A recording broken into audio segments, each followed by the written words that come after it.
All right. All right, good morning, everybody. Welcome to the June 10th regular board meeting of the San Benito County Board of Supervisors. We'll open up with the Pledge of Allegiance by Supervisor Velasquez. Ready? Begin. I pledge allegiance to the flag of the United States of America and to the republic for which it stands, one nation, under God, indivisible, with liberty and justice for all.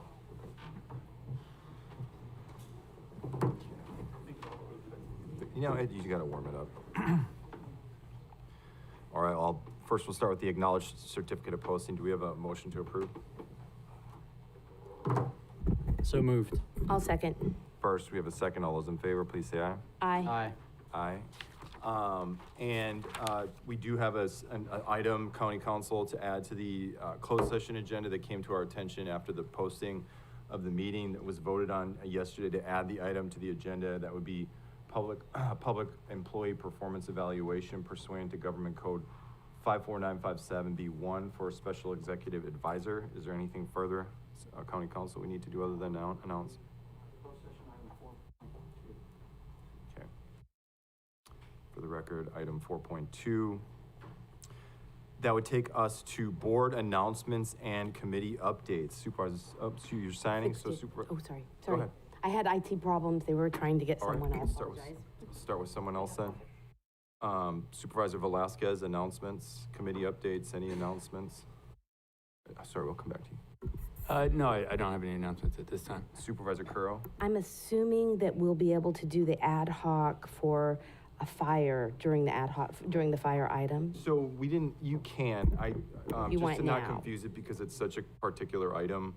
Okay. There's no time restraints, I would say just do it now, just so that Okay. we don't have confusion on the two. Okay, so there's an item on the agenda to discuss fire and the fire contract. The fire ad hoc, which is myself and Supervisor Velasquez, conducted interviews for an interim fire chief on Thursday, and we interviewed several people, and there were several very qualified individuals. The one thing that we very much learned is combination fire departments are not rare. Out of all of the interviews that we conducted, having volunteer firefighters, interim fire, it's not interim, it's reserve firefighters, and working with budget restraints seemed to be a theme, unfortunately, with every one of the candidates, understanding how hard it is to fund fire departments. And the theme I got out of it, and Supervisor Velasquez may want to say more, is that collaboration is really key. Collaborating with mutual aid, auto aid, all of that is very, very important. And I know this is not the route that I wanted to go as a supervisor. I was very much in support of negotiating with the city of Hollister. But what we have to understand is after sitting through yesterday's budget hearings, we have some major budget restraints, and whatever we can do together as a community. So this future item that's coming up on the discussion of fire, I really think we need to be looking at it through the lens of how are we going to sustain our fire department, whether it is a county fire department or a collaborative fire department between all the agencies. But the bottom line is the interviews went really well. We have some very well-qualified candidates that are ready to step up immediately and get on board with us. So that's all I wanted to report out to the board. Supervisor Zanger? One more thing. Oh, I'm sorry. Apologize. Yeah. Can I add my comments, since we have the ordinance for the zoning changes from the ag element stakeholders group, or do I need to do that now? Whatever you choose. I would prefer to do it during that, All right, to be sounds able good. to keep it all wrapped in one. Thank you. Supervisor Zanger? Supervisor Sotelo? Thank you. Just really quickly, the First Five Commission has hired a new executive director who will be starting, I think, in July. So really exciting. So just wanted to let everybody know that. That's it. Thank you. And then for myself, I'll try to be quickly as possible. Rocks Road, we've been working with Caltrans on the 101 and Rocks Road area that there's been a lot of concerns about over the years with safety, the turns through incoming traffic through the median on Rocks Road. Cannon So Caltrans, upon something that I've requested several months back and we've been working on, is moving ahead on plans to close off the median at Rocks Road and Cannon Road to prohibit these dangerous turns from going through oncoming traffic. And just really proud of our county and our staff and Steve Loop and everybody who's been involved working with Caltrans and other partners such as CHP to move ahead on this, and there's more to come on that. Highway 156, we held the ribbon cutting finally June 12th, this last Saturday, on that project that has been in the works obviously for over 2 decades, if not longer. And you know, they scheduled it for Saturday, and then of course Caltrans moved the opening date again, but only by a few days. So the highway should be opening. It sounds like this Thursday was the latest word as of Monday, so we're looking forward to that. Town Hall that on Thursday, I'll be excited to host a town hall in San Juan on Thursday. I've coordinated this event. It's been going on for weeks, months actually, to try to get something together over the summer here in several areas of the district. I've invited Mayor Jordan, Council Member Jackie Morris Lopez. They were both at the ribbon cutting as well for 156, and it's just allowed to allow open communication about issues pertinent to San Juan. And then finally, we held an event. Supervisor Sotelo, Curl were also there to celebrate the migrant camp broadband project, and I was glad to attend and speak at this May 30 event celebrating the completion of the project, providing high-speed broadband to the Southside Migrant Camp and other nearby facilities. And then lastly, I was really happy to be the guest speaker at the San Benito County Business Council meeting this last week. Gave a State of the County address. I was really honored to do that, and at the Business Council's request, of course, Bob, Tiffany, Christina Chavez Wyatt, and I thought it was very productive. I essentially just broke down the many issues that the county is dealing with and the business issues before the county. So that's all I have for announcements, unless I'm hearing any others. We will move on to public comment. So this would be the time to address the board on items not on the agenda. Do we have any public comment? If you'd like to make a comment, general public comment, please provide a speaker card. On Zoom, please press *9 or the raised hand icon. And in chambers, we'll start with Cheyenne Wells.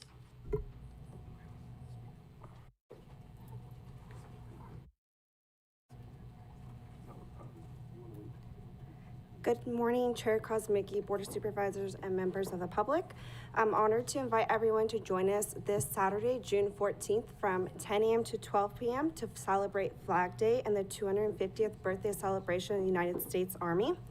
We have planned a meaningful morning, including a flag raising ceremony, national anthem, Pledge of Allegiance, guest speakers, Army cake cutting ceremony, family-friendly activities featuring local mascots from Gavilan College and CAL FIRE. And we're truly grateful for our 10 generous financial sponsors who have helped make this event possible. We look forward to seeing you all there, and I've left some flyers in the back. Thank you. Next in chambers, Elias Salinas.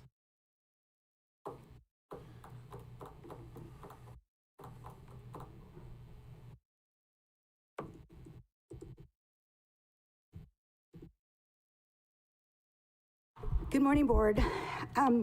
Yesterday, Chair Kosmicki, you quoted to the audience that we're employees, and you said, I'm speaking to you employees, we're doing the best that we can, and we're making tough decisions, and you may not like it. I keep coming forward and asking you to voluntarily take a 20% cut in your salary. Yet, none of you except for Supervisor Sotelo, and I did speak to Supervisor Curro about this. I challenge you, if you support your employees, then take the pay cut. How important is it? Can't be too important for you. You sit up there at the dais and you make these decisions. You want to cut the salaries, you want to cut positions, you want to not fund. When you not fund something, eventually it just goes away. And that is just getting rid of something. just like you're trying to do with zoning and you're trying to do with the housing element, trying to do additional things to say you want to stop something, but you're trying to think you're being sneaky about it, and you're not, because people are smarter than what you think you are. You all believe that you can sit up there, you can make decisions, and your decisions have consequences. The PIO position, now I'm speaking to you, Zanger. You sit up there and you have nothing to say. You're the last one to speak, and yours is, well, I have nothing to add. You repeat everything that's up there. You seem not to have any forethought of your own. I believe that you do, and I believe that you need to stand up and start speaking for your constituents on what you believe and not what the others are telling you. I hate to use the term, but you need to man up. These are your constituents, and you're not doing a service to them. You're not on the recall, and there's a reason why it's not on the recall. Because there's actually hope for you, that you can actually start doing your job and stop being the little puppet for everybody else. I'm going to start coming up here, and I'm going to start to say the opposite of what I want, because it seems that you three males, whatever I say, whatever the two females up there say, you go the opposite. So we need to start doing some opposite decisions and opposite opinions so you can actually contradict us, and it's the right thing to do, because you all don't seem to have any common sense for what is the best interest of this county. Next in chambers, Tammy Aviles.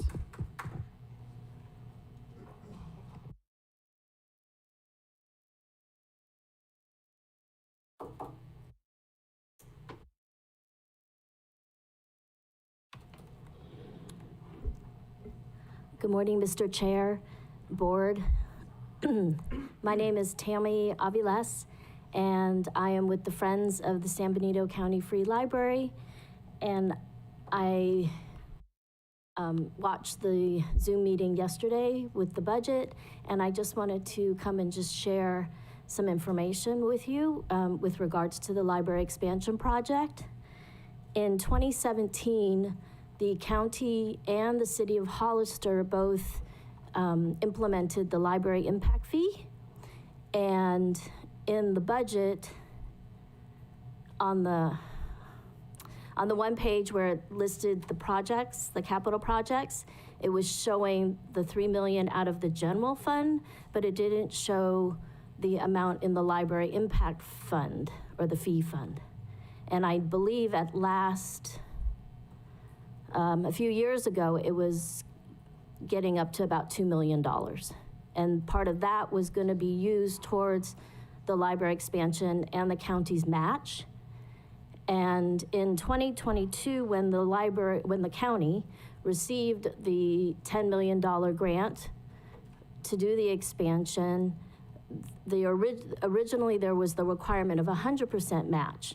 And with the, I guess, agreement or contract, it was reduced to 50%. So it was 10 million from the state with 5 million from the county.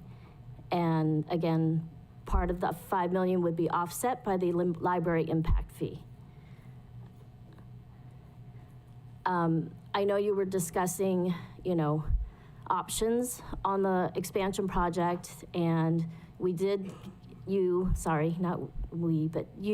did get an extension to the end of September of 2027, but postponing anything, it just, to me, or to us, it feels like it jeopardizes being able to complete the project. I mean, it's a big project, and we have to find space for the library, move the library and the Office of Education, and then actually get the project done and completed by end of September 2027. So just wanted to stress, time is of the essence, and again, the Friends are here, and we, want to be your partners and work on this very important project for the community.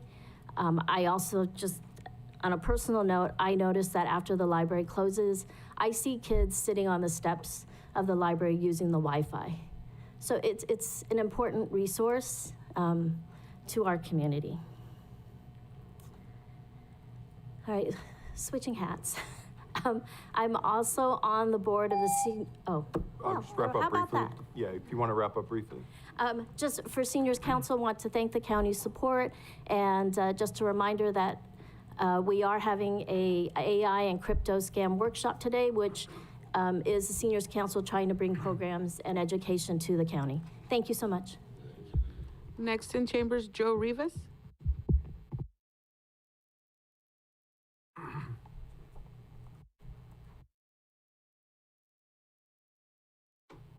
Morning, board. Thank you very much for having me.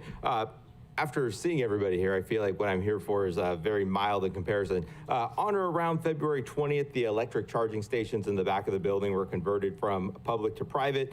On March 15th, I did a public records request asking for some information so I could figure out how much it was costing the county, because obviously there's a big issue on money here. All I received in response to my public records request was a parking policy and an NG services contract that didn't really seem to have anything to do with what I was requesting in terms of like the usage reports, data, public agreements, correspondence, emails. I would really like the electric chargers to be switched back to public. I really enjoyed using them. It was a great thing to have. Other than that, that's all I have to say is just I would like them to be converted back to public. I would tell you what the expense was, but I did not receive it despite my public records request. And when I followed up 6 weeks later, it just said closed. So I don't know if there is no information or documentation, but if there is, I did not get any. So other than that, thank you very much. Good luck today. And that concludes general public comment. Thank you very much. That would take us to our consent agenda. These are items that are considered as a whole without discussion unless particular items are removed from consent. Do any supervisors want to remove any items from consent? Supervisor Curro? I'm sorry, I apologize that I don't know the exact number, but it's it is 1.10, the certificate of recognitions, because we do have a LULAC representative here, and we're trying to highlight those scholarship awards for our high school students. Great, thank you very much. Anything else? Hearing none, do we have public comment on consent? I do. Elias Salinas? And if anyone else would like to make public comment on consent, please provide a speaker card, and on Zoom, please press *9 or the raised hand icon. Just to clarify, when I come up here, I'm a private citizen. I'm not a member of LULAC, but I will for that one agenda item, okay? So I'm pulling in making a statement with regards to the consent agenda item, because what happens is, and it keeps going back over and over and over and over again, all these contracts. And one particular contract is the renewal that was done last year, and this is for psychiatric Zoom therapy. And I don't know how I missed it, that there actually is another new company, because I'm really good about all these things, and now it's a renewal. So when did that go from one company to another company without a RFP or RFQ? But more importantly, I keep asking Chair, she's not to do on the topic. Oh, County Council, can you elaborate? Supervisor Velasquez? A10 is not about contracts, it's about LULAC. I'm not, she's speaking about She's speaking about 110. Another We're going on item. about another different Which item are topic. you speaking of, Ms. I'm talking about all general contracts. Okay, go on. We're talking about LULAC. No, No, that was Supervisor Curro. We'll do that after. Sorry for the confusion. Go ahead. Gotcha. Okay, thank you. So I'm asking for audits. You just went through the budget, and we're talking every year, millions of dollars go out of this county for subcontractors. There are positions here that can be actually funded with hiring employees instead of doing contracts. You pay more for a contract than you do to hire employees. We're a small county, We're a poor county, I do get it, but because we're a poor county doesn't mean that we have to throw millions of dollars out of this county.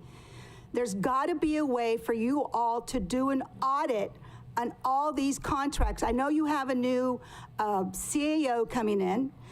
There have been, with regards to behavioral health, we have a new person in there managed. We had somebody that was an interim. Then we had with someone that was there for decades. And there was a lot of chaos and no supervision. The same thing happened with the public defenders. It was just automatic renewal, automatic, nobody questioned anything. People complain all the time, but it goes to deaf ears. So please find a way, now that you have a new CAO, whether you want to call it an ad hoc committee or whatever you want to do, but maybe you need to bring in an outside person to come in and audit what is going on with all these contracts with millions of dollars leaving us. And here you are, saying that you don't want to lay off people and you don't want to do any pay cuts, but you have no problem spending millions and millions of dollars to outside contractors that do not spend any money here in San Benito County. Period. It leaves our county. You get nothing from it, and also nothing from that also is very poor services. Thank you. I have no further public comment on consent. Great. I'll entertain a motion to approve the consent agenda with the exception of item 1.10. Is there a motion? So moved. We have a first, we have a second. Second. All those in favor, please say aye. Aye. Aye. Motion passes. That would take us to 1.10. That would be sorry, let me pull up the exact language here. Approved certificate of recognition for the recipients of the League of Latin American, League, sorry, it's written wrong, League of United Latin American, sorry, the actual thing is written wrong. So LULAC scholarships at the Hollister High Awards Night presentation. Is there anyone in particular that would like to present, or else I would be glad to do so?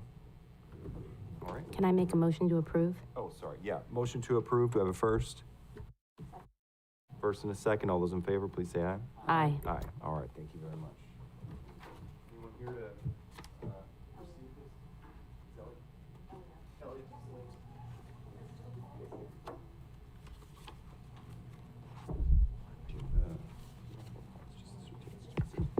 Yeah, so yeah, we're here to honor Hollister High School students that have been presented with scholarships through our local chapter of the League of Latin American Citizens, LULAC, and I'll just hand the floor up to you, Ms. Salinas, and you can go ahead and say a few words. Thank you. The awards were last week, but I appreciate it, and we will have a ceremony for these graduates that are going off to college. We actually have one that's going to be going to Cornell that we're very proud of. So thank you very much. It's greatly appreciated. And Mr. Chair, while you're coming back, I just want to say thank you to LULAC for all of these scholarships. The last several scholarship award ceremonies that I've been to, the family members are practically in tears because it's giving hope and chances to our youth that they would never have had. So I will say the membership that is in LULAC and the presentations and the work they do to get the scholarship fundraising done, it's amazing. And these young people are there, it's changing lives. So I just really wanted to make a comment on that. Thank you so much for your work. Thank you very much. And we can't legally start the public hearing until 9:30. We have 4 minutes. So I'm going to ask the board, do you want to move one of the items? I would suggest a brief one, which is the SB1 update. Steve, throwing you off here a little bit. If we want to move it up now, or else we'll wait 4 minutes for the public hearing to start. Do we want the quick update on the 2 roads for SB1? It's quick. Yeah, let's just do it. All right, let's do it. So we're going to move the consensus to the board 3.2. Steve, and you have 3 minutes and 20 seconds. Just kidding.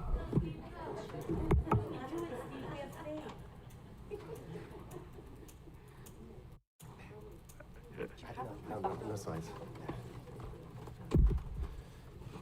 All right, good morning, Chair, Board, and members of the public. Steve Blue, Public Works Administrator. This is just an update to our SB1 road program. So every year, we actually have to submit this to the state. The program, just for folks, real quick, in 2017, Governor Brown, I believe, said we are going to designate funds to roads, primarily from the gas tax and vehicle license fees. And so sometime around 2018, counties and cities actually started to have a consistent revenue stream.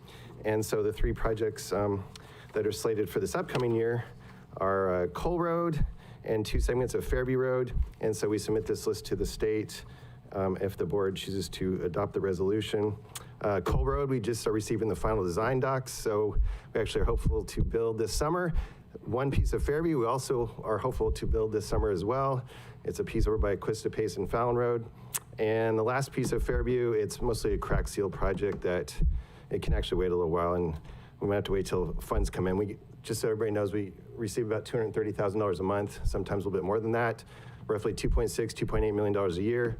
And so those are the three projects we hope to build this upcoming year. That was 3 minutes or less. So. Thanks, Steve. I was kidding. You could have gone. I think everyone cares about the roads in this room. So, do we have any public comment? If you'd like to make a comment in chambers, please provide a speaker card on Zoom. Please press *9 or the raised hand icon.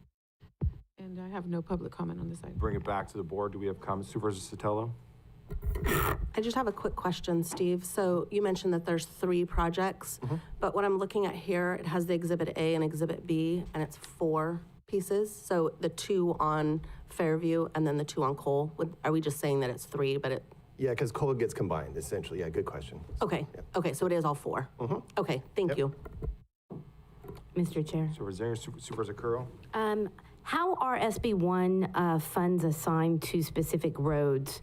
The reason I'm asking is after yesterday's budget meeting and seeing that Union Road is funded by general fund instead of SB1 funding, I'm just curious, how does that go about happening? And maybe the road ad hoc can help explain that, because I'm not understanding how that process works. Yeah, you bet. So we just look at all the roads, and this was actually looked at 4 years ago, I believe. And so there was a segment, there were roads designated about the time I was employed. There's a long list of roads that can be selected in our county to be improved, as you know, and primarily the SB1 roads were Fairview Road, a lot of our arterial collector roads, a few in Aromas. They were just all basically designated as roads that needed to be reconstructed. I have a very long list. And so Cienega Road, actually there's a few Cienega Road pieces that we built over the last few years. But basically all the roads that were determined to be needing reconstruction, there was a list of dozens. Those were the ones that were selected for SB1. Okay, is that something that the board reviews periodically? I think originally when we did our capital improvement program, yes. Okay. And so those were selected about 4 years ago. Maybe a thought is bringing that back, so since we've had such a huge change on the board, that maybe we can have that discussion to understand the history and then maybe do some reallocations. Fair enough.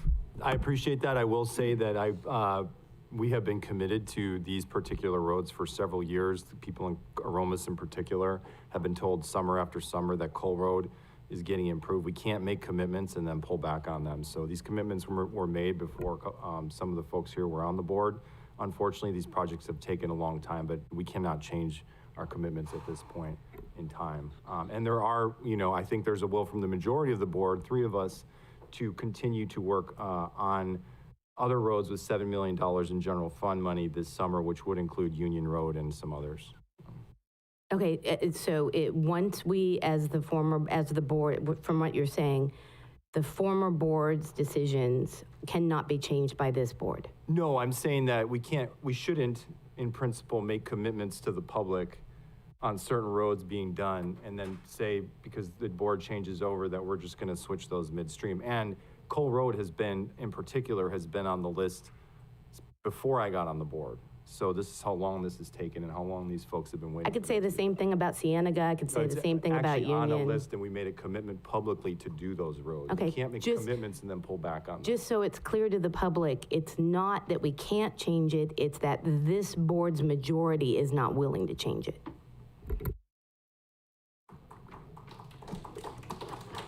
Anybody else? Yeah, I'll make a comment since I happen to be on the ad hoc committee on the roads. we all know the roads in our community are horrible. And this happens because we choose to, we, mean the boards or whoever else, choose to ignore the fact that roads have to be, you have to have a commitment. Roads, each year you neglect fixing roads, the deterioration gets worse and worse, and pretty soon we have failed roads. Our county has failed roads. I think it's the rating was 35, which is basically gravel roads. The way you fix roads, you have a plan, you start working on that plan, because it's not just let's fix a road and we can start tomorrow. Engineers have to come in, they gotta do testing, they gotta do a lot of work that goes into it. This is the problem. Once you commit to a project, you gotta see that project through. If you don't, you're gonna stop, pick something else, start going in that conversation, plan that. Another board comes in and says, we don't wanna do that one, we wanna do this other one. Nothing gets done. I think what I've seen, I was impressed here when I first got here to find out that the previous board, basically everybody here, had committed 20-something million towards fixing roads. Again, this is you have 330 something miles of road, the county? 450, but approximately 300 need to be either reconstructed or resurfaced. Yeah. Yes. So this is gonna take a long time as we complete those roads that were chosen before we start planning for future projects. And those really should be traffic volume choices because of so many of our residents are commuters. So we have to look at a lot of pieces to it. And I think it's important for everybody to keep staying involved, because the minute we back off of roads, we're gonna get ourselves back into trouble. We got a long ways to go, guys. Anything further, supervisors? Hearing none, I'd entertain a motion to accept the report from Public Works, adopt resolution adopting projects for 25-26 funded by SB1, which is the gas tax, and authorize the CAO to seek additional funding opportunities and other revenue streams. Moved as stated. We have a first, we have a second. Second. All those in favor, roll call vote, please. Supervisor Kosmicki, Yes. Supervisor Zanger, Yes. Supervisor Sotelo, Yes. Supervisor Curro, Yes. Supervisor Velasquez. Yes. 5-0 vote, motion passes. Thank you very much. Thank you, Steve Loop. So we would be circling back now to the public hearing section. I was like to survey the board and maybe get, if Tom Slavich, our assessor, can give us kind of a timeline to determine, we have a lot of people in the room here, whether we may want to shift one of the items back. Do you know about how long 2.1 would take on the Land Conservation Act? Probably about 15 minutes. 15. These are pretty quick usually. Yeah, but I can wait. I mean, however you want to do it. We should switch. Is there a will from the board on whether we want to switch the LCA contracts? I don't have a strong opinion. I just wanted to throw it out there. It's fine if you want to switch. Even the folks in the crowd, I know you got a lot of things to do. If you, I don't know. I would suggest we get the 2.2 first so we can get everyone out of here. I know everyone's got busy stuff to do, and I think that's what the majority of people are here for. Is there anyone else that has an opinion on that? We have one opinion, so it's 1-0 right now. So, What does the audience want? all right, What do you guys all want? right, all right. I'll agree. Let's move the items. So 2.1 would be moved after 2.2. And that would bring us to 2.2, which is adopt or deny the proposed ordinance provisions to amend Title 25 section of the zoning code. And we do have R.L. Goodspeed here, our principal planner, senior planner, and I do want to just make a few comments here at the outset, just to, I know there's a lot of folks that have a lot of interest in the room here. We've received a lot of phone calls, emails. Thank you so much for all the communication. That's what local government's supposed to be all about. I can tell you that in speaking with the vice chair, we put these agendas together. We don't put them together, but we're involved. We get proposed what things go on certain dates. This item came from, a recommendation from the Planning Commission to come to the board. But I can tell you that we've spoken about it. We're hearing concerns about the proposed zoning changes that are before us, recommended by the Planning Commission. But we also, I think it's important to know, we also have heard overwhelmingly I'm sure all of us have, that there is an issue to address with the 5-acre parcels, and that we want to address it in some manner. Sorry, and I just want to say, bringing it to the board, sometimes these things get lost, and we want to make sure that the board has a connection to these issues and that we're keeping the dialogue going, whether we approve or deny items. It's important that these, especially something of this nature, gets back to the board, have feedback. In this case, I will say that I think we want to take steps forward, but I will say, in speaking with Vice Chair Zanger, we've heard a lot of similar concerns, that I'm hopeful that we won't be making a decision today, and that we will be taking a step back. And what I would ask of the community here today, certainly don't hesitate to share your concerns. That's what you all came out here for, and we're here to listen. But also, it might be the best use of your time, because I think there's a will to move forward with the discussion in some manner. The goal, for me at least, and I think Supervisor Zanger, is to put some options on the table. If this isn't the right solution, to put some options on the table so that we as a community can have further discussion and try to find the best solution while mitigating the concerns that you all have about property values and property rights, which are certainly valid concerns. But I would suggest the best use of your time could be to share ideas, share solutions. We certainly want to hear the concerns as well, but I would personally appreciate getting some ideas out there, some solutions out there that we can put on the table and work as a community. And I know Supervisor Zanger had some further thoughts, but you know, at some point we might, I think it might make sense to form an ad hoc or a committee even, that keeps this issue public, because an ad hoc, you know, you're working through minutia, but as we can see in the room here, everybody wants to have an eye and ear on this issue. So if we potentially looked at an option of forming some sort of committee to work on whatever solutions we put forward, and I know Supervisor Zanger had one or two in particular, so go ahead, Supervisor Zanger. Yeah, thank you. Yeah, and you know, along similar lines, I'm sure we all heard a lot about this recently, got a lot of phone calls about this recently, because it's a really big deal. And I appreciate that. And I will say, you know, the majority of people I talk to, of farmers, landowners, you know, realtors, everyone, most people acknowledge, you know, we got to do something. Sort of the randomized, freewheeling 5-acre parcel, it doesn't always work, especially not next to farmland. It does create issues. And so we want to do something about that. And we're looking at what we should do about that. And as Supervisor Kosmicki said, we want to talk about some possible solutions, some ideas. And so what I wanted to throw out was just one thing that I'm hoping we can get some feedback on today. I know people probably came with some prepared comments on this issue, but just knowing that I hope that there's a will that we're going to pull back on that today. I think it's pretty comfortable saying that, that we can talk about some of these other things in this regard. And one thing I want to suggest was cluster development. This is, I think, a viable solution to the problem. And what that is, in case anyone isn't familiar, really quickly, right now you have 50 acres and subdivide it into 10 5-acre lots. Cluster development, and there's a few of these in the county already, is you cluster the houses together, so they take up, they're not all on 5 acres, but they take up maybe 1 acre each, and it's contiguous, so they're all 10 acres total, and the rest of it stays into an easement where it remains farmland. And so this is a way that we can, I guess, address the issue of the 5-acre parcels and the preservation of farmland while mitigating some of those issues with you know, property value and things like that. And so I hope that we can get some feedback on that today, the cluster development idea, or if there's other solutions, I want to hear about it. Hopefully we can have that discussion.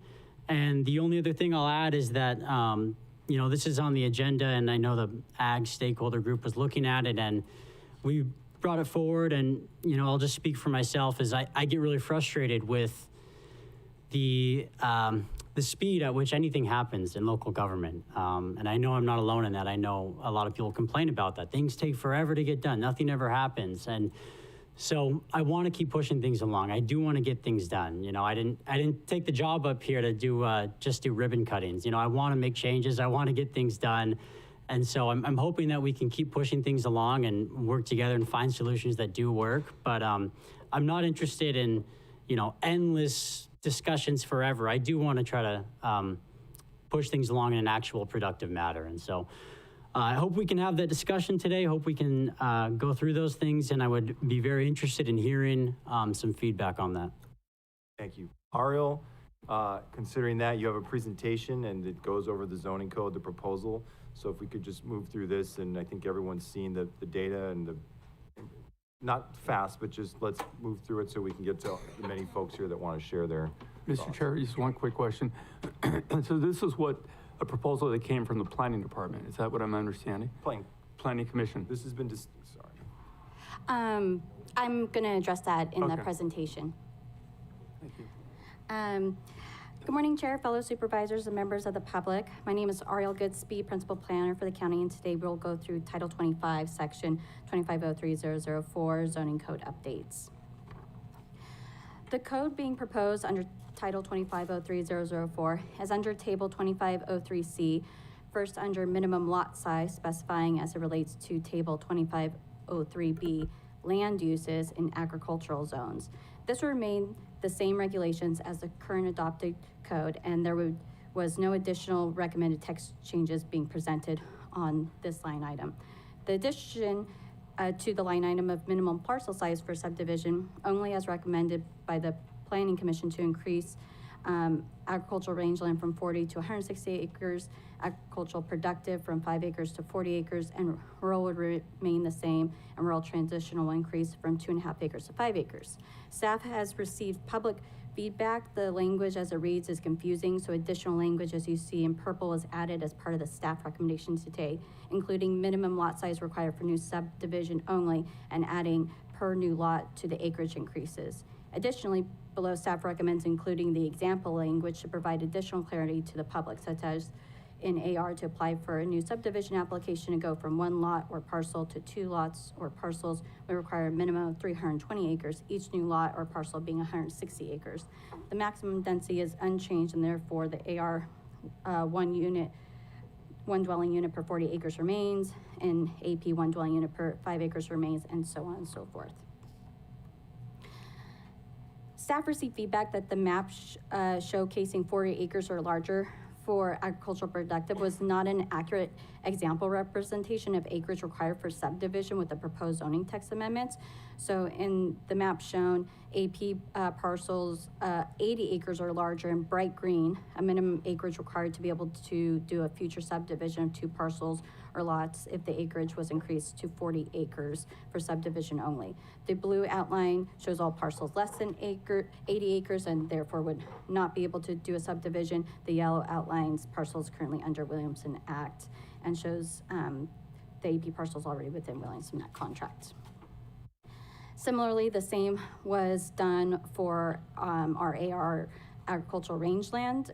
The map shows 320 acres or larger in the dark green, as the minimum acreage required for subdivision would be 160 acres. And then the blue outline shows less than 320, and the yellow is Williamson Act. Again, in the rural transitional, there was no changes to rural, so a map was not provided.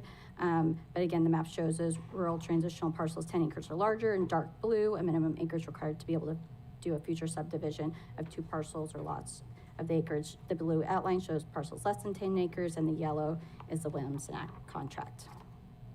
This is a GIS interactive map where you can go in and turn on off layers and zoom into individual parcels of the maps that we just reviewed, but we won't go to it today, but it's available for the public. To provide some background, the Ag Element Stakeholder Planning Group was formed as part of the Ag Element General Plan Amendment process and paid as part of the SALT grant received from the Department of Conservation for $500,000 with a 10% match for $550,000 total. Staff held a meeting on November 14, 2024 as an informational meeting about the steps needed to be done to work on the Ag Element General Plan Amendment and to start the survey work done that ultimately led to the stakeholders on the Stakeholder Planning Group. The first meeting with the Stakeholder Planning Group was held on February 18, 2025.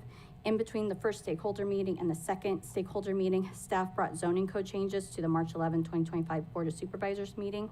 During this meeting, several changes were requested, including increasing acreage required for subdivisions on ag parcels, Recommendations provided at this meeting included increasing AP from 5 to 20 acres for subdivision, increasing AR from 40 to 160 acres for subdivision, and looking at increasing RT, but no specific acreage recommendation was provided. In addition, it was requested that these zoning code changes be brought through the recently created Ag Element Stakeholder Planning Group for feedback. The board's recommended amendments was presented at the April 15, 2025 Stakeholder Planning Group meeting. It was largely not supported, but there was some mixed comments. No formal recommendation was provided at the April 15th meeting by the Stakeholder Planning Group.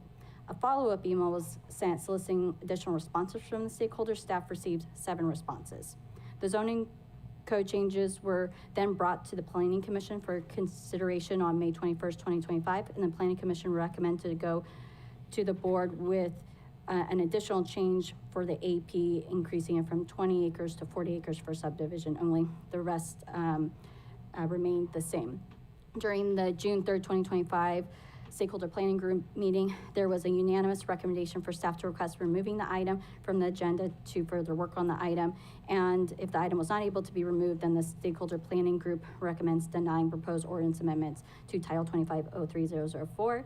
Staff followed up on this first request to remove the item from the agenda, and the request was not able to be accommodated due to freelance noticing had already been published, and per County Council was still required to be on the agenda today.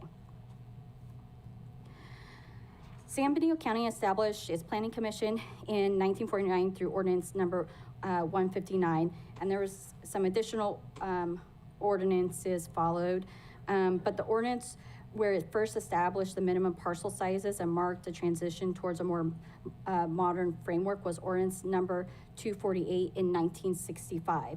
And this, the proposed ordinance included 10-acre minimums, but during the adoption process was modified to 5 acres for our agricultural district, and has the ag designations have always been 5-acre minimums since the county included acreage minimums.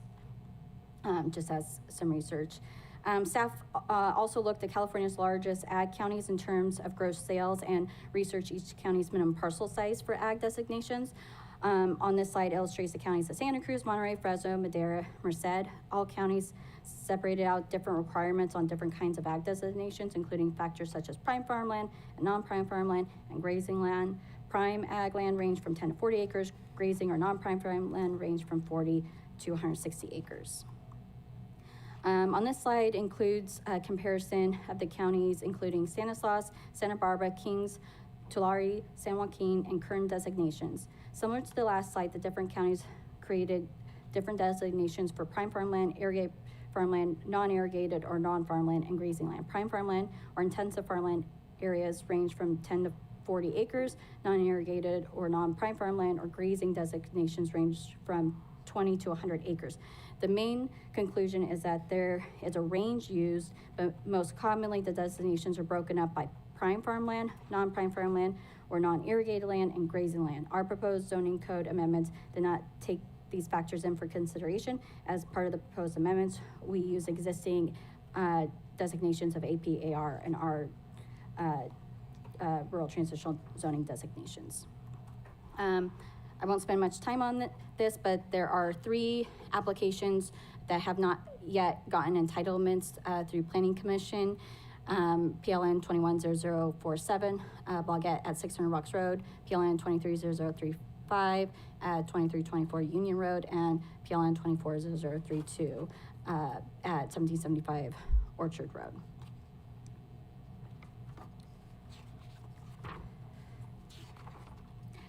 There were 3 public comments at Planning Commission, all non-support of increasing the minimum acreage. Planning Commission discussed and then recommended increasing the productive acreage for subdivision from 20 to 40 acres and did not make any additional amendments to the rangeland or rural transitional acreage increases. Since Planning Commission, we have received several calls, emails, and letters submitted not in support of ordinance changes, and a formal recommendation from the Ag Element Stakeholder Planning Group to deny the proposed ordinance amendments to Title 25-03004.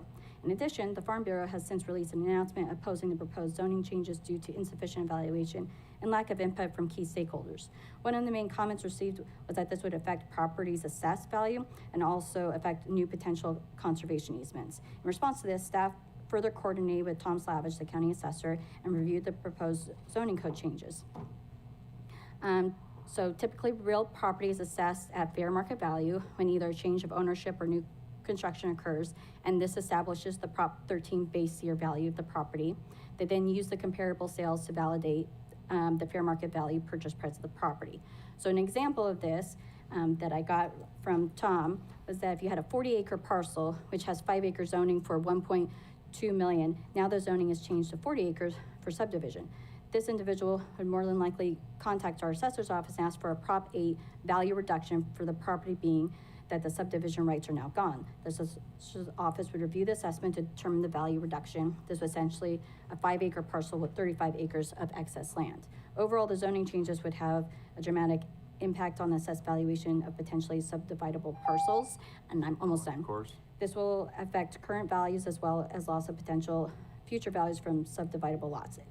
Tom can speak to this more, but it said it was not possible to do an accurate estimate value loss through the county use changes. The market would dictate the gains or losses as a result of county use. And Tom Savage is here today if you had any additional questions on that topic. And then additionally, in California, conservation easements are typically valued through a qualified appraisal process, assessing the property's value both before and after the easement is granted, and the difference between these before and after values represents the value of the conservation easement. So since each easement is based on the before and after, staff is not able to determine the overall loss value of the county, but or to the property owners, just able to confirm that there would be a lost value as described in the assessed value, or the property's highest and best use market value would be reduced as previously stated. So staff recommends that the Board of Supervisors, considering all aspects of the record, and either deny or adopt the proposed ordinance provisions to amend Title 25, Section 2503004, or continue the item as well. Thank you very much, Ariel.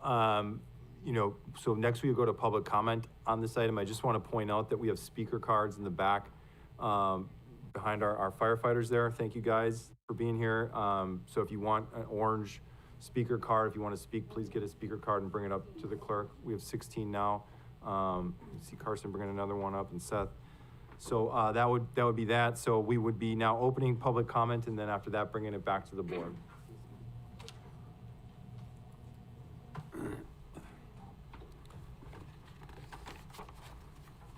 Okay, so we'll start in chambers. We do have 19 cards in front of me, so I'm gonna call out 3, so just be prepared when one finishes, the next one come up.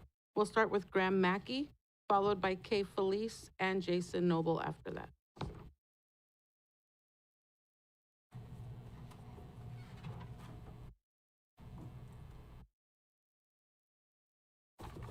Good morning. Thank you for listening. I came here to speak highly against the zoning change due to loss in land values and inadequate due process. My speech was going to be quite different, but after listening to Mr. Zanger's comments, I'll move to what you asked us to say. Not having very much time to prepare for this, as I thought this was going to be pretty much stating why not. So we need to address how this land valuation would affect property values, not only for the owners, but also for the county. Find a way for new small lots that do not impact land use for food production. Those are the big items for me. A lot of these people that live in this county have paid taxes for generations, and now they're pretty much getting a slap in the face. So I look forward to a process that meets everybody's satisfaction. Thank you.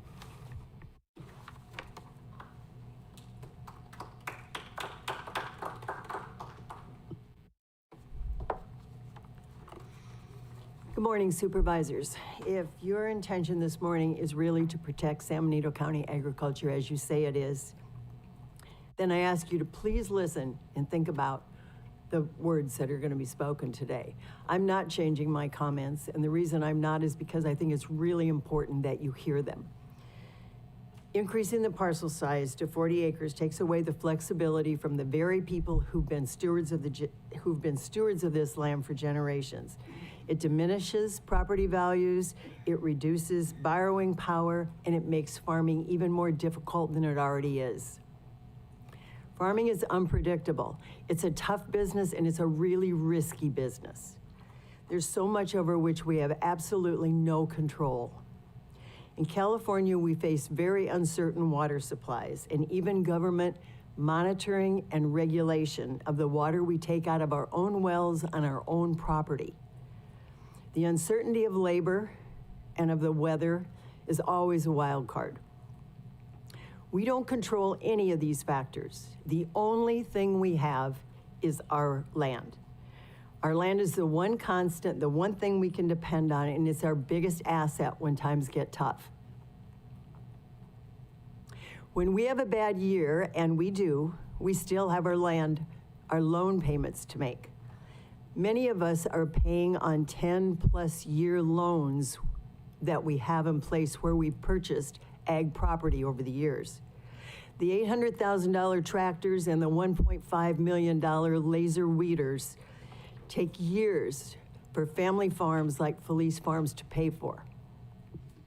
We're looking at borrowing on our credit, leveraging our land, which is only possible if the land retains its value. As soon as you pass this ordinance, you immediately take away from me my ability to make decisions on my own land. This is property that we've paid property tax on for decades, and we've spent countless sums of money improving.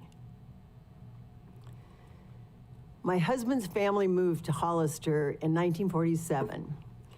Following the American dream, they risked everything they had, and they bought a small farming operation. Almost 80 years later, we are still farming in San Benito County. Since my husband passed away 27 years ago, I'd like you to know that I have not developed nor sold 1 acre of land in San Benito County. I know my husband will be turning over in his grave at the thought of this property rights being taken away after as hard as we've worked to maintain them. The point is, we can't predict we can't predict what the farming will look like in San Benito County in 20 or 25 years. There is no need to overlay another set of additional restrictions after Measure A has already put significant restrictions on San Benito County property owners' lands. Thank you very much for your time.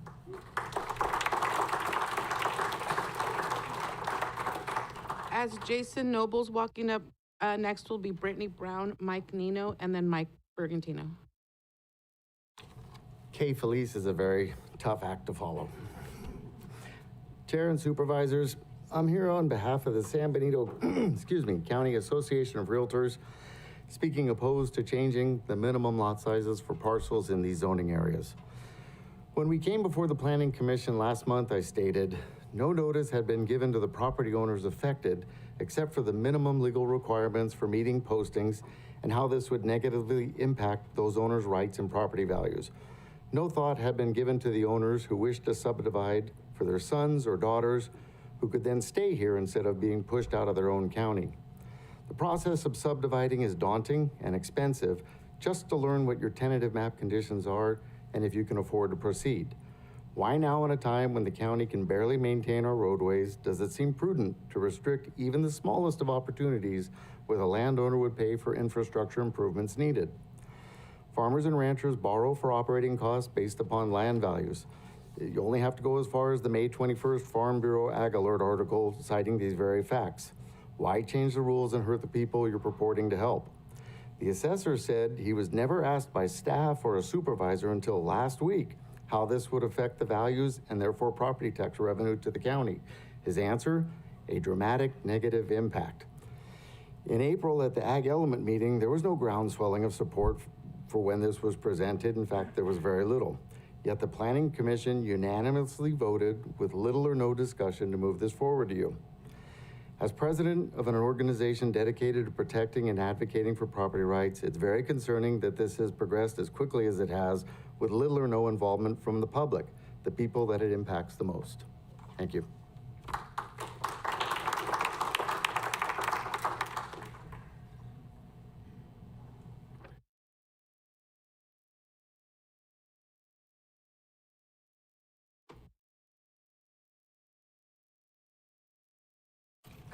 Good morning.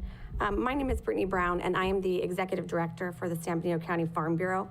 And first, I just want to say that we are very happy to hear that you are considering tabling this for further discussion. We represent a lot of small and large farmers and ranchers in this community. So on their behalf and our board's behalf, I would like to formally state our opposition to the proposed zoning changes. You're going to hear a lot of concerns and everything from everybody else today, so I won't go through that, but I will respectfully ask you to pause and reevaluate this process and to ensure proper due process is followed. We strongly recommend that no zoning changes be made until the agriculture element of the general plan has been fully updated, reviewed, and formally approved. Also, you mentioned that there might be another committee to discuss this, and I would like to say that the Farm Bureau would love to be at the table as we are for the ag element. Thank you.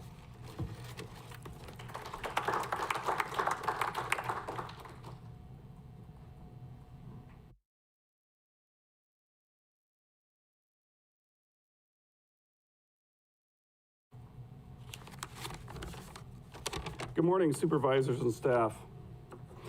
My name is Mike Nino, and I live at 111 Best Road. I'm a builder, and I've been building in San Benito and Monterey County for just under 40 years. When I first started building, I built many houses on multiple acre parcels all over San Benito County. Back then, there were many acreage parcels available and a handful of multi-acreage subdivisions creating more. Things are different today. There are very few small vacant acreage parcels available, with even less being created on a yearly basis. With the increase of installing infrastructure combined with the governmental conditions for an approved map, in San Benito County today, there are very few acreage parcels being entitled, and even less of them being finished and developed. The vast majority of the acreage parcels that have been split in the last few years have not been on a speculative basis, but rather a split for the benefit of the owners and family members. Additionally, many of the current eligible splittable parcels are surrounded by or adjacent to fully developed existing 5-acre parcels. These infill parcels surrounded by homes would never be suitable for a viable agricultural operation. In my view, the zoning change would do very little to help agriculture, but it would be devastating for the landowners. Keep in mind, some of these landowners, like myself, have been paying property taxes based off a sales price that reflected more valuable zoning for the past many decades. To me, that seems very unfair. Over the last number of years, there's been a tremendous amount of growth in San Benito County. In my view, too much. However, only a tiny percentage of the growth has come from these acreage parcels, almost all of them owned by long-term San Benito County residents. I believe the proposed zoning change is a solution to a problem that does not exist. I don't think it is right to punish the long-term San Benito County residents to somehow try and compensate for the excessive growth in the city. I urge you to vote against this. Thank you for your time. As Mike Bergantino's walking up, next after him will be Rob Bernowski, Stan Pura, and I believe it's Ray Pierce. Good morning, supervisors. My name is Michael Brigantino. I'm here to oppose the proposed increase in minimum lot sizes for ag productive and ag rangeland. For reference, these two zones cover nearly 750,000 acres and is owned by thousands of people and businesses. So whatever decision is going to have a large impact on a lot of people. And as you can see, there's a lot of people here. So what's the effect of these changes? First, when you downzone, you slash land value overnight. People and businesses have been purchasing, making estate plans, investments based on these rules, which have been in place since the 70s. So to change it in a matter of a couple weeks, you know, it's crazy to me. Next, you're reducing borrowing power for ag operations. Landowners, you know, as some have mentioned, depend on their borrowing power for their operations. You're also taking away rights without any form of compensation and killing conservation incentives. I've done a lot of easements in this county, and these rights, which, you know, they can normally be sold anywhere from 20 to 40% of the market value of the property. So that's the devaluation that you guys are proposing here. You know, as a couple questions been brought up, property tax revenue, what happens there, any type of analysis on that. And lastly, you know, what exactly are we trying to accomplish here? I went back, and in 2024, only 3 parcel maps were recorded. So 3 parcels were split into 7. So in all of 2024, we saw the creation of only 4 new parcels in this ag productive and ag rangeland. All these were completed by local families. You know, so the real impact here is, you know, you're considering hundreds of millions of dollars of property devaluation across the county to potentially stop the creation of a few new parcels each year. Plus, the board has the authority to approve or deny parcel maps on a case-by-case basis. So I think it's best, you know, to reject this ordinance. Please reject the ordinance. Thank you.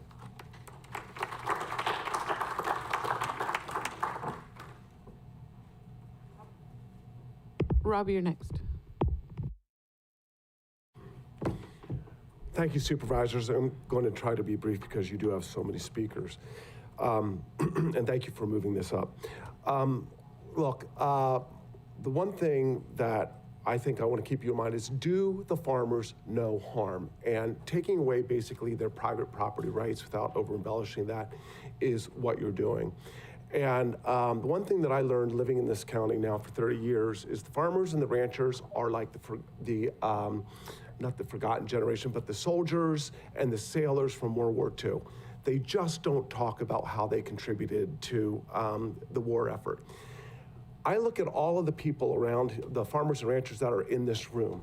They silently, without any asked for recognition, contribute so much to this county. I look at what they have done for the school systems and other charities. It is truly remarkable.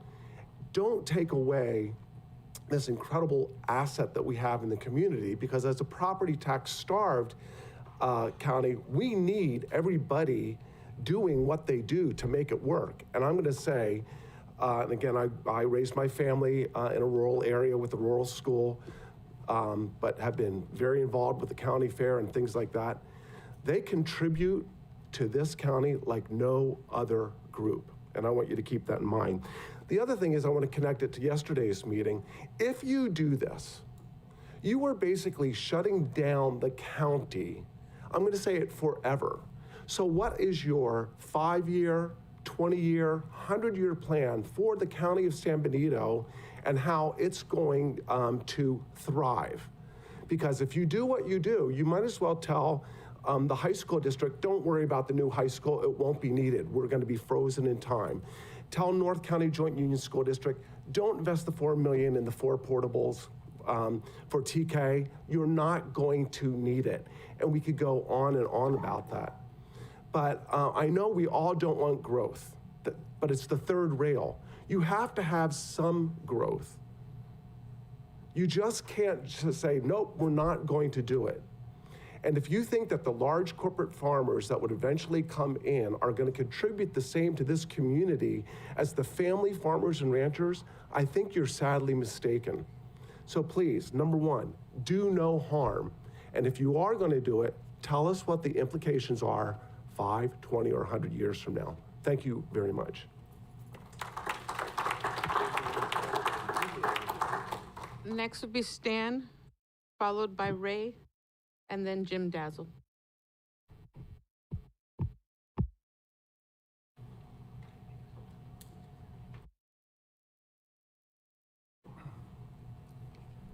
Good morning, board, staff, and concerned citizens. My name is Stan Pura, and my wife Jamie and I have been involved in agriculture here in the county for over 30 years as ranchers, farmers, co-founders of Earthbound Farms, and landowners. Our county is a beautiful, diversified rural setting, and we realize that our community continues to evolve.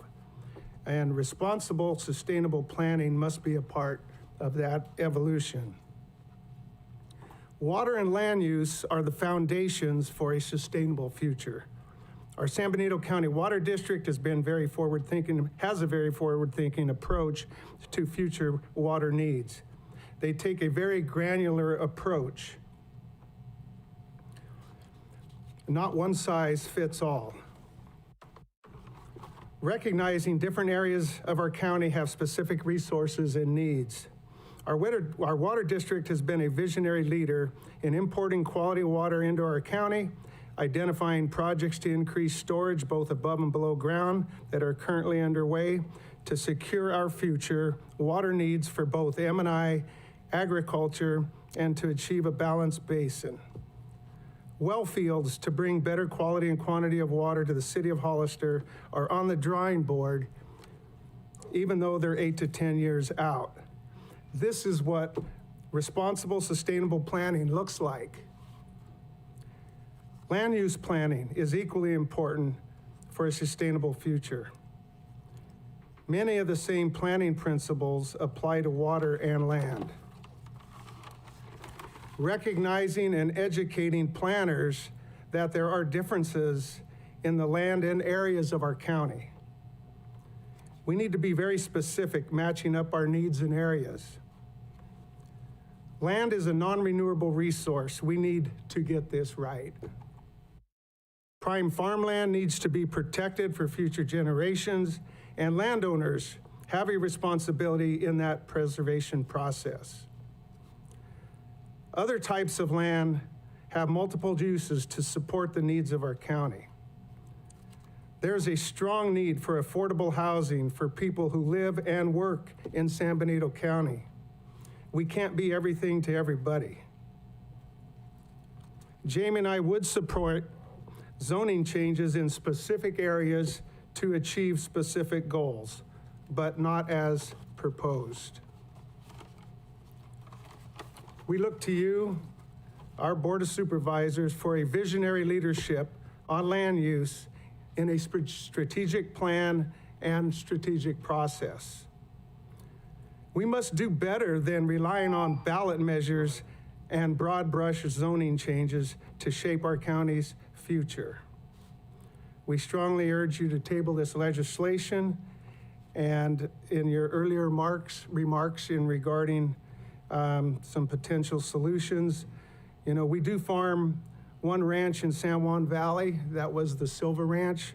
It was purchased by Mr. Gemelli for the purpose of transferring density credits from farmland that is protected to receiving areas, which was San Juan Oaks.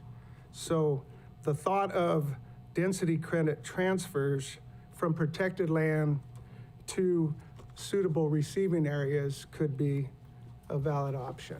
Thank you.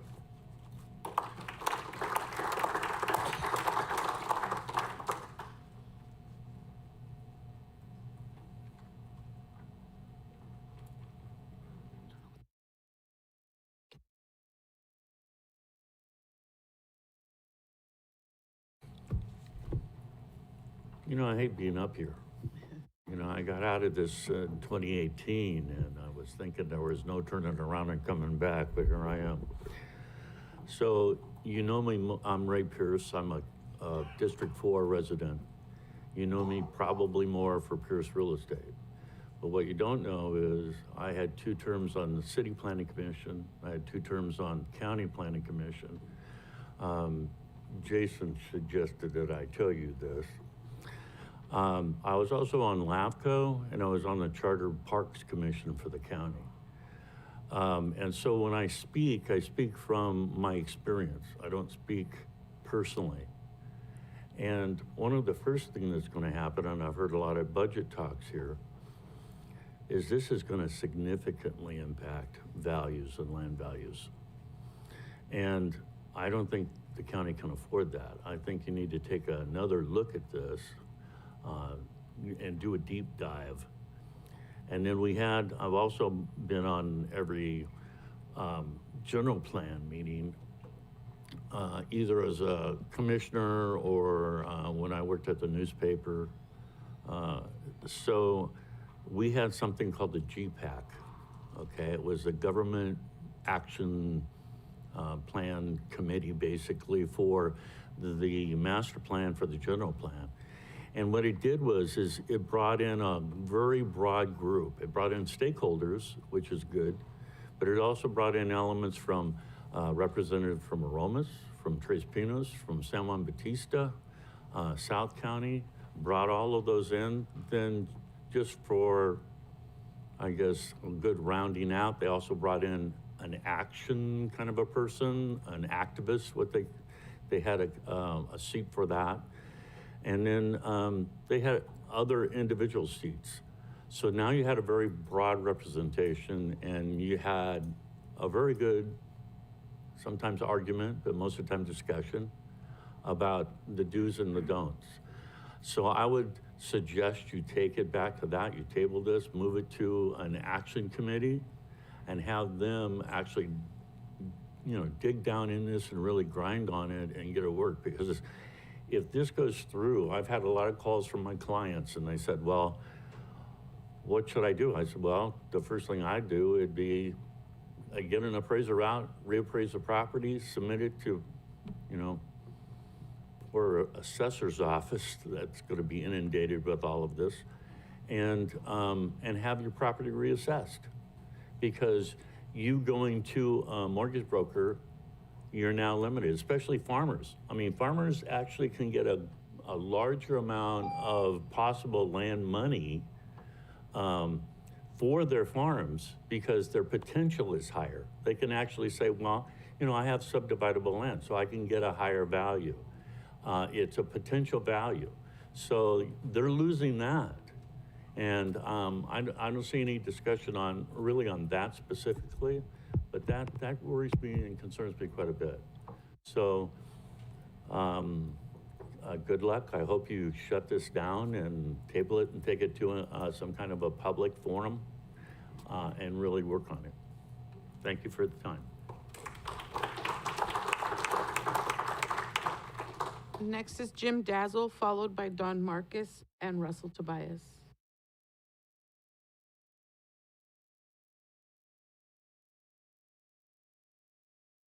Good morning, Jim Dassel, resident of San Juan Bautista.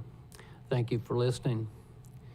When I was notified that this meeting was due to come up today, I spent a couple days thinking whether I should speak or not, and a couple other days trying to draft what I was going to say. There has not been one speaker this morning that hasn't hit the nail on the head. Anything that I wrote down on my little speaker card would be remiss, redundant, and duplicative. I was encouraged by Supervisor Zanger's suggestion that we need to gather and speak, develop each other's thoughts, feelings, and directions, and I could see that's where this meeting was going to be headed. And that's kind of the results that I've seen so far from the previous speakers, and I would suspect other speakers. So I'm not going to be redundant and take a lot of your time, but what I've heard here has been very positive. Thank you for bringing that up because there have been a lot of good suggestions and ideas. Thank you for listening.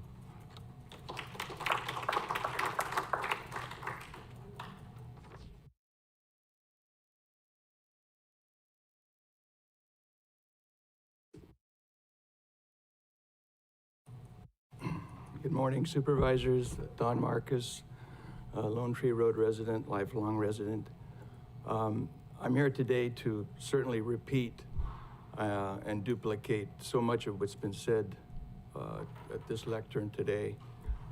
As past county supervisor almost 20 years ago, I know what it's like to sit up where you are right now, particularly in a packed house, We had things like the hillside ordinance. There was a casino proposed.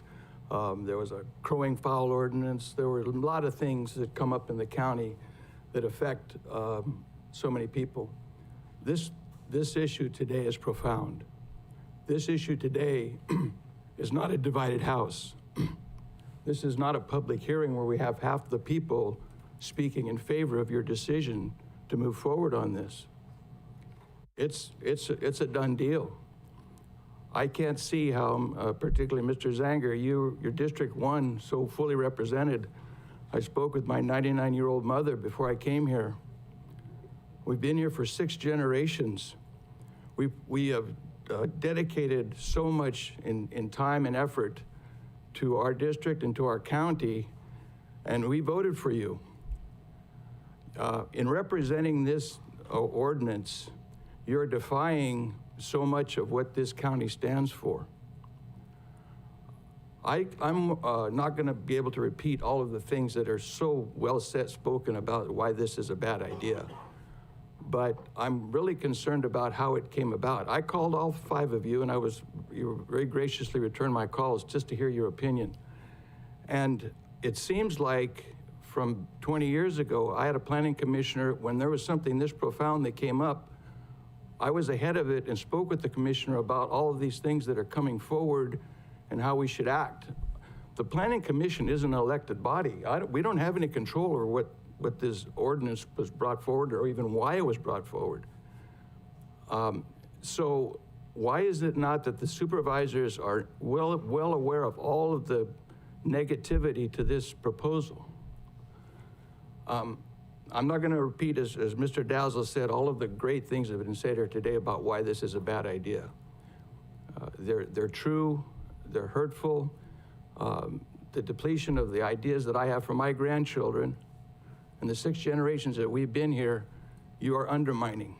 And not only that, from Mr. Slavich's position, when you decrease the land values, as you will certainly do, and ask for profound reassessments, and you lower the tax base to San Benito County, you can't compare San Benito County to other counties. Keep going. We receive, I still believe, 11 cents on the dollar, less than any other county.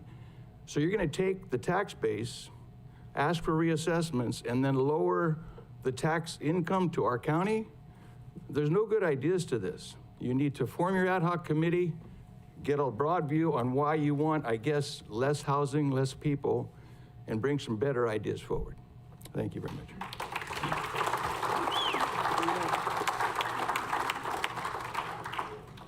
After Russell Tobias will be Daniel Modick, Beth Carbone. Good morning, Supervisors. Russell Tobias, and I'm here today on behalf of the San Benito County Cattlemen's Association and as a concerned member of my family's cattle ranching operation. The cattlemen of San Benito County categorically oppose these zoning changes and ask for a no vote today. I'll go ahead and skip some of the reasoning that we've heard from everybody else out here today. They've done a very good job in explaining why this is very impactful to land values and the opportunities for people to continue running their operations. The one key point I'd like to say is that most family operations and most ranching operations, farming operations, agricultural endeavors I'm aware of are looking to continue to operate for the foreseeable future.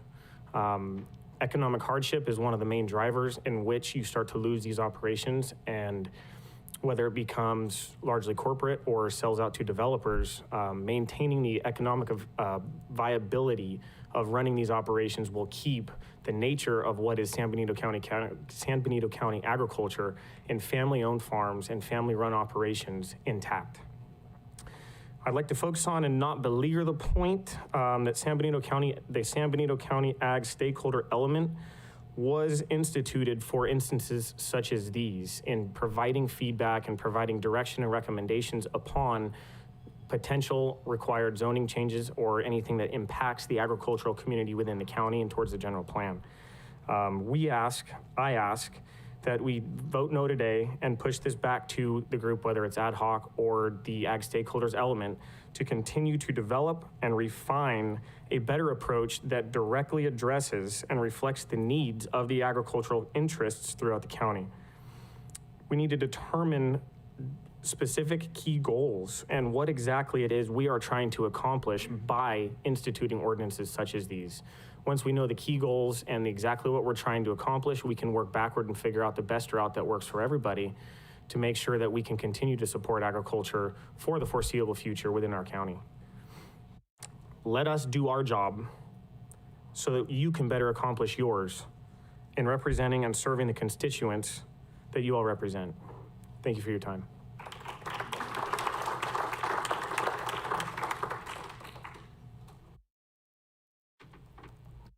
Hello. Hold on a minute. It's Daniel first. Oh, hi, then Beth. Daniel, I'm back.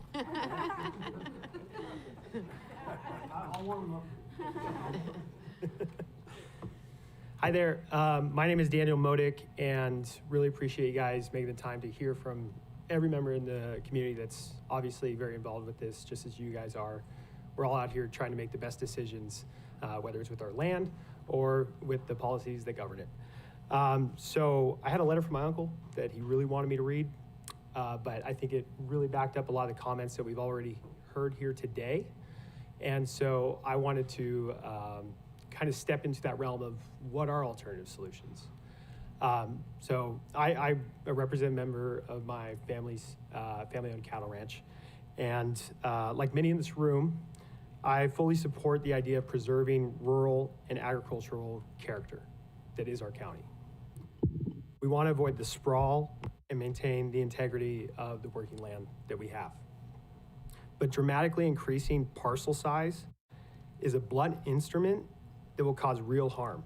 And as others have said, it will lower land values, limit our ability to finance operations, and make it harder for family farmers and ranchers to adapt, expand, and transition land to the next generation. Other counties have shown there are better tools to use, such as conservation incentives, rural cluster zoning, and strengthening right to farm protections and direct caps to residential growth, all of which help preserve ag land without sacrificing landowners' flexibilities. San Benito County already has some of these tools in their books. We should improve and expand them rather than resorting to zoning changes. I urge the board to step back, engage our ag community more fully, and develop a smarter path forward that protects both our land and the people who work it. Thank you very much.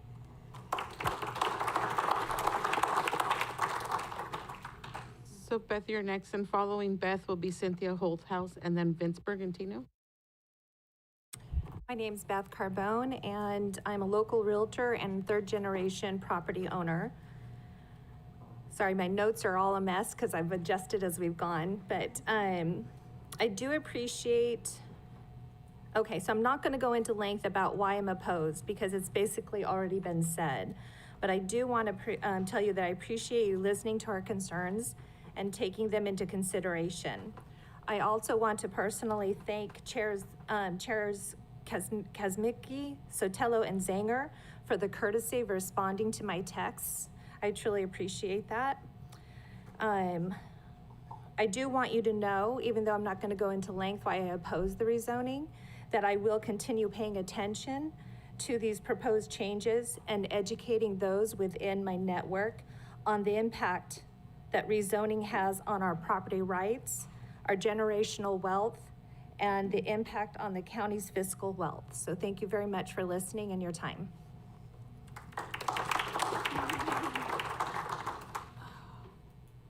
Good morning, everybody. Cynthia Holthouse. I've been a lender here for over 30 years, and I'm talking to all of you. I sent you all text messages about my feelings on this will have a disparate impact on borrowing money. Zoning is really difficult when it comes to lending overlays. You can look up Fannie, Freddie, VA, FHA, USDA, and they'll all say there's no limits, but as a lender, there are limits. It is a lender nightmare to think about 40-acre zoning. You're pretty much stopping any type of future ownership for somebody who's going to borrow to buy a little ranchette or to build a home. ADUs are very popular. I get a lot of calls. I want to put an ADU on my acreage. That is a positive message. We want to increase housing. We want to help people have generational homes where people can live on their property or their family property. Can you imagine what 40 acres is gonna do? I have an appraisal for a property that's 80 acres. Reverse mortgage client, which is an older person who needs the money to be able to live on their property. I couldn't get an appraisal. I called several appraisers, which I notified one in Italy right now, but they're very against this because it's so difficult to lend on, to appraise. It's gonna be very hard to get this. I got a quote for $2,500 for a manufactured home on 80 acres for a reverse mortgage. They can't afford that. We called all these other different lenders or appraisers and we got it down to $1,500. So that's something that's real. This is a cost to all of these homeowners, to all of these landowners. Everybody loves San Benito County. I love San Benito County. My husband's family moved here in '47. But I see lending. I work with ranchers. I work with people with parcels that are over. But there's also the hobby farm. Dom, you mentioned about doing some type of cluster housing. Lenders hate hobby farms. I'm sorry, that's a different kind of lending. I mean, there's ag credit, there's other types of loans, but the best, the most affordable is Fannie, Freddie, all of the conventional lending, VA, veterans, they have the best rates, FHA. They will be severely impacted by this higher zoning. We won't be able to lend on it. It will be very difficult. In addition to that, the overlays, again, I would love to be on any kind of committee. I know other lenders in our community are very professional. They've been around as long as I have, all the realtors I've worked with. This is really a collective group of people that really need to talk about this. Because if somebody mentioned 5, 10, 15 years, well, what will the lending do? Not everybody pays cash. I mean, I guarantee you, I've been in business for a long time. So please, I urge you all to consider this and what the zoning impact will have on people who want to be able to purchase these properties. Thank you very much. And again, I oppose this. Thank you. As Mr. Bergantino's walking up, after him will be Dave Bergantino and Carson Clower. Hello, my name's Vince Bergantino. I'm a partner in Church Brothers Farms and Truly Farms. We grow produce in San Benito County and other areas, and we market our produce, the produce throughout North America. I am going to change my remarks based on the comments I've heard, partly because I left my carefully prepared speech at home. But so agriculture is, thank you, first of all, for recognizing that agriculture is difficult, risky business, capital intensive business, right? Kay mentioned some of the prices. We process salads in San Juan Bautista where we employ about 900 people. Incidentally, I'll get health, 401k benefits, the whole 9 yards, and our farm workers do as well. It's risky, difficult, capital intensive business, and land values get you through tough times. It's also, it's perishable products, so there's supply and demand imbalances. We go through long stretches of losing money, and you have to have some rocks to get you through those hard times, and land value is one of them that we can tap into for new equipment. We can, say good things happen and you want to expand. You can tap into that for expansion. Most importantly, you can tap into it to get you through the tough times. So thank you for recognizing that. Thank you for recognizing that San Benito County is not like other counties. Monterey County has $4.4 billion in ag sales. We have 300 and some million. Monterey County has billion-dollar companies based out of there, and billions in ag infrastructure, which we do not have. We are fringe to Monterey County. We are fringe to the Central Valley. Sometimes you'll see Central Valley crops come here when they're short on water. When things are going good in Monterey County, you see, the produce grown here. If things need to be cut back, they're going to be cut back in their fringe areas, which we're the fringe area. So thank you for recognizing that. The solutions that you proposed, I think, are very good solutions that need to be looked at. The Ag Element group that was mentioned earlier has not even done any work. That's a good, let that group work. Let San Benito County farmers, ranchers, landowners come up with solutions that'll work for San Benito County farmers, ranchers, and landowners. So again, thank you for recognizing that, and thank you for putting a pause on this.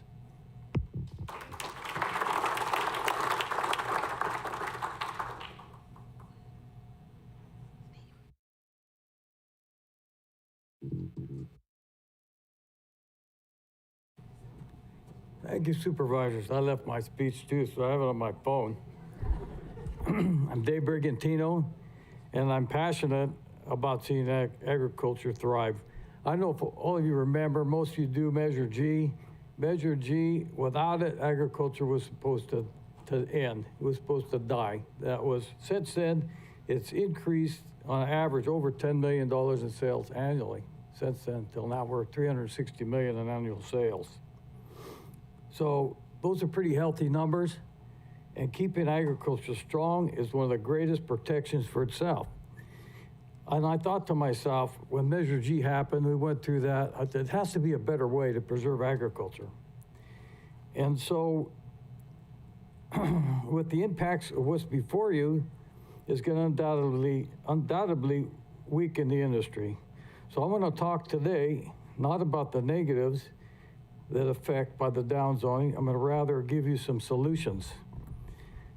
This solution will not reduce property values. It will not reduce borrowing power for landowners. It will not reduce sustainability for agriculture. It will not undermine landowners' ability to expand, improve, or pass down a ranch to the next generation. It will not reduce agricultural commerce, sales tax, property tax, revenue for the county. And best of all, it will not reduce the conservation values. Landowners take advantage, as you heard, their equity in their ranches. Let's call it their financial resource. This financial resource is a tangible asset for them, which could be sold for cash, borrowed against, and utilized when needed. It is their nest egg, their IRA, their savings, their line of credit. It's their past and their future. How do we protect agriculture without harming the people who have stewarded this land? One answer is to protect and preserve the land, creating conservation easements or by acquisition through land trusts, like our San Benito Land Trust, which I'm on the board, but I'm speaking on my behalf today. Mitigation is also a tool that can be utilized in this effort. A land trust typically pays landowner for their development rights in exchange for recording conservation easement on their property. In some cases, the land trust will acquire the ranch and conserve it. Here's some examples. The Bingham Ranch, 2,500 acres was a proposed development. The Breen Ranch, 500 acres. An Island Ranch, 500 acres. The Rancho Lares open space is part of a development, but 500 acres. It's about 4,000 acres. Contiguous stretch from the Red Barn leading into San Juan Bautista, now preserved permanently. It might not have taken place had the zoning been changed. As yours. Keep going. Oh, brother. You need to go a few more. Sergeant Ranch, 2,500 acres. There's a whole stretch from the Soap Lake area, Pacheco Pass. There's some in process that are going to impact it. One is 8,000 acres going to be preserved. Anyway, I'm out of time, but please consider supporting that, embrace that, because that's the solution that nobody's injured. Everybody's happy at the end of the line. Embrace the conservation part, somehow fund it, do whatever you can, promote it, and let everybody know about that option. And you can use mitigation on developments as well to help support it. Thank you.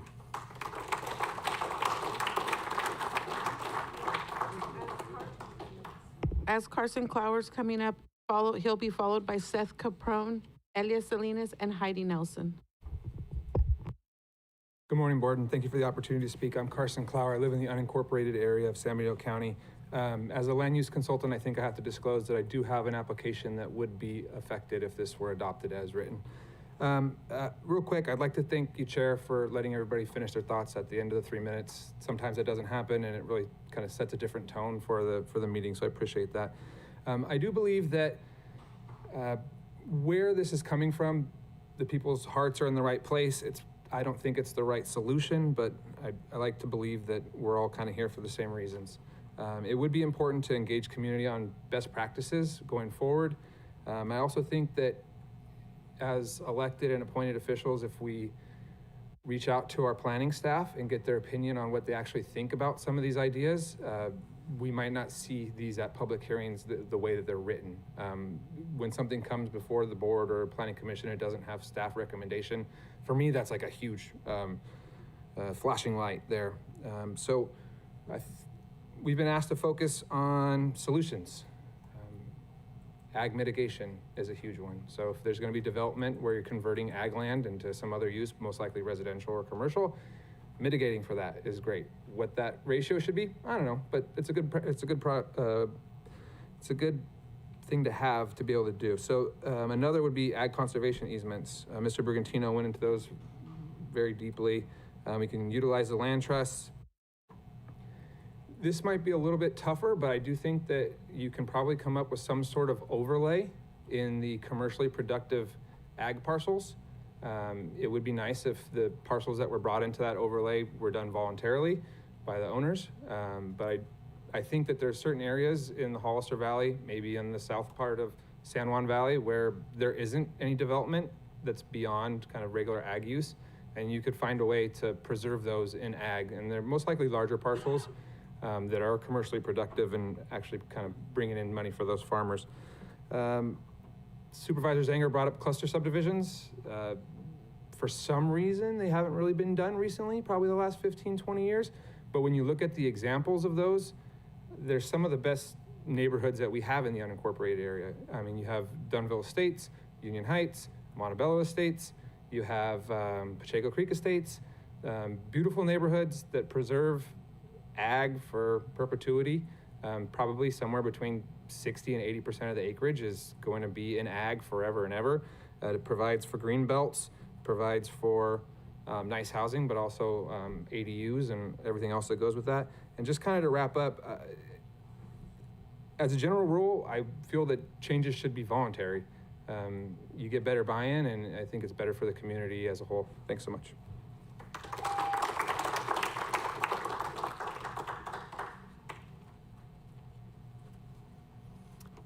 Hello, Board. My name is Seth Caper, and I've been a resident of District 2 for 55 years. When I first became aware of our zoning ordinance about 45 years ago, I didn't understand why we had 5-acre zoning on our ag land. It didn't make sense to me. If you read the general plan language, which I think has been true even since back then, it says that we want to preserve our productive farmland. And I think everybody agrees that 5-acre zoning is not a good solution for preserving farmland. In the long run, if subdivision is allowed, that farmland is going to gradually shrink over time. That may be over a long period, but we're not creating any new ag land. And so we need to be taking a long view on this. So we've got ourselves in kind of a mess now because we've had this zoning for a long time. Our hardworking farmers have been relying on this concept for a long time. But I think if you look at the language in the zoning ordinance, it's been internally inconsistent. And according to the language in our zoning ordinance, we shouldn't have been allowing any 5-acre zoning because 5-acre zoning does not preserve ag land like we say that's our goal. Part of the problem is people talk about loans on the land based on the zoning. If someone's getting a loan on their ag land based on the potential for 5-acre zoning, to me, that's a bad loan because what we're saying is we don't want to develop that land. So we've gotten ourselves into this box, I think, and it's going to take some creative solutions. I think everybody supports the hard work that our farmers do, but, and we don't want to hurt people. But to say that people have somehow property rights that we can't change the zoning would basically mean we could never downzone any land. And I don't think that's a reasonable proposition, especially in a case like this where our zoning language has actually been inconsistent.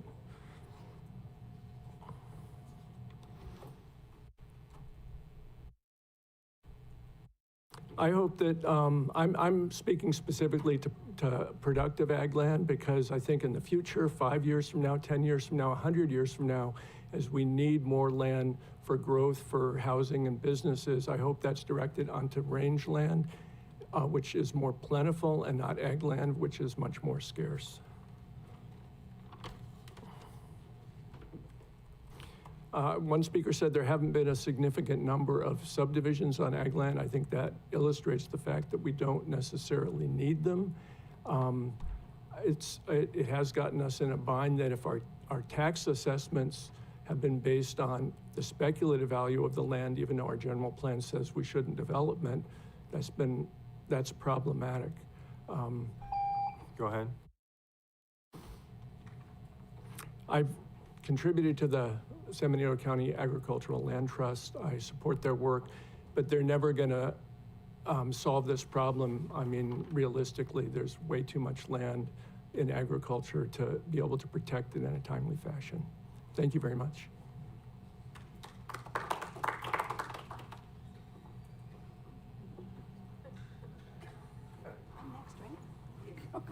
Sure. Thank you, Mr. Chair. I would really appreciate the fact that you've actually given everyone 3 minutes instead of knowing how many people were going to speak, that it was going to go over the half an hour. So really appreciate the fact that you've also been able to let them complete their thoughts and their message to you. So Dave Brigantino spoke on the land trust, so I won't speak on that. Although, and also talked about the ag stakeholders, and so we need them to be allowed to finish what it is that their meetings bring together the organization. And Mr. Pierce talked about the GPAC, and I remember them talking years ago. I think there were like almost 50 people in the GPAC that contributed to it, you know, as opposed to what it is. You know, you're going to have to start planning for it. The city just had it. The city had less than 10 people participate. So with regards to this, you know, cluster, and Mr. Zanger got the idea that he thought maybe we should look into it. Well, you know, there is a Zanger development, so it's okay for them to do it, right? So maybe we can continue to do that, but they say it's not a good idea, although some of these places are really nice. So if I give my property tax, this goes to the assessor, if I give my property taxes, I have to pay in December and I have to pay in April, and I get my property reassessed before the April is due, and I paid $5 in December, and now I don't have to pay $5 in April because my reassessment is now actually $1. So will I get a reimbursement for $4 because I paid that in December, but I didn't get my assessment until after, even though my property values have dropped? And if so, you have to look at the future. And I understand that you're going to, you know, you're not going to pass this through. There's more thoughts about that. But you have to consider, you know, you just went through this economic, or you're in an economic crisis, you want to cut jobs and all this stuff to save money in the county because you don't have any money, then you can't shoot yourselves in the foot, right? So you really need to bring this back and have stakeholders come to the meetings and participate in these meetings, because these are the people with the experience. These are generations of experience here. If I have 100 acres, I can do ag land, but I can't afford 100 acres. If I can afford 5 acres and I want to be able to have a garden out there, why should I be stopped? And why should these property owners not be allowed to have their properties divided after, say the grandparents passed away, now the parents passed away, and the kids don't even live here anymore? They should be able to have their property rights to say, I can sell this property and we're going to divide it up. Thank you.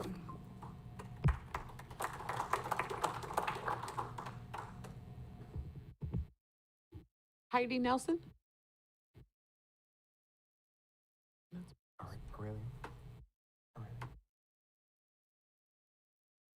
Hello, and thank you for letting me approach and speak today. I didn't come with any notes. I came from just a personal experience that I would like to share. I recently purchased a 50-acre parcel. It's been farmed for years by organic farmers. Little backstory is I also own a couple businesses here in the county, Meadowlark Preschool being one, which our fundamental beliefs is holistic foods, vegetarian diet. Bought the property with the intentions to be able to maybe partner with an organic farmer, provide a little bit of food for our school. Secondary, I have 8 kids. You got 50 acres. You can do the math. You can figure out estate planning.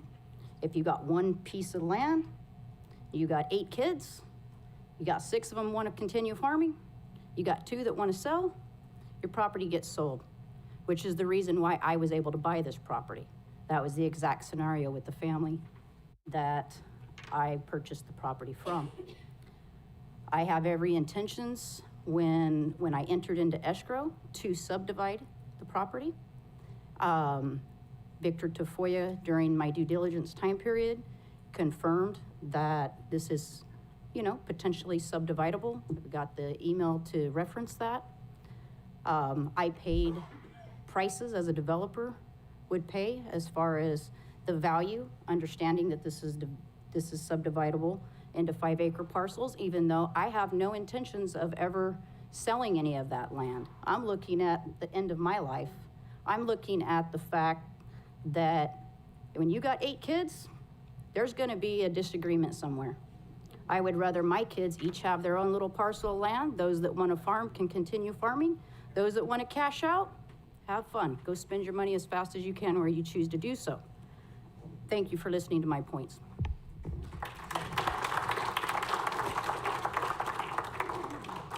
And as far as I see here and on Zoom, I have no more public comment on this item. All right, if there's a will, I apologize for this, but a 3 to 5 minute break, if anybody has to use the bathroom, and then we'll come back and discuss and move forward.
Thank you very much. We have Ariel Goodspeed up here for questions. I know our assessor, Tom Slavich, is available if we have any questions. Ken Griffin's here if we have any questions on the ag side. CAO, County Council, is coming back to the board for further dialogue. Supervisor Sotelo, would you like to start? Sure. Okay, so first of all, I want to say thank you to everybody for being here and giving us kind of your sincere, genuine public comments about what this means to you, sharing your stories. I think it's very clear there's not a one-size-fits-all. It's not going to work here. It doesn't work in our state, and it's not going to work in our county. I agree with the Ag Element stakeholder group. Actually, as I'm saying this, I'm going to pause for a second. I know Supervisor Curro, you had some statements you wanted to make from the Ag Element stakeholder group. If it's okay, I'll go ahead and hold off my comments until you make your comments regarding the Ag Element stakeholder group. I apologize for that. Yeah, of course. Okay, first of all, I want to say thank you so much for everyone coming out today. I also want to apologize for seeming and to staff for being as frustrated as I was at the Ag Element stakeholder group. My biggest comment on this is that in February of 24, I don't know how many of you remember that this was brought forward previously with some other things, not exactly like this, but this topic was brought forward. It was really trying at that time to let the Ag Element be the driving force, which would include the stakeholder group being the community and residents that would have the voice. What I did not have control over is that in March of this year, the new board made zoning changes a priority, and I could not stop that from happening. The stakeholder group was created in addition to the Ag Element, was to talk about zoning and talk about the animal issue and ensure that row crops were not being impacted by 5-acre parcels. The problem is the 5-acre parcels have been around for a really long time. The stakeholder group came in and was very vocal. There are people that do support this. There is a silent group out there that do support this. But the problem is, exactly like Supervisor Sotelo stated, this is not a one-size-fits-all. We need to be looking at this strategically and not rushing and pushing this through. I also agree with all of our speakers, but one of the items that one of our speakers spoke about is that we need to rely on staff. Staff has to be able to go through the planning amendment process methodically, because even this element right now, or this zoning portion, could be overridden by a policy at a higher level of the general plan. So if we don't do it methodically, we will be creating more conflicts. The one thing I think the majority of us can agree is there are so many conflicts in our general plan that it's too convoluted, and we need to simplify it. And that was one of the comments that came out of the stakeholder the Ag Element and the stakeholder group, is that sometimes government a lot of times government makes things a lot more complicated, but we are genuinely trying to fix a problem. Now, pushing this zoning through faster, I think the entire stakeholder group did not agree with that. The stakeholder group wants to be methodical. They don't want to rush through this. The definition of prime ag land, we all agree from the stakeholder group, cannot be the state's definition. We need a local definition that comes from the people that are the experts, not from us as elected officials. I am not an ag expert in any way, shape, or form, but I will tell you I have learned more being on this stakeholder group than I ever imagined. I also don't feel that sitting up here that we aren't taking advantage of this Ag Element. The Ag Element, the whole point that we were trying to bring this topic to was to get the feedback and the input from the people that are impacted the most. There's conflicts about property rights, values, I get it. What we have to do is let the process go through with the stakeholder group, let the stakeholders look at this, and this is something, and I'm really happy that staff has done so well on bringing the maps in. I know some people aren't map fans, but when you bring parcels in that are existing 5-acre parcels, and you're in the unincorporated area, and you have islands of 15 acres, maybe 20 acres. Those 5-acre parcels make it impossible for that to be ag productive areas because the encroachment of those 5-acre parcels are impacting them. So now they're not going to be able to farm, they're not going to be able to make money, and now they aren't going to be able to subdivide to 5 acres or whatever it will be in the future. I truly believe and support the process, having this paused, having this come back to the stakeholder group, having the stakeholder group be engaged completely. And if that means we need to have an ad hoc off of that stakeholder group to come up with better options, or not better, but more definitive options, great. I don't feel that creating another group up here, an ad hoc, is going to solve this, and it's not going to be transparent.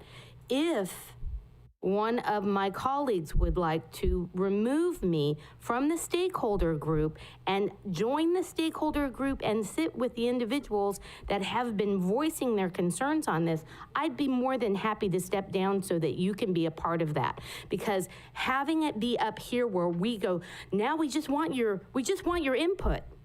Well, we don't really want your input because we didn't let the stakeholders do what our job was, which was to go through all of this. And actually, I can tell I'm raising my voice, I apologize. I got really heated at that stakeholder group because I'm like, what's the point of us being here? The entire stakeholder group literally sat there and said, there's no point in us wasting our time if they're not gonna listen to us. So I appreciate the stakeholder group. You hold your applause, thank you, I appreciate it. But I really recommend to this board, let the stakeholder group move forward. If Supervisor Zenger would like to be on that stakeholder group to be able to hear and to help with the suggestions, I would be more than happy to step down. So that's it from the stakeholder group. That's not my only comments, but I'll yield back to Supervisor Sotelo. Thank you. Thank you for updating us on what has gone on at the Ag Element stakeholder group. I'm supportive, however, this board wants to move forward as far as who they want to appoint on there.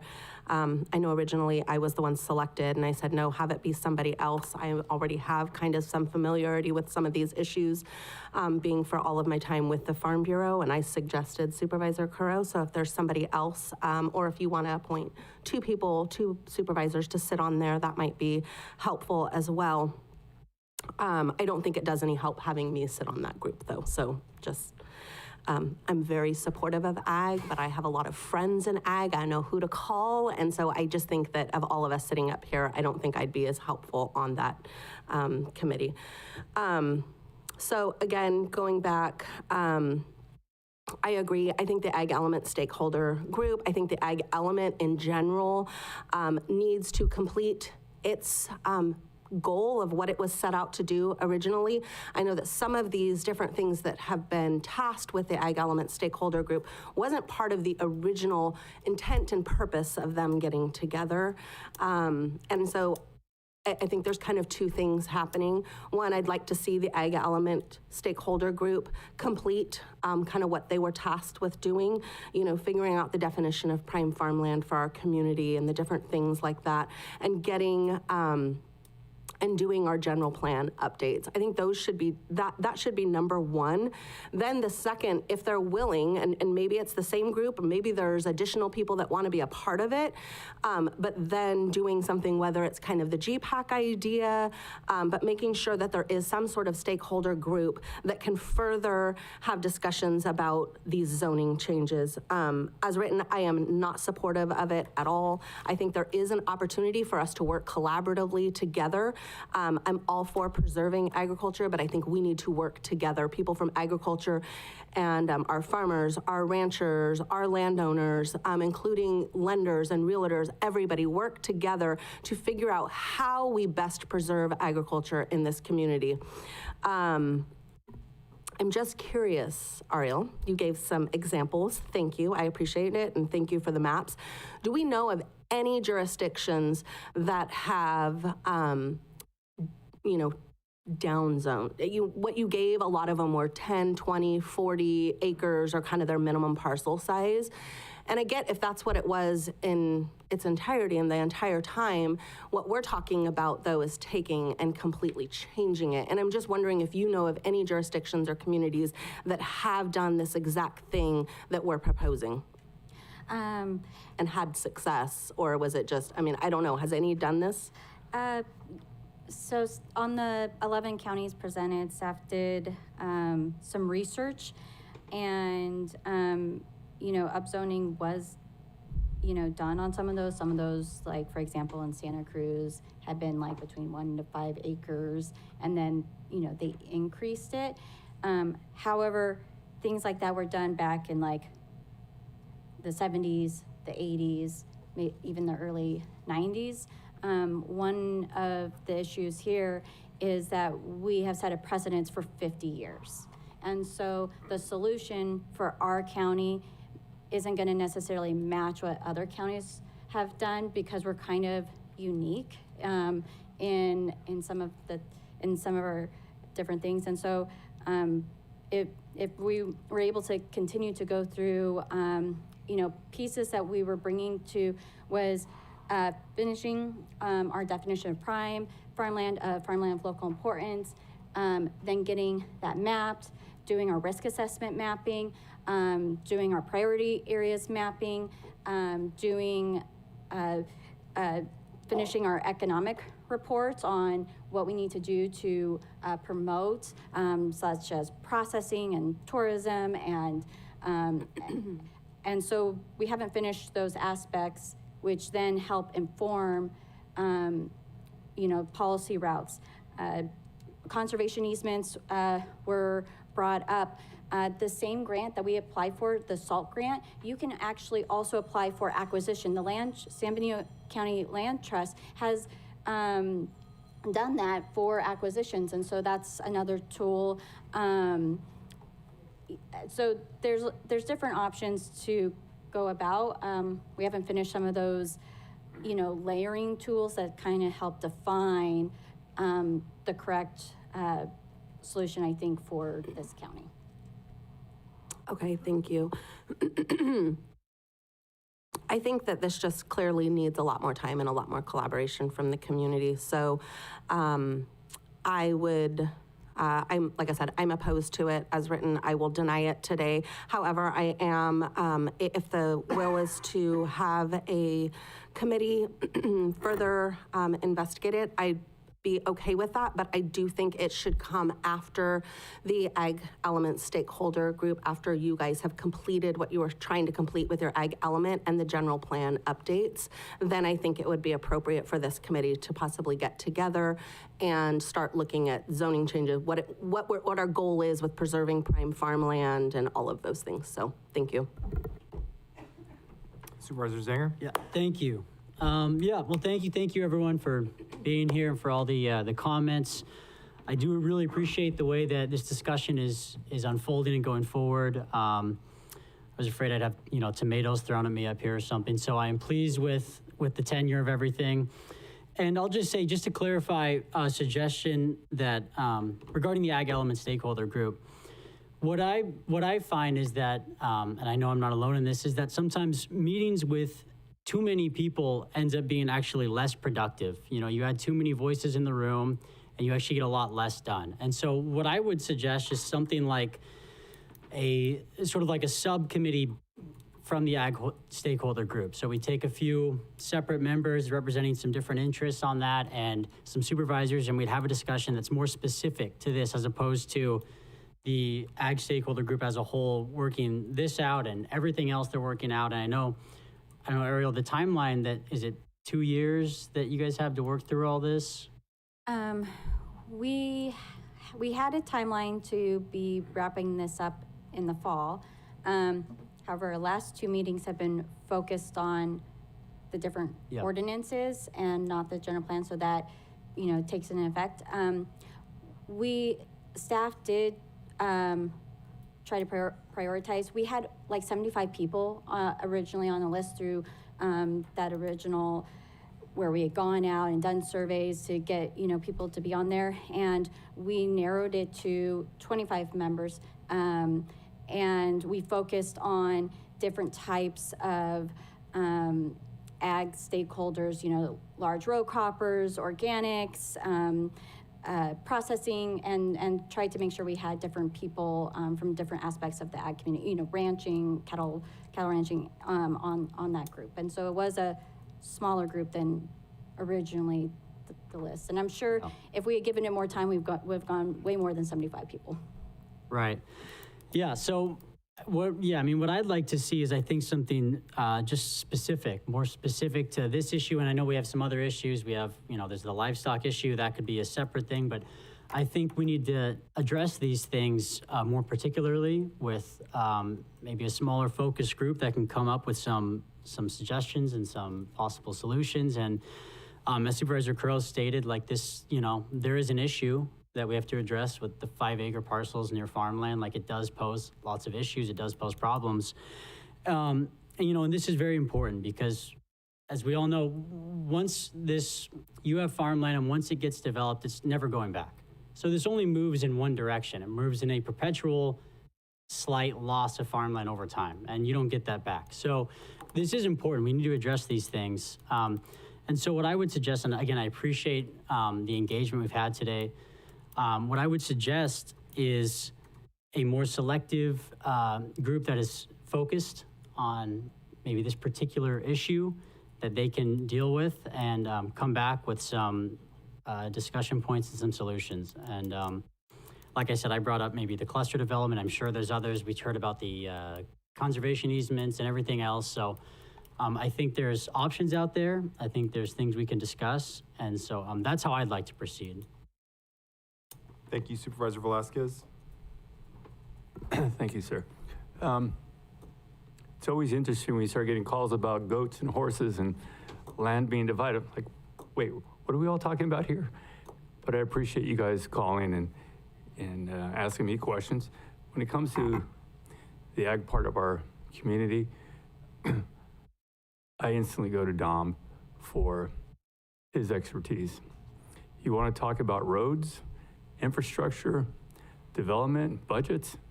I'll talk your ear off for days. I think Dom has the experience that needs to be done on something like this. This is not a simple matter.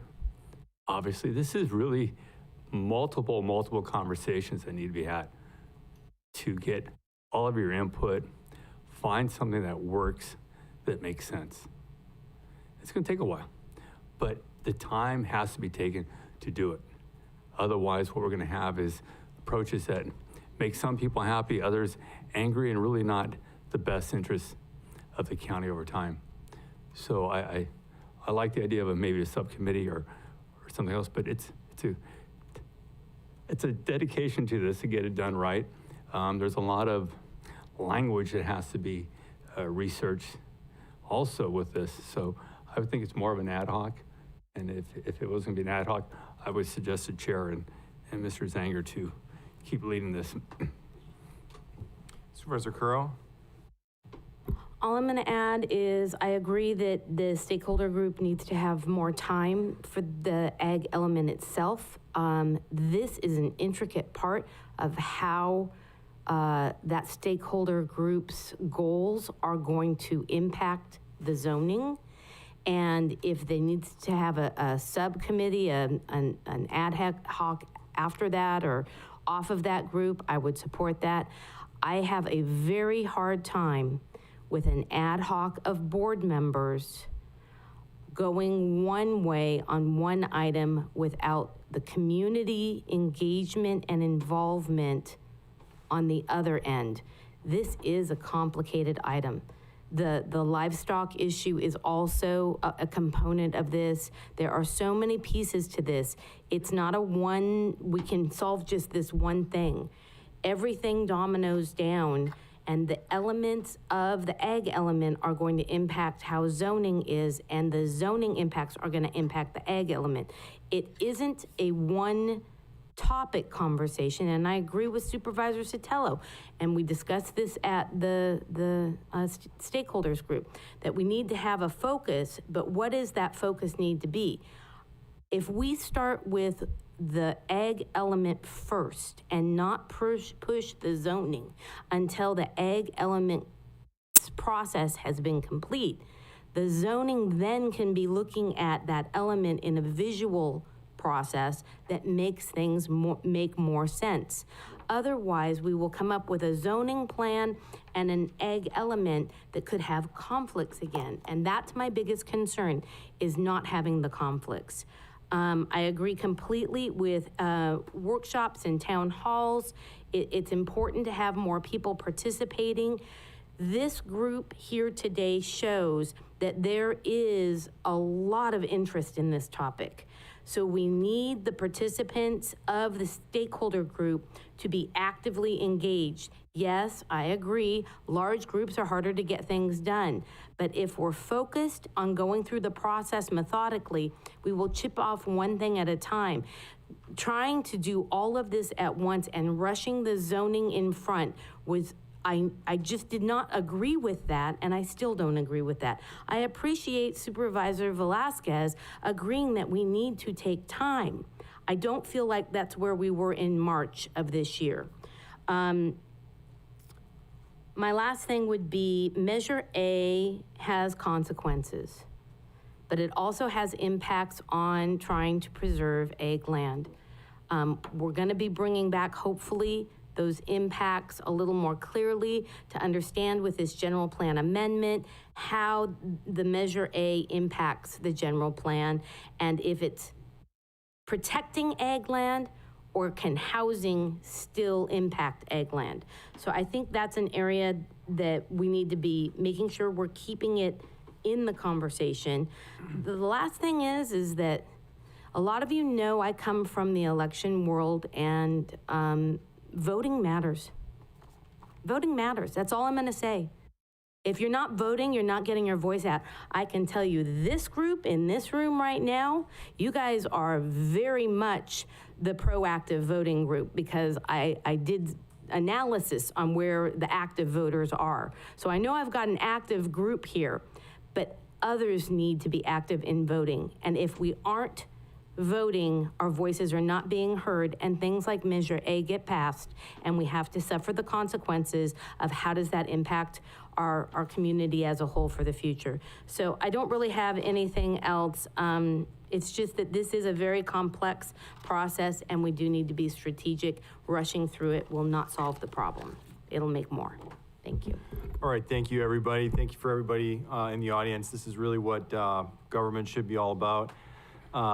You know, first off, I just say, I think we all know we're not going to shut down growth. That's not that's not something that's realistic, and I don't think it's the will of anybody on this board. We're the fastest growing county in the state, and there are a lot more housing units coming. I think the goal, you know, for the vast majority of residents I talk to, is to grow in a responsible fashion, to be proactive, and that's something that I think was lost for a long time in this community, that we just didn't have a proactive, the entire community coming together and saying, this is how we want to, this is the path we want to set when it comes to growth in our community, and to really take control and take the reins of what we want to look like as a community.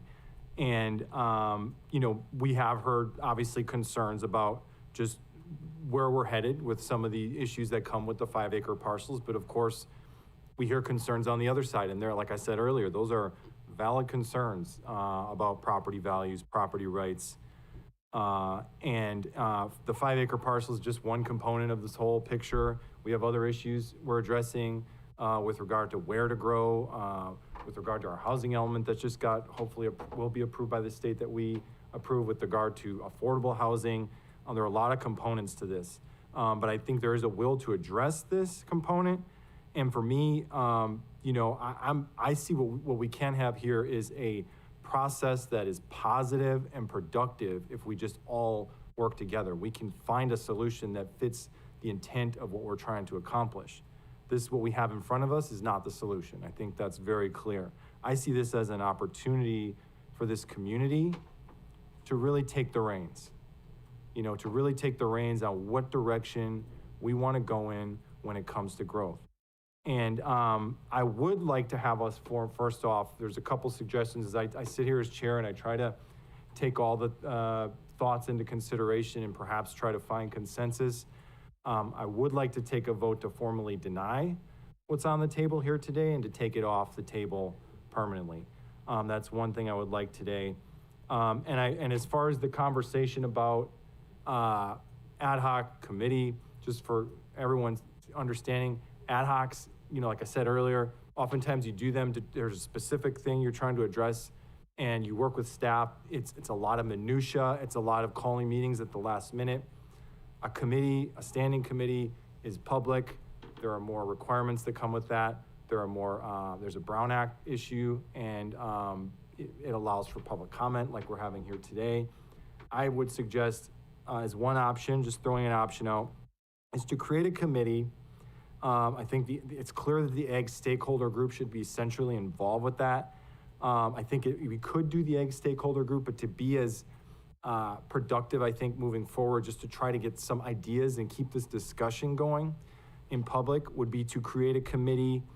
I would say, just as I'm jotting notes here, just as an option, to have several ag stakeholders, perhaps it's 3 stakeholders as a subcommittee of the ag stakeholder group, because there are other, I think, interests here that we're seeing in this room even, and I would think we heard from the Farm Bureau that they would want to be involved. I know they're also involved with the stakeholder. I would just want to ensure that we have the Farm Bureau, the Cattlemen's Association, the Land Trust, the Realtors, and I would say 2 supervisors, so that you have that connection to the board to come back, whether it's for updates throughout the process or eventually moving forward on something that we can all agree on. So again, my suggestion A would be we deny this proposal today and make it clear that we've heard you loud and clear, and we're going to move in another direction. And then to perhaps bring back an item at the next agenda for consideration, if that's necessary, County Council, to form a committee, we would need to agendize that, I believe. Yes. To bring back an item of a committee, which would include a set number of stakeholders from the ag stakeholder group, ensuring that the agricultural community is widely represented through the Farm Bureau, the cattlemen. If there are any other organizations out there that I'm missing, the Land Trust, Realtors, and a Realtor, at least a Realtor, and 2 supervisors that would start to discuss and put on the table real solutions to the issue. And what I heard as far as some potential solutions, bless you. Let me get those notes here real quick. Let's see here.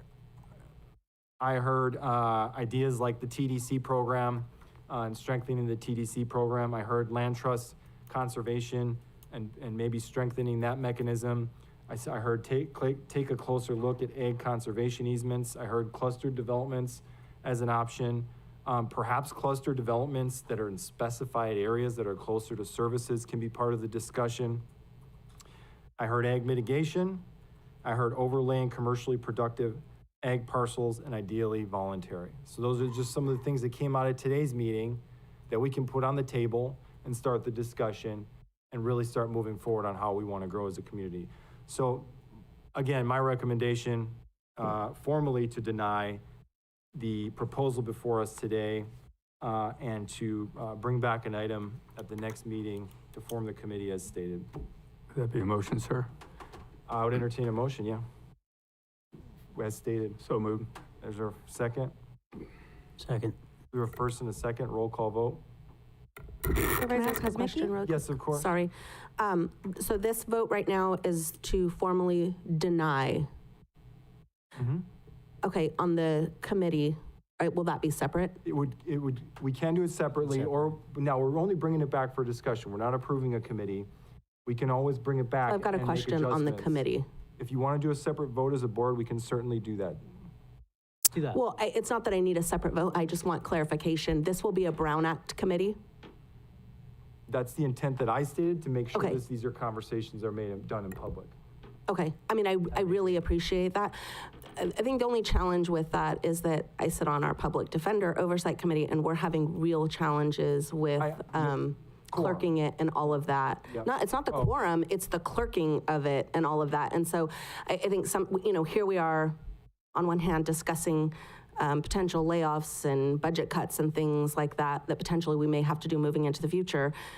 But then we're also, and I recognize, I see the issues we're having, like I said, sitting on that public defender committee, and I just worry that creating another committee, where are we going to get the staffing to be able to clerk it and do things of that sort? So I just want there to be consideration that we may have a challenge in that. And I know that if it's the will of this board, we'll make it happen, but I just think that there should be some consideration for that, maybe even take this item back to the ag stakeholder group and maybe get some ideas for the committee. I don't know. I worry about the amount of work for our staff. I hear you. I often bring up this same issue. My suggestion would be, along with the discussion on forming a committee, to bring the entire committee list forward, because to me, this should be a top priority. And we have a lot of committees, and to have that discussion again about if we're gonna add a committee, perhaps we eliminate a committee and look at that as an option. Okay, I'm ready. All right. Roll call vote, please. Supervisor Kozmicki? Yes? Supervisor Zanger? Yes. Supervisor Sotelo? Yes. Supervisor Curro? Yes. Supervisor Velasquez? Yes. 5-0 vote, motion passes. All right. Thank you, everybody. Appreciate it. Thank you. We'll let everybody take just a moment or a minute or two to sort out, and then we'll get to back to 2.1.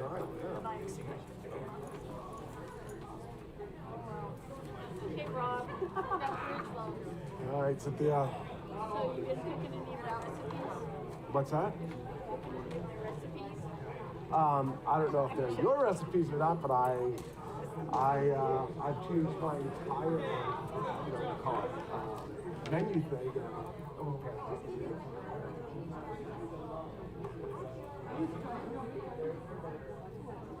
Good. How are you, Selena? Good.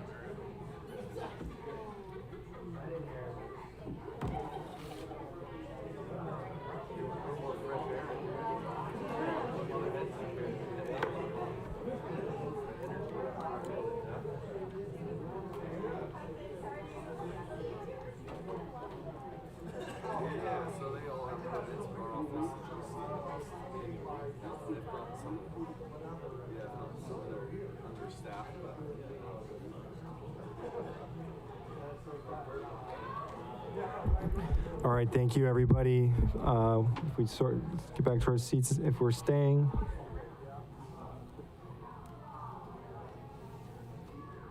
And we would be moving on to item 2.1, which is Assessor's Office Tom Slavich review LCA applications for compatible use requests. Tom? Good morning, Mr. Chair, members of the board, and to the public. Tom Slavich, County Assessor.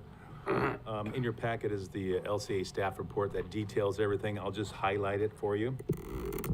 First item we have is a compatible use request. It's Hippo Harvest, Inc., Bush and Moore, the owners.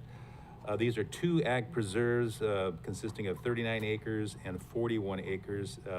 Properties located about 9 miles north of Hollister on the corner of Shore and Fraser Lake. The request is to use 50 acres to construct greenhouses in 4 phases to grow, pack, and ship leafy greens, along with construction of a central building and parking lot. Now, the applicant, Hippo Harvest, is a grower, packer, shipper of leafy greens. The total acreage for the two preserves, as I mentioned, is 80 acres. The project would utilize 50 acres in total, including the existing house and barn. Of the total 50 acres, about 28 acres would be in greenhouses, built over in 4 phases. We have 5 acres of pathways between the greenhouses, 5 acres of driveway, the parking lot, landscaping, and the central building, which is really going to be used for harvesting and processing of the product, along with our office facility. And the 4 acres of land would be for the existing house and barn, and the remaining 30 acres would be used for outdoor row cropping. Now, under a county ordinance, under categories of compatible uses, the uses deemed compatible include vegetable processing facilities and any use required to be permitted by the Williamson Act, and any other similar compatible use as determined by the board upon a finding that the proposed use is incidental and not detrimental to ag use. And under Government Code Section 51201B, agricultural use means use of the land, including but not limited to greenhouses for the purpose of producing an ag commodity for commercial purposes. Now, this ag preserve will continue to meet the acreage and income requirements of the Williamson Act. So in this situation, the proposed project will have leafy greens growing inside 28 acres of greenhouses and 30 acres on the outside. Your committee recommended approval of this compatible use. And I can answer any questions, and I believe the applicants are here as well. Okay, so we have that. I think what we'll do is we'll open up the public hearing first, and then we'll come back for any questions or comments. Public hearing open.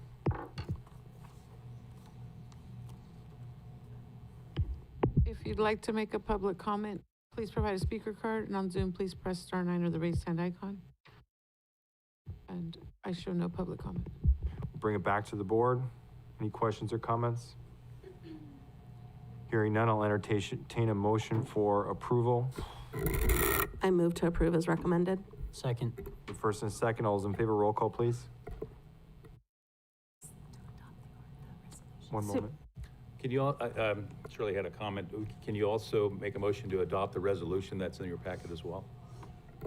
So I move to adopt the resolution in our packet as well. That's sufficient, Shirley? Okay. All right, thank you very much. We have a first and a second. Roll call vote, please. Supervisor Kuzmicki? Yes. Supervisor Zanger? Yes. Supervisor Sotelo? Yes. Supervisor Curro? Yes. Supervisor Velasquez? Yes. 5-0 vote, motion passes. Thank you. Tom? Okay, we'll move on to the next one. It's another compatible use request, McCain. The Ag Preserve consists of 71.4 acres. The property is located about 6 miles northeast of Hollister on Brook Hollow Road, which is off Hudner Lane, Highway 25. The request is to have outdoor cannabis cultivation on the 71 acres. Under our county ordinance, under compatible uses, the primary purpose of creating an Ag Preserve is to foster agriculture and preserve ag land. The determination of a compatible use shall be in light of these principles. Ag use is any use of the land for purpose of producing an ag commodity for the commercial purposes. Under California Government Code Section 51231B, the rule provides that commercial cultivation of cannabis may constitute a compatible use on contracted Williamson Act land and non-contracted land. The Ag Preserve will continue to meet the acreage and income requirements of the Williamson Act. In this situation, the 71 acres which has been used for row crop will be now used for cannabis cultivation, and your committee recommended approval of this compatible use request. Thank you. We'll open the public hearing. If you'd like to make a comment in chambers, please provide a speaker card. On Zoom, please press *9 or the raised hand icon. And I have no public comment. We'll bring it back to the board. Any questions or comments? Hearing none, I'd entertain a motion for approval. I move to approve and adopt the resolution. I'll second. First and second, roll call, please. Supervisor Kuzmicki? Yes. Supervisor Zanger? Yes. Supervisor Sotelo? Yes. Supervisor Curro? Yes. Supervisor Velasquez? No. 4-1 vote, motion passes. Tom, next one. Next one is another compatible use request, Williams Family Trust. This preserve is 122 acres. It's down in South County. It's located 17 miles south of Hollister on Airline Highway. The request is to have an outdoor cannabis cultivation on 74 acres of the 122 acres. As mentioned before, ag use is any use of the land for the purpose of producing an ag commodity for commercial purposes. As mentioned before, the rules provide that commercial cultivation of cannabis may constitute a compatible use on contracted or non-contracted land. This Ag Preserve will continue to meet the acreage and income requirements of the Williamson Act. So in this situation, the cannabis will encompass 74 acres of the 122. The remaining 48 acres will be used for row crop and hay production. And there's a piece next door that's not in the Williamson Act that's adjoining this piece. That would also be in cannabis as well. Your committee recommended approval of this compatible use request. Thanks, Tom. We'll open the public hearing. If If you'd like to make a comment in chambers, please provide a speaker card. On Zoom, please press *9 or the raised hand icon. And I have no public comment. Close the public hearing, bring it back to the board. Any questions or comments? Hearing none, I'd entertain a motion for approval. So I move to approve and adopt resolution. We have first, we second. I'll second. First and second, roll call vote, please. Supervisor Kozmicki, Yes. Supervisor Zanger, Yes. Supervisor Sotelo, Yes. Supervisor Curro, Yes. Supervisor Velasquez. No. 4-1 vote, motion passes. Next item is a division request. This is Felice Enterprises. This preserve is 268 acres. This is row crop land that's located 4 miles north of Hollister on McCloskey and Fairview Road. The request is to divide the preserve into 3 new preserves of 155.5 acres, 56.32 acres, and 56.37 acres. The minimum acreage for row crop land in the Williamson Act is 10 acres, and the annual income requirement is $3,500 per year.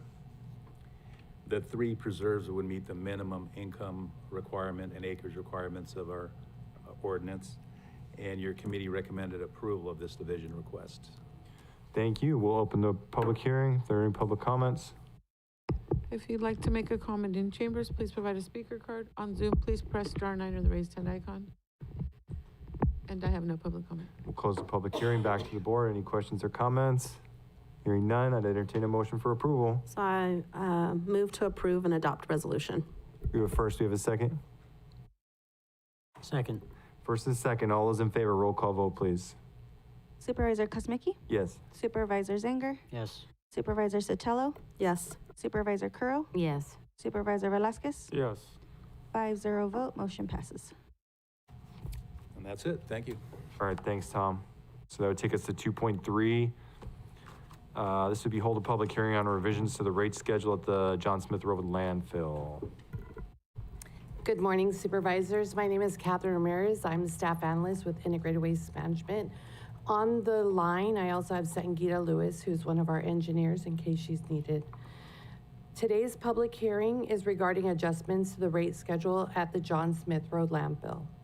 The landfill operator submitted its annual calculations for a compensation adjustment prior to March 1st per section 6.2 of the landfill operating agreement, calculating a COLA of $99,822 or 2.19%. Staff and our consultant, Sangita Lewis with Lewis Engineering, conducted a review of the operator's COLA calculation and concur with the mathematical accuracy and proper use of the indices outlined in the operating agreement, section 6.2 and Exhibit H. As a result, staff adjusted the current landfill rates to reflect a 2.19% increase across all rates, and the increased rates were reflected in the public hearing notice that was published on May 30th and June 6th, also attached to the staff report. Please note that the landfill operator per section 6.2A of the operating agreement is entitled to, at minimum, a 2% rate increase, but cannot exceed 6%, and they're currently at 2.19%. It's staff's recommendation that the board approve the landfill operator's cost of living adjustment and the resolution adopting the revised rate schedule. I'm here to answer any questions the board may have regarding this item. Thank you very much. We'll open the public hearing. Any public comments? If you'd like to make a comment in chambers, please provide a speaker card. On Zoom, please press *9 or the raised hand icon. And Elias Salinas?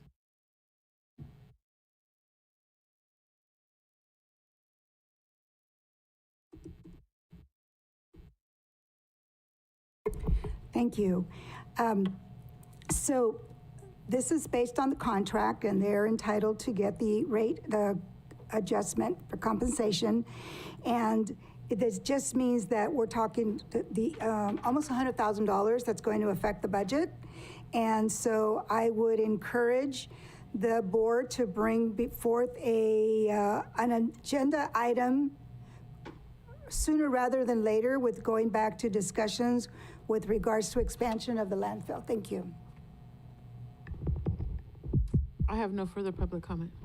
thank you. We'll bring it back to the board for further questions and comments. If questions or comments from the board, hearing none, I entertain a motion for approval. Trying to make sure I get the wording correct. So I move to approve and adopt the resolution revising the rate schedule at the John Smith Road landfill. Second. And just to clarify, and approve the operator's cost of living adjustment. Sorry, just make sure. Is that okay? Okay, and adopt the operator's Sorry, cost of just living wanna make sure. adjustment. All right, first and a second, all those in favor, roll call vote, please. Supervisors Kuzmicki, Yes. Supervisor Zanger, Yes. Supervisor Sotelo, Supervisor Curro, Yes. Supervisor Velasquez. Yes. 5-0 vote, motion passes. All right, thank you very much. Thank you. Appreciate it. That takes us to 2.4, which is hold a public hearing and review the general plan amendment to implement voter approved empower voters to make land use decisions initiative, Measure A. And who do we have here today? We have staff, wonderful.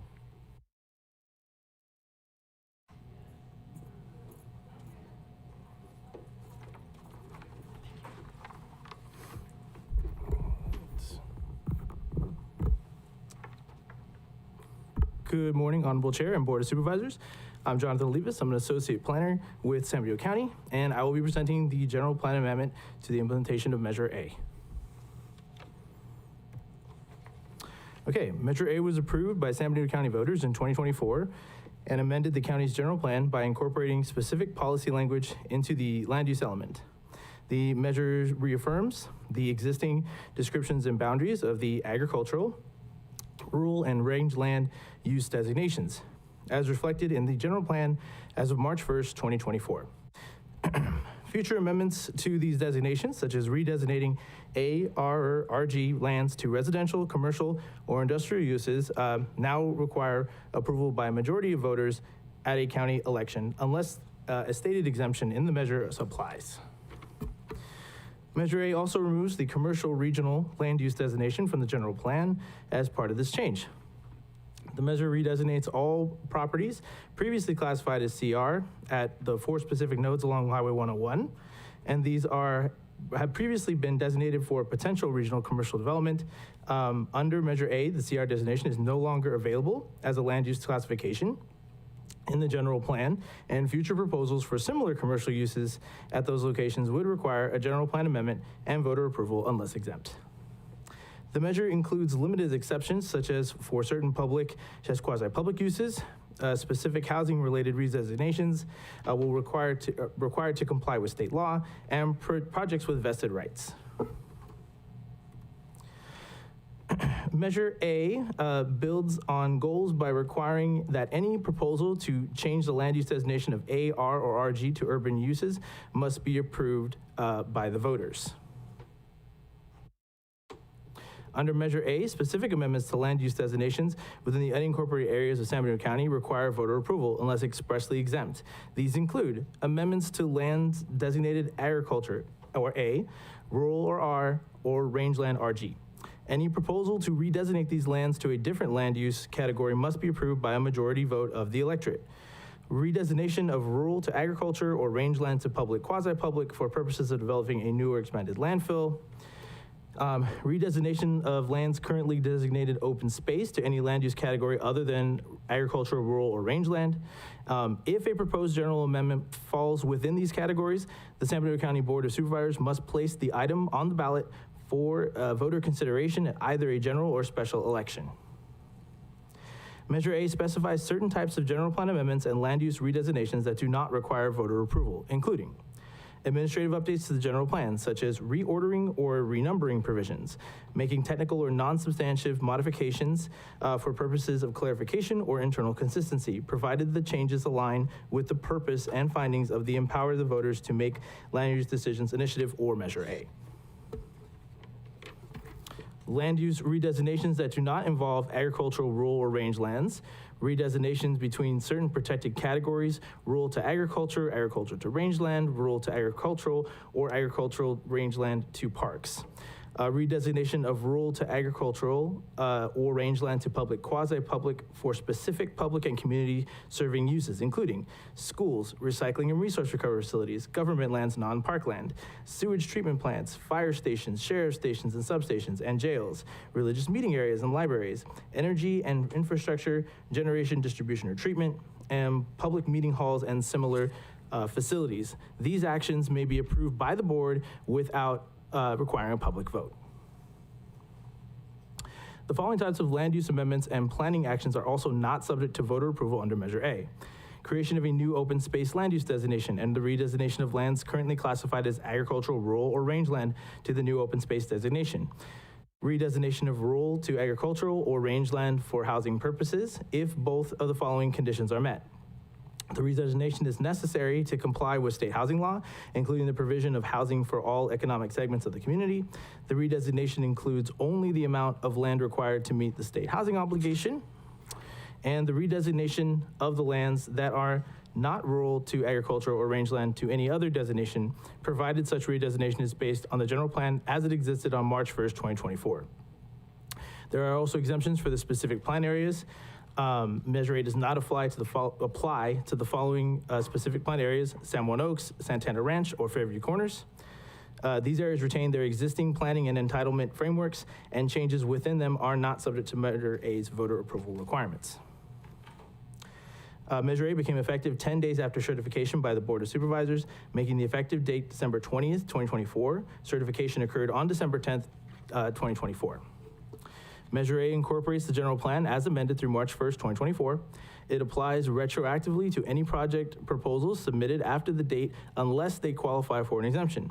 Exemptions to Measure A are allowed for avoiding infringing on vested rights obtained under state law as of the effective date, avoid a constitutional taking of private property. Defining a vested right, a project proponent is considered to have a vested right if all the following have occurred prior to the effective date. All necessary permits have been obtained. Substantial work has been performed in good faith and reliance on those permits. Substantial liabilities have been incurred also in good faith and reliance on the approved permits. For a vesting tentative map is considered the strongest evidence of a vested right or approved entitlement. Public vote requirements. Measure A requires that certain land use decisions, specifically those involving redesignation of agricultural, rural, or rangeland lands to other uses, be submitted to a vote of the people before they can take effect. The revised application process for applications subject to Measure A, the project must first go through the county's standard planning review process, including environmental review and public hearings. If approved by the Board of Supervisors, the proposed general plan amendment does not take effect immediately. Any amendments subject to Measure A will only take effect if a majority of voters approve it at a county election, either general or special. Without voter approval, the amendment does not become operative. Under California Elections Codes, Sections 1301, 10403, and 19002, general plan amendments subject to Measure A must be submitted to the voters for approval at a regularly scheduled or special county election. Below are the upcoming scheduled election dates and associated filing dates, and you can read those on the screen.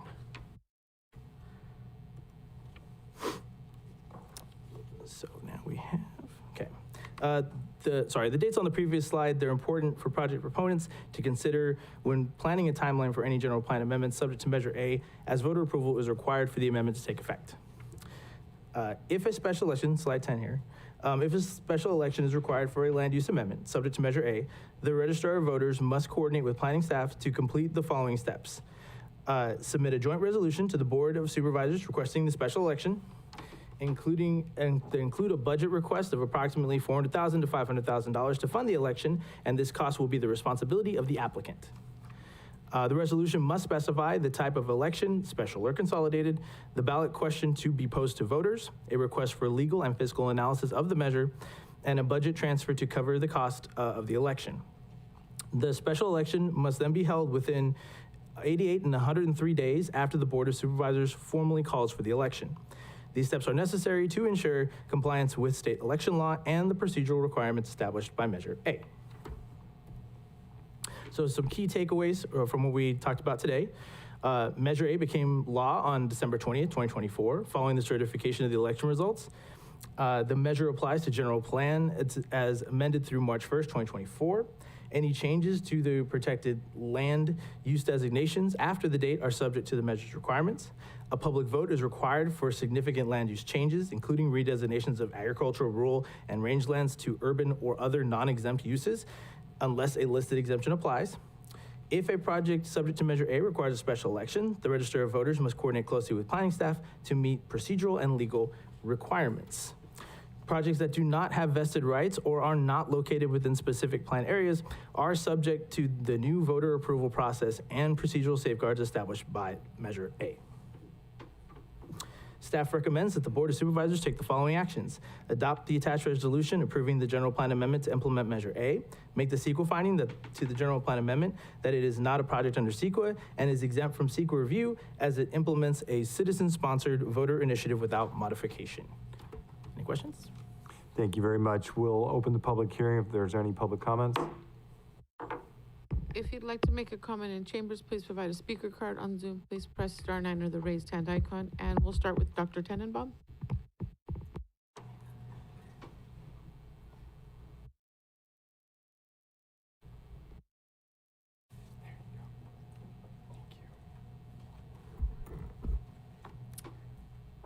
Almost afternoon. Good morning, everyone. Board Chair, Supervisors, staff, and audience members. Sean Tenenbaum, proud superintendent of the high school district. If you didn't pay attention last Friday, we had over 800 graduates walk across the finish line. And I apologize for all of the parking fiascos on Riverview Parkway. I think people parked anywhere that they could, but really proud of our graduates, our school community, our educators, et cetera. And I want to thank the RMA staff for their continued support.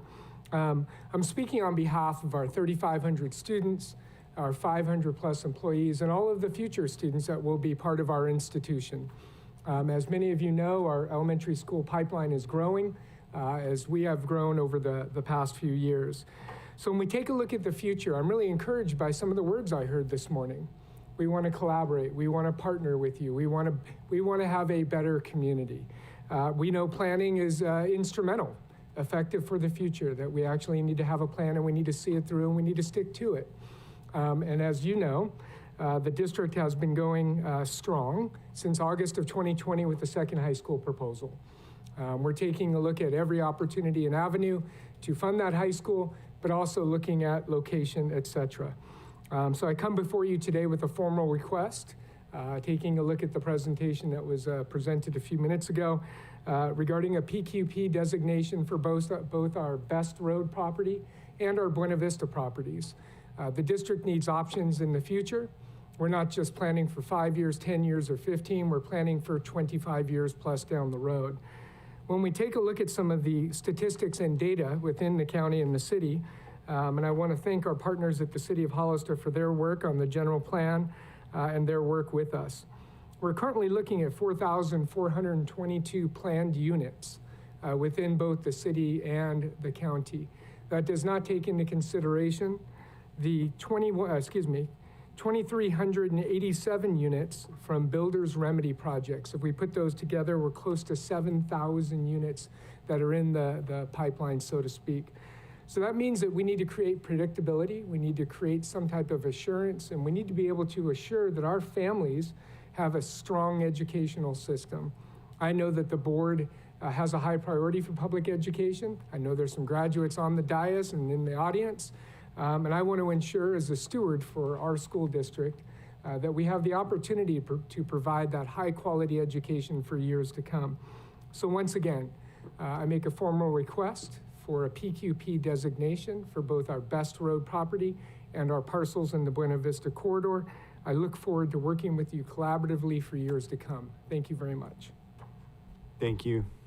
Next in chambers, Elias Salinas.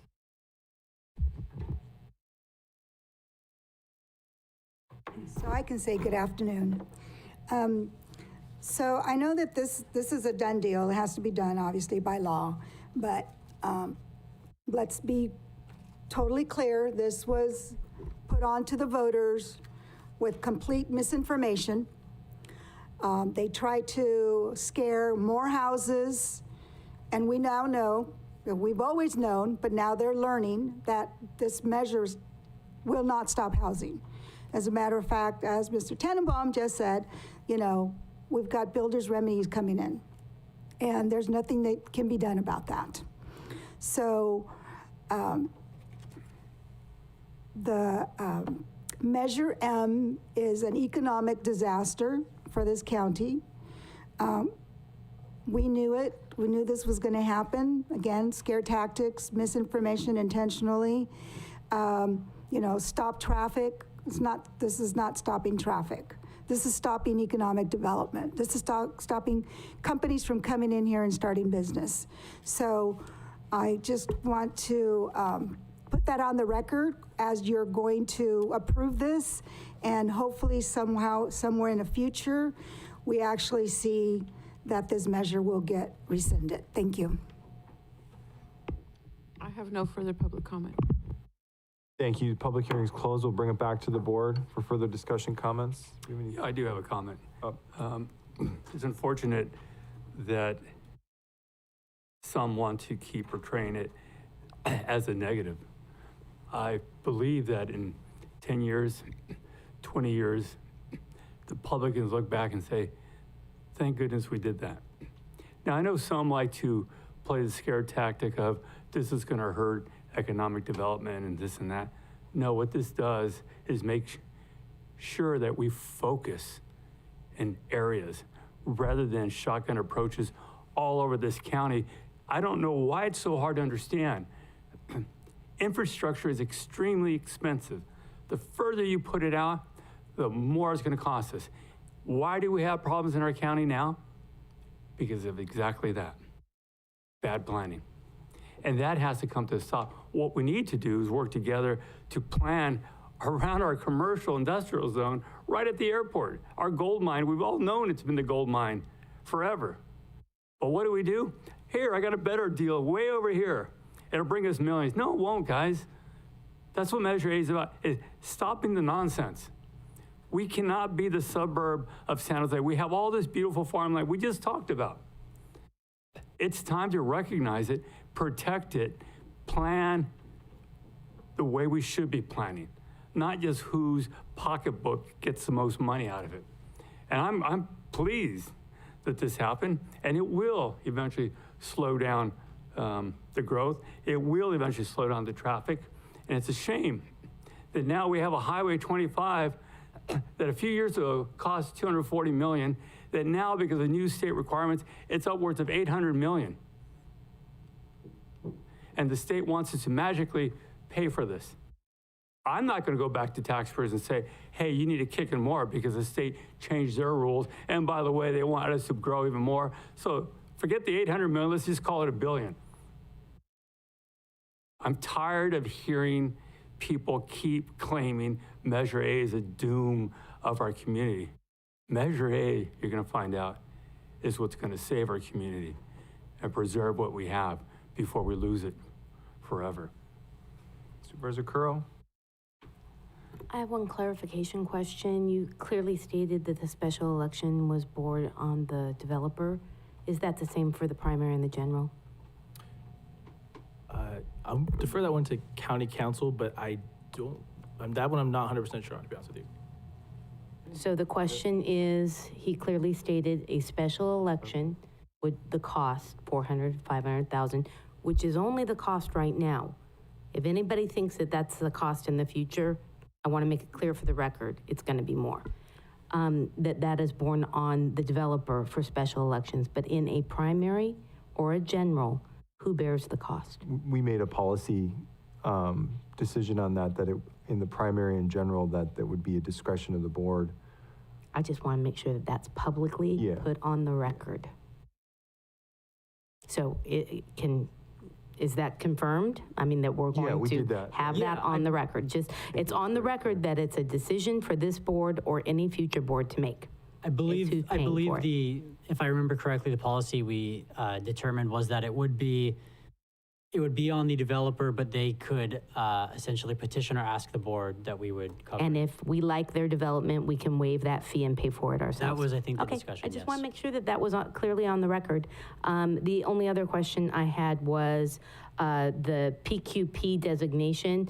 It clearly specifies in the PQP designation, but only for schools, recycling, and it had all these other, based on the public comment. Is there any exceptions to a PQP designation, and does it have to go through another process? And can I, just to make sure we're doing things, this is, what I was gonna suggest is that we agendize that for a future item, because the PQP is not, correct me if I'm wrong, and maybe I'm wrong, maybe doesn't fit under the umbrella of Measure A and approving Measure A as part of a general plan amendment. I would suggest we either give consensus here today to bring that back as a future agenda item, or go through the future agenda item process, as opposed to having a discussion about PQP, which my initial instinct tells me that's not a Measure A issue. Through the chair, there's certain exceptions for the PQP. I can read them again. There are certain ones that do apply. Like, for example, if it's like going to a land use landfill or something like that, that does apply to Measure A. So it can't be done. That was my question. My question was, you clearly stated under the type of designations not subject to Measure A, and it says redesignation from rural, ag, rangeland to public, quasi-public, and then you listed all of those. Are there any exemptions to that list or other processes that has to go through? It's a yes or no. If there's other processes, it can come back and be presented as a future agenda item. I don't mind doing that. I just wanted to get clarification on that. From my reading and interpretation, no, it's not anything beyond that list, but county council can correct me if I'm wrong on that. I think the list is pretty clear and unambiguous. Okay, thank you. Supervisor Zanger? Supervisor Sotelo? Thank you. I was just curious, relating to the PQP designation as well. Is that something, so I know that Dr. Tenenbaum just came up here and asked that both of the properties that the high school owns, for those to be designated as PQP. But if I'm understanding this correctly, if they choose to move forward, wherever they choose to move forward, they fall under PQP no matter. Am I understanding that correctly? Yes, you are. And we don't designate anything because they're a school, they just fall under it automatically. Correct. Okay, thank you. Okay. Again, if there's a will to bring that back, if there needs to be further dissection of it, we could certainly, somebody can put in maybe consult with Dr. Tenenbaum further on his thoughts out of respect for them coming here. And if there needs to be something formal going forward, we can look at that. Otherwise, go ahead. And through the chair, they were also informing me that we haven't formally put into the code who is responsible for paying for the elections. It is not codified yet, just for clarity for the record. This board did give direction very specifically on that. So if we need to bring that back as a formal resolution, then we should be doing that, because that's something that I do recall we gave very explicit direction that that would be the case. We had a whole discussion and decision on that. Go ahead. Yeah, I would just say, I don't see why we would have to bring it back. I think maybe it's a technical error or something, but we definitely were very clear, and I think we had a vote on that. I think it couldn't be more clear, so I think it hasn't been written down yet or something, but I don't know. I don't think we should need to bring it back for that. Can I get a further rationale? Is that Ariel? Yes, there was direction, and I think in working with county council, we were looking at codifying it either via ordinance or resolution, but we just haven't brought that forward for adoption. And so I just wanted to be clear that isn't formally it hasn't formally been codified yet. Okay, so on the long list of things to do, we'll be bringing that back, because that was already the direction from the board, and make sure that that's formalized. Anything further? I have nothing. I'll entertain a motion sorry, let me find the wording here. Review the general plan and implement the voter approved, empower voters to make land use decisions initiative. Sure, moved as stated. We have a first, we have a second. Second. First and second roll call vote? Supervisor Kozmicki, Yes. Supervisor Zanger, Yes. Supervisor Sotelo, Supervisor Curro, No. Supervisor Velasquez. Yes. 4-1 vote, motion passes.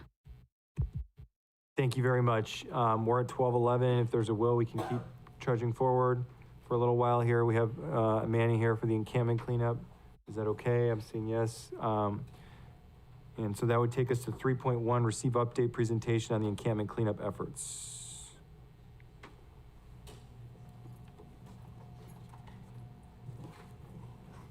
There's also a request for additional funding for expansion of the shelter.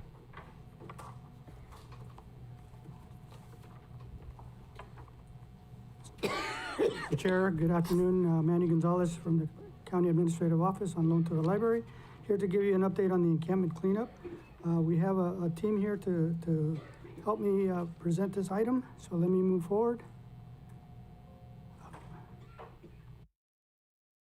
Here is, I attached a map of of all the areas that we're looking at as far as the river cleanup. Right now, we are completed with phase 1, and all of phase 1 has been completed. Phase 2 is about 75% complete. The encampments are down, but we need to clean up the area, so that's what hasn't been completed yet.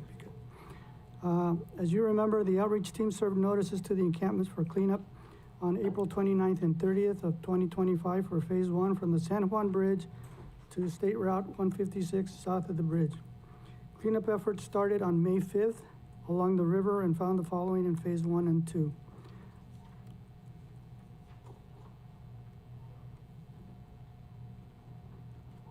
"29 encampments have been removed to date. 13 miscellaneous dumping sites have been removed. We have around 40 vehicles that have been uncovered, I guess. 10 to 12 of those have been already removed from the river. 3 to 4 are pretty much ready to go. And then we're waiting to work with Public Works on removing some of the other ones because we need heavy equipment to get them out of the areas that they're in.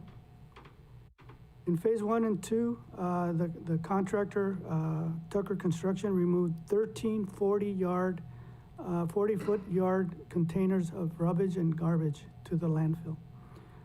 As I mentioned to you, phase 1 is complete and phase 2 is 70 to 75%. What I'd like to do now is bring up some pictures and have Deputy O'Day come and talk about some of what the team found on there. And I'm gonna have Vanessa help me with how to. Okay. I think you all have copies of what. Just go back.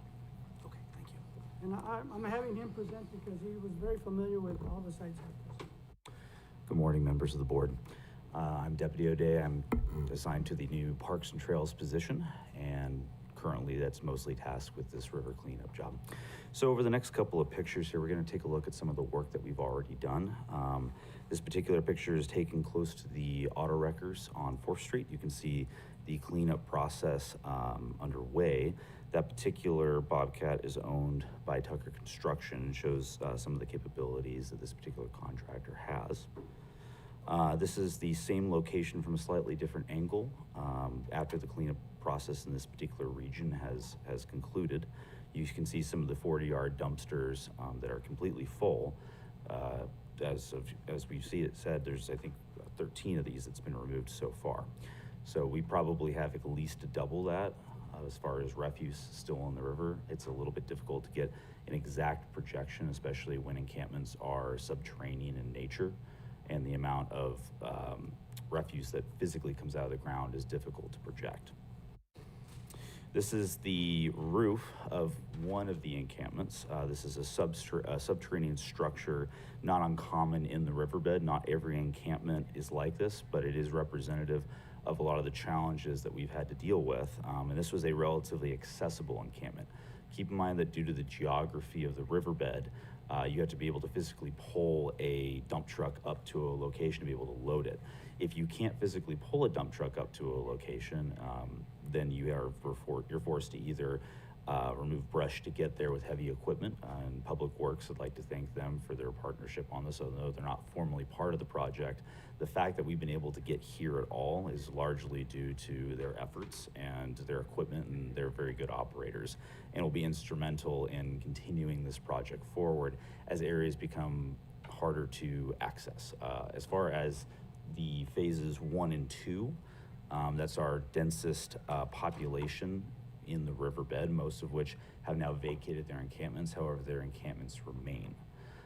So as we move forward here, you can see the deconstruction process. This is literally almost like a bunker-like structure. And the gentleman who created the structure has lived in this particular encampment for 15 years. And he's actually done a really good job from building it structurally. It's just not a structure that is permitted. It's not really something that has any kind of septic or sewer, and it's just not an appropriate place to reside. But it is quite durable and difficult to remove. This is a separate structure, also in the phase 2 area. This is after the roof has been removed, and it's fairly diagnostic of most of the subterranean encampments, and indeed the above ground ones. So you can see a large variety of refuse items. This is in largely the condition that the resident had occupied the structure, and in no way judging the individual who lived here, we would describe this as squalor. So obviously there's issues, of health, public health that come along with this. And as we move forward, this is the same structure after part of the trash has been removed. The roof has been taken off, and then Tucker has literally had to go inside and by hand remove these items. This is the same structure in a different phase of deconstruction. And this is a separate structure, but this is kind of what a subterranean structure looks like when you've exhumed it from the ground. Some of the above ground structures were also in similar conditions here. There was one gentleman who had created a palisade-like encampment with a 300 square foot cabin in the middle of it. So this gives you an idea of some of the challenges that we're facing down there. This particular picture here denotes a vehicle. This vehicle has been in the riverbed environment for a period of years. I do remember this one when it was still functional and roadworthy. And as you can see, it's been abandoned, filled with trash, and then in the floods that we've had over the last couple of years, it's largely filled with sediment. This is where Tucker ran into some issues. Their skid steer that you saw in the first photo is a construction site skid steer and has difficulty in operating the soft ground conditions of the riverbed channel. And that's really where Public Works became instrumental in removing vehicles like this. This is just an example. There's probably 10 vehicles like this where they're in a state of partial interment in the ground. Others are simply in areas that you can't get a tow truck or a skid steer can't operate. So that's where the Public Works equipment, largely a backhoe and a bulldozer, and keeping in mind the environmental conditions and trying to cause as little damage as possible. This is an environmental issue in and of itself by existing in the riverbed and does need to be removed, but heavy equipment is required to do that. This is a derelict motorcycle that was removed from one of the encampments. This is a common site in the riverbed, whether it's motorcycles, vehicles, cars, refuse and trash. This is some of the stuff that has to be physically removed from the area and provides a significant challenge. The more remote it is, the more difficult it is to get equipment there. I believe that's the end of our pictures. I'm happy to answer more questions if required. Go on, man. Thank you.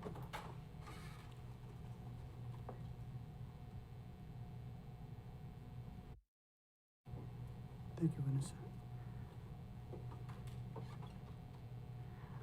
Some more information. 36 individuals were offered services during the first and second phase. 6 accepted shelter, 4 admitted to a hotel, and the additional participants were provided behavioral health care and linkage to other resources. We found 16 pets were identified as in phase 2. All were spayed, neutered, with 6 going to Monterey SPCA, 5 being fostered, and 5 going back to the owner. Of the $215,000 approved with Tucker Construction, approximately $135,000 has been spent to date. One of the changes that we did, and we're utilizing part of the funding from the Tucker Construction, is that we decided that we needed a towing company to tow a lot of the vehicles that we found. So we created a contract for $15,000 to help move some of the vehicles, RVs, and trailers that we found. So we're utilizing the same funding source to pay for this. And then additionally, we spent $8,000 to purchase 2 containers to store the personal belongings of the folks that were impacted.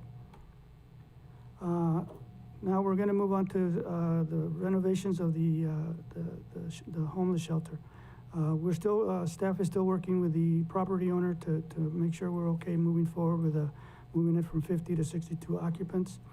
Health and Human Services staff now is recommending that we repurpose the computer lab to accommodate the 12 additional beds and clients. And this is because it's closer to the other areas where the other residents are living, so it makes it a little less costly for the operator to manage.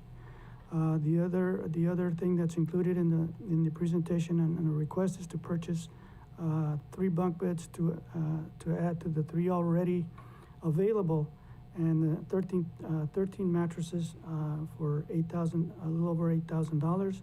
And then, according to an IT estimate, it's going to be about $10,000 to move the computer lab.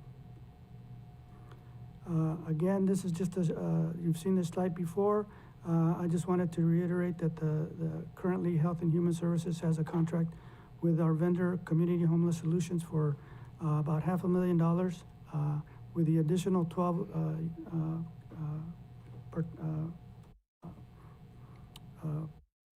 participants, it raises the cost to about $185,000 per year. So they do not have this funding, and there's a request for that at this point. Because the board, because of our financial situation, we continue to pursue other funding, and Selena and her group have applied for farm and ranch, this grant cleanup. We're supposed to know by July sometime whether we got the $200,000, and the county will continue to monitor the NOFA for the emergency resolution funding from the state. Next steps. Some of you probably already know that I'm going to be retiring at the end of this month, so I'm hoping somebody will continue the effort, because I think there's been some significant progress. The other thing that is, we are using some of the existing funding also to get a contract with CHEER, which is a local organization, so they can continue helping us clean some of the river. Because as we found out, Tucker Construction is very good, but they're not cheap. They're very expensive. So this is an alternative to find a local firm that can help us along the river. And then, as I mentioned, an additional $20,000 for expenses to add the 12 more beds to the shelter, and then $185,000 for operations. And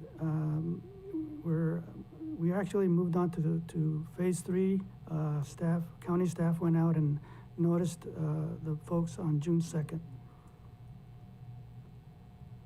With that, I have a team here for if you have any questions at all, but be happy to. Thank you, Manny. We'll go to public comment. We'll bring it back. If you'd like to make a comment in chambers, please provide a speaker card. On Zoom, please press *9 or the raised hand icon. And in chambers, we'll start with Stacy McGrady.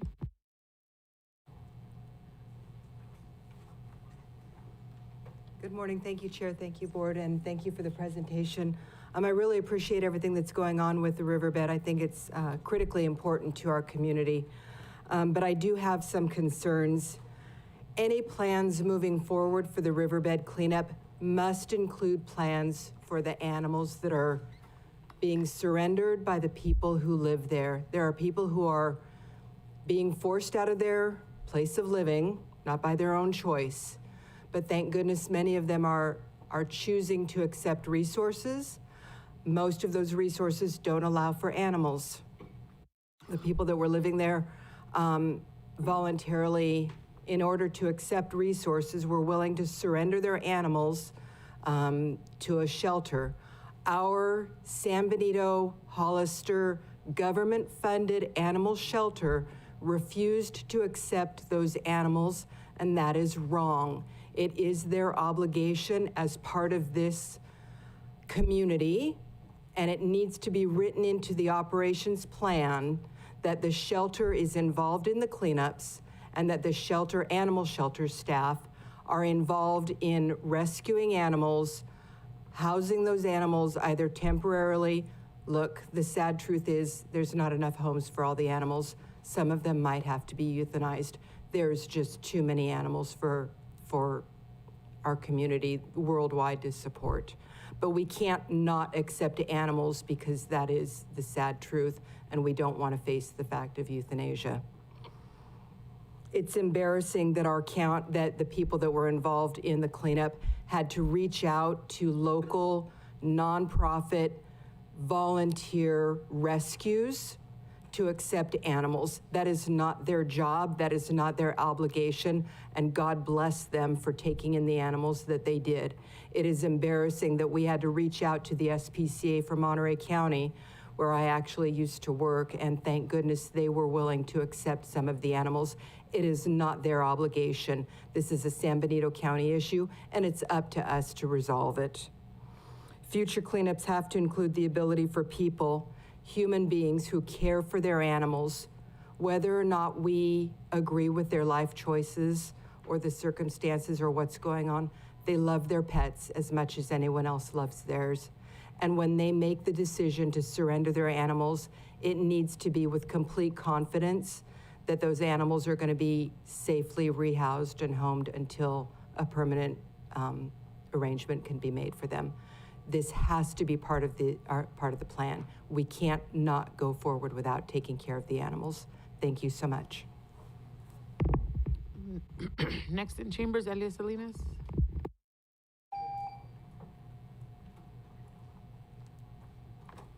Thank you. So I'd ask, because I was told, and hopefully Mr. Arriola can come up and confirm that the shelter actually has operating hours. So if I understand correctly, I can spend the night there, but I got to get out of there by a certain time, let's just say 8 o'clock. So I have to leave. I can't leave any possessions, what little possessions I have. So I have to leave the facility, and then I'm allowed to come back, I believe, maybe 5 o'clock or 6 o'clock. That's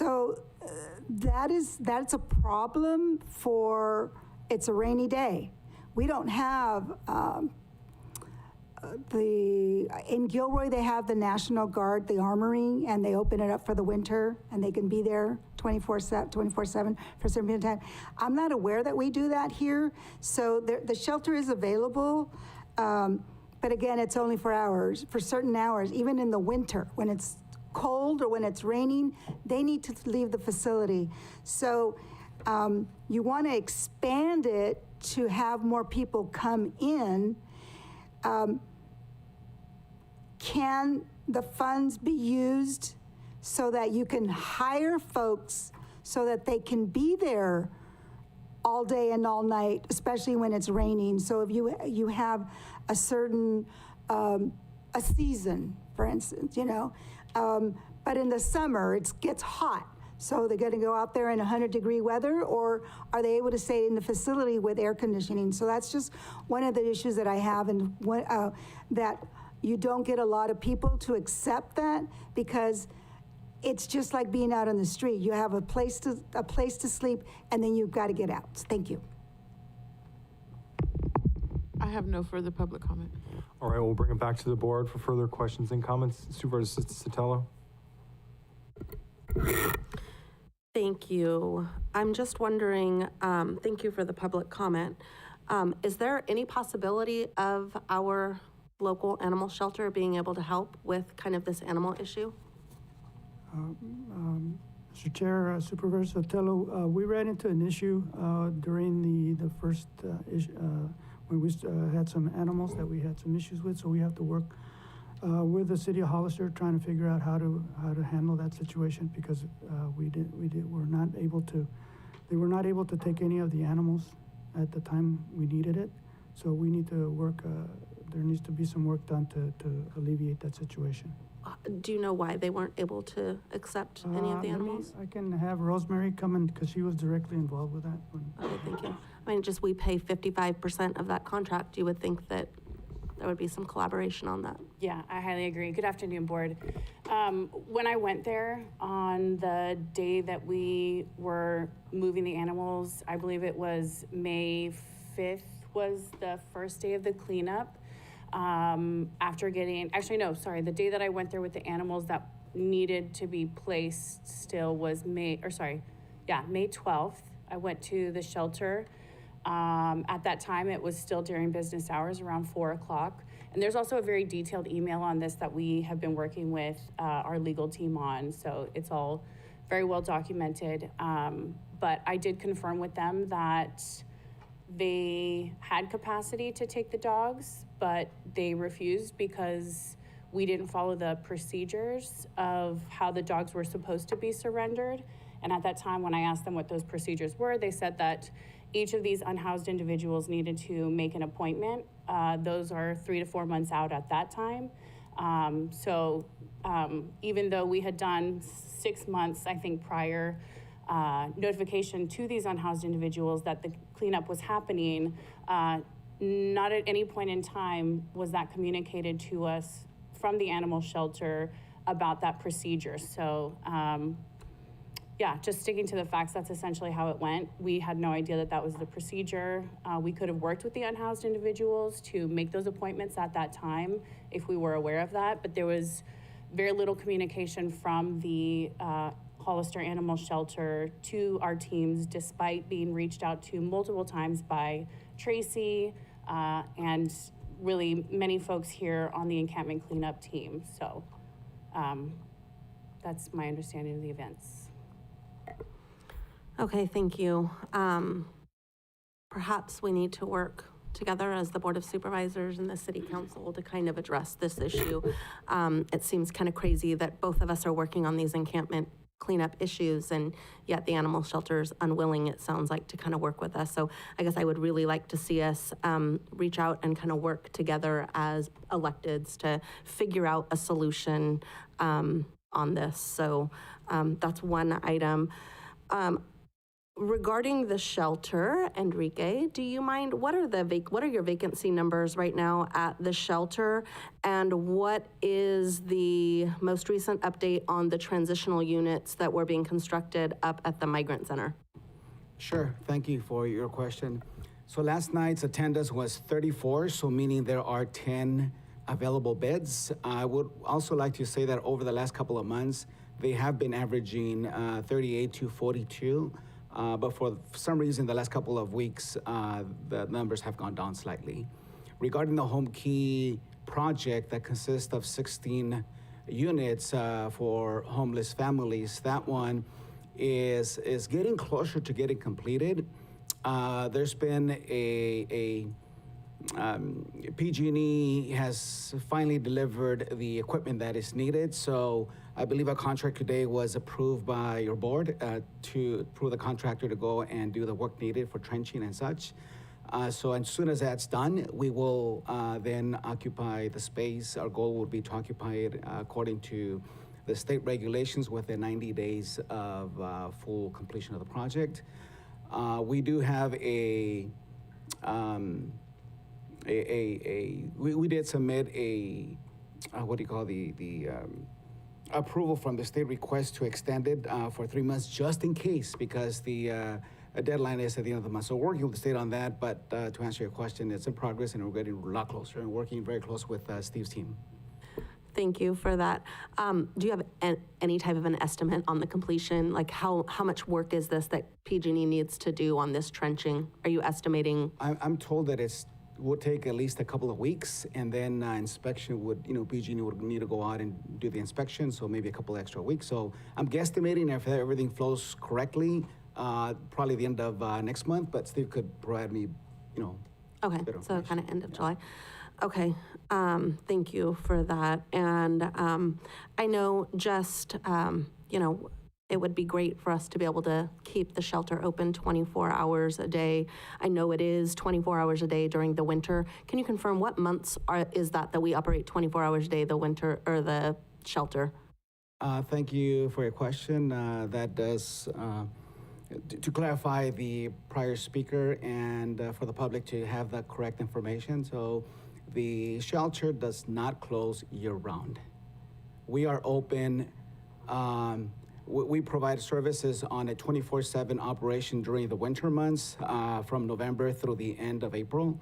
So 6 months are 24/7, and the remainder months, it is a limited schedule, 8 a.m. to 5 p.m. And the other correction I wanted to make is we do not require when they leave during the day to take their personal belongings. So that is not the case as well. Are there ever instances where because I feel like I've been out there and done a tour, and there have been some animals that have been out there that, are they ever allowed on kind of certain bases? Yeah, actually, pets are allowed. As a matter of fact, there's been a new kennels that were installed, very professional kennels, and they have the ability to keep them there at the kennels and also inside for those that need it and provide the proper documentation. Okay, thank you. Thank you for that clarification. Right now, in light of all of our budget discussions yesterday and having to kind of pause on different things, I can't support this right now using money out of the general fund. I feel like this should be, this expansion project should be somewhat on pause for the time being. We've got 10 beds as of now at the winter shelter. By the end of next month, you'll have an additional 16 units up at the migrant center. So I guess I would like to get through our budget process prior to committing any more funding. So thank you. Just to clarify, the units, the 16 units, the migrant center are not for individuals or for families, but they're for families, correct?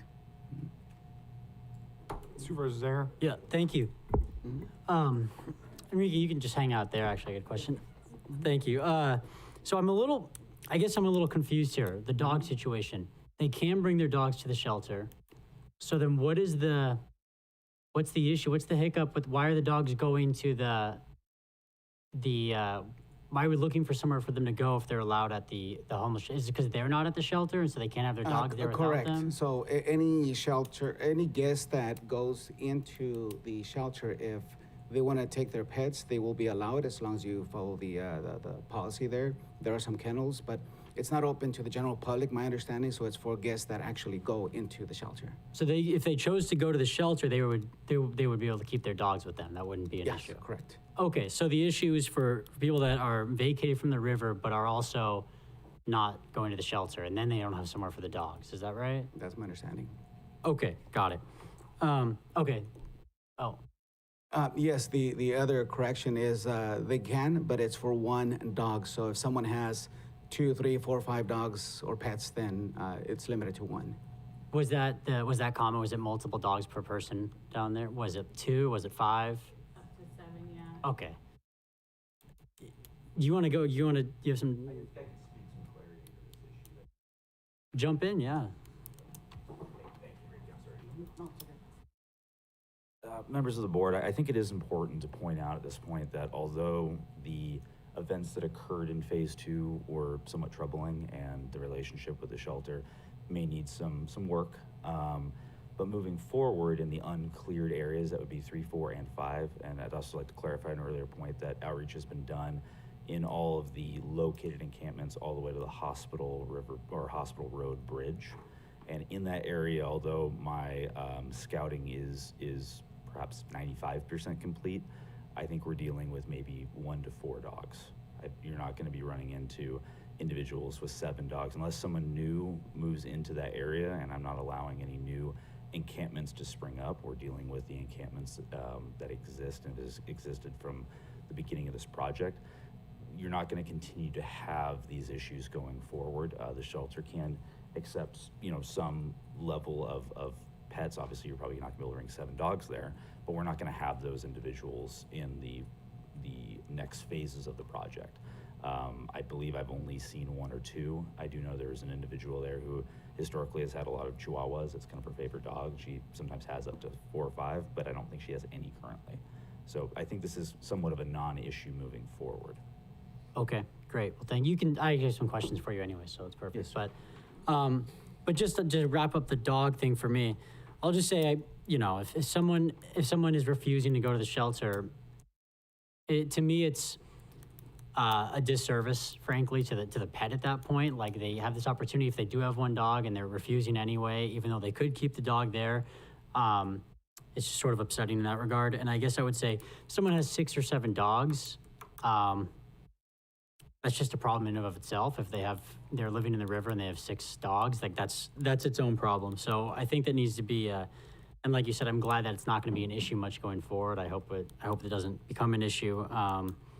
But I don't see it slowing things down, I guess, based on what you said. So I appreciate that. So I have some questions. Have you have you encountered anyone, I guess, that has anyone come back to try to move back into the river, say behind the work that you guys have done? Because I've heard that as a concern in the public is, well, you tell them to go or they're just going to come right back when you turn around, basically. Has that been an issue you've encountered?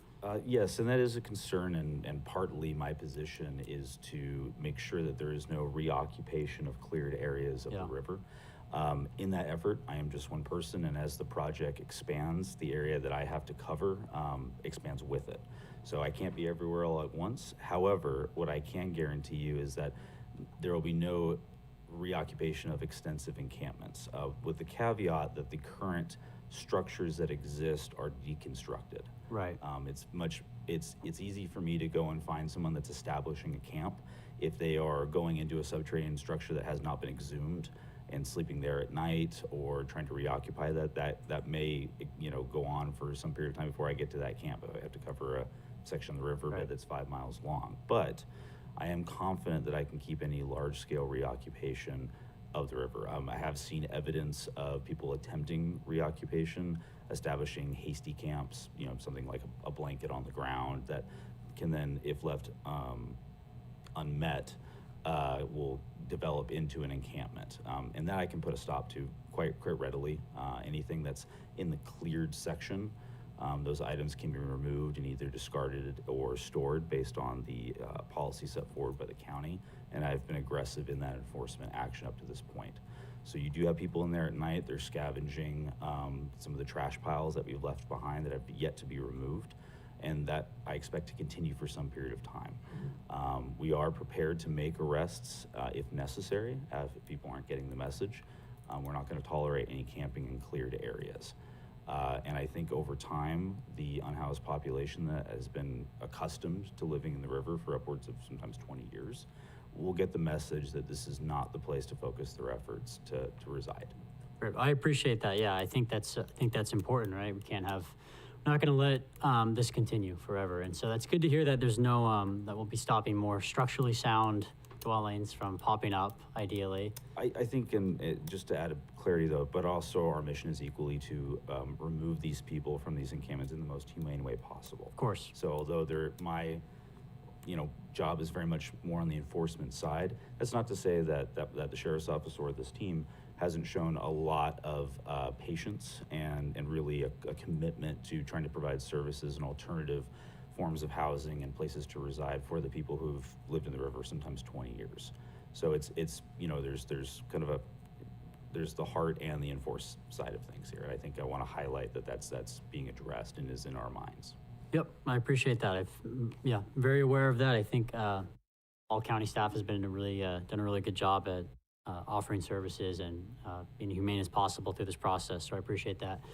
I think that's all the questions I have. I appreciate it. I will say, just to put it in perspective, I think we had said 13 40 cubic yard containers of trash, right? That's the number? To date. Okay. So that's 520 yards plus 40 vehicles. So just for perspective, because I hear some people, I can't believe it's costing that much to move the trash, just get a dumpster. It's like the amount of junk down there is astonishing. So there's that. Phase 1 and 2, you said phase 2 is 75% done. Say phase 2 is completed. What percent does that signify for the whole project? What percent would be done if phase 2 is completed? It's difficult to quantify. Obviously when you come to a structure that's buried in the ground, you don't know exactly how much it's going to take to remove. So if we're looking at in just how many yards of trash you're taking out, how long it takes to remove the trash, how many encampments. There's different ways to measure this. I would say a very rough estimate, if we remove the trash from phase 2 completely, you're probably looking at 70% of the entire project being complete. I think that there's multiple goals to this project. One option would be to remove the trash over a period of time. I think the primary goals are to remove people in a humane fashion, ideally remove the vehicles, and also dealing with pets comes in that as well, and then also removing the trash and deconstructing the camps. So depending on what goals are most important to the board and what gets accomplished, that'll determine what metric you put on how much we can complete. What I can tell you is that once your phase 2 is your heavy lift. That's the densest population, it's the largest amount of trash, and that's nearing completion, except for we have a significant amount of trash to extract. Once you get upstream or south of the Nash River or Nash Road River Bridge, the camps become less dense, there's less population, there's less trash. However, they are more geographically spread out, and that presents a slightly different challenge. Access also becomes a little bit easier with vehicles. So I think you're gonna have a much easier time going forward, and that's why I would put a rough metric of perhaps 70% if you were to say that phase 1 and 2 are complete. Oh, great. That's I hope that answers your question, Seth. that does. That's great. That's great to hear. I'm gonna quote you on that 70% done. Got it. So, All right, Supervisor Velasquez. Thank you. I haven't been able to go down there with you. Anytime, happy to take But I spent a lot of time in the river. Enrique and I had been dealing with this for 10, 12 years, so very familiar with it, and I appreciate what you're doing, because this is the only way to really end it, and I'm glad there's a focus on it. And some people might say, it's expensive, we shouldn't be doing it. Well, actually, it's a lot more expensive by not taking care of this problem, because it just grows. And, people have to admit, there's a crime issue here, there's substance abuse issues, there's so many things going on down there that we can't just turn a blind eye to it. It's just not what we need to be doing. So I appreciate your help. Enrique, if I can ask you a couple questions, or not really, I just wanted to also thank you for clarifying the misinformation. Again, I'm astounded. We've been doing this for so long. You and I were there when this whole thing started, the shelter and everything else we've been working on. And all these years, the same misinformation continues to be spread. The goal's always been to help our community and those that want help. Yeah. We've always acknowledged from the very beginning, there are several individuals that will not go to the shelter, and we understood that from the very beginning. We know it's a very transient population. They go through from San Jose, Gilroy, Hollister, Salinas, all the way down San Luis Obispo and back up the other way. There are those that will not go. We can't overdo things on hoping somehow we're going to solve it. There's another misinformation being spread out by certain people that because of the cleanup, all of a sudden we have homeless in the downtown area. And I don't know how many times I got to tell you this.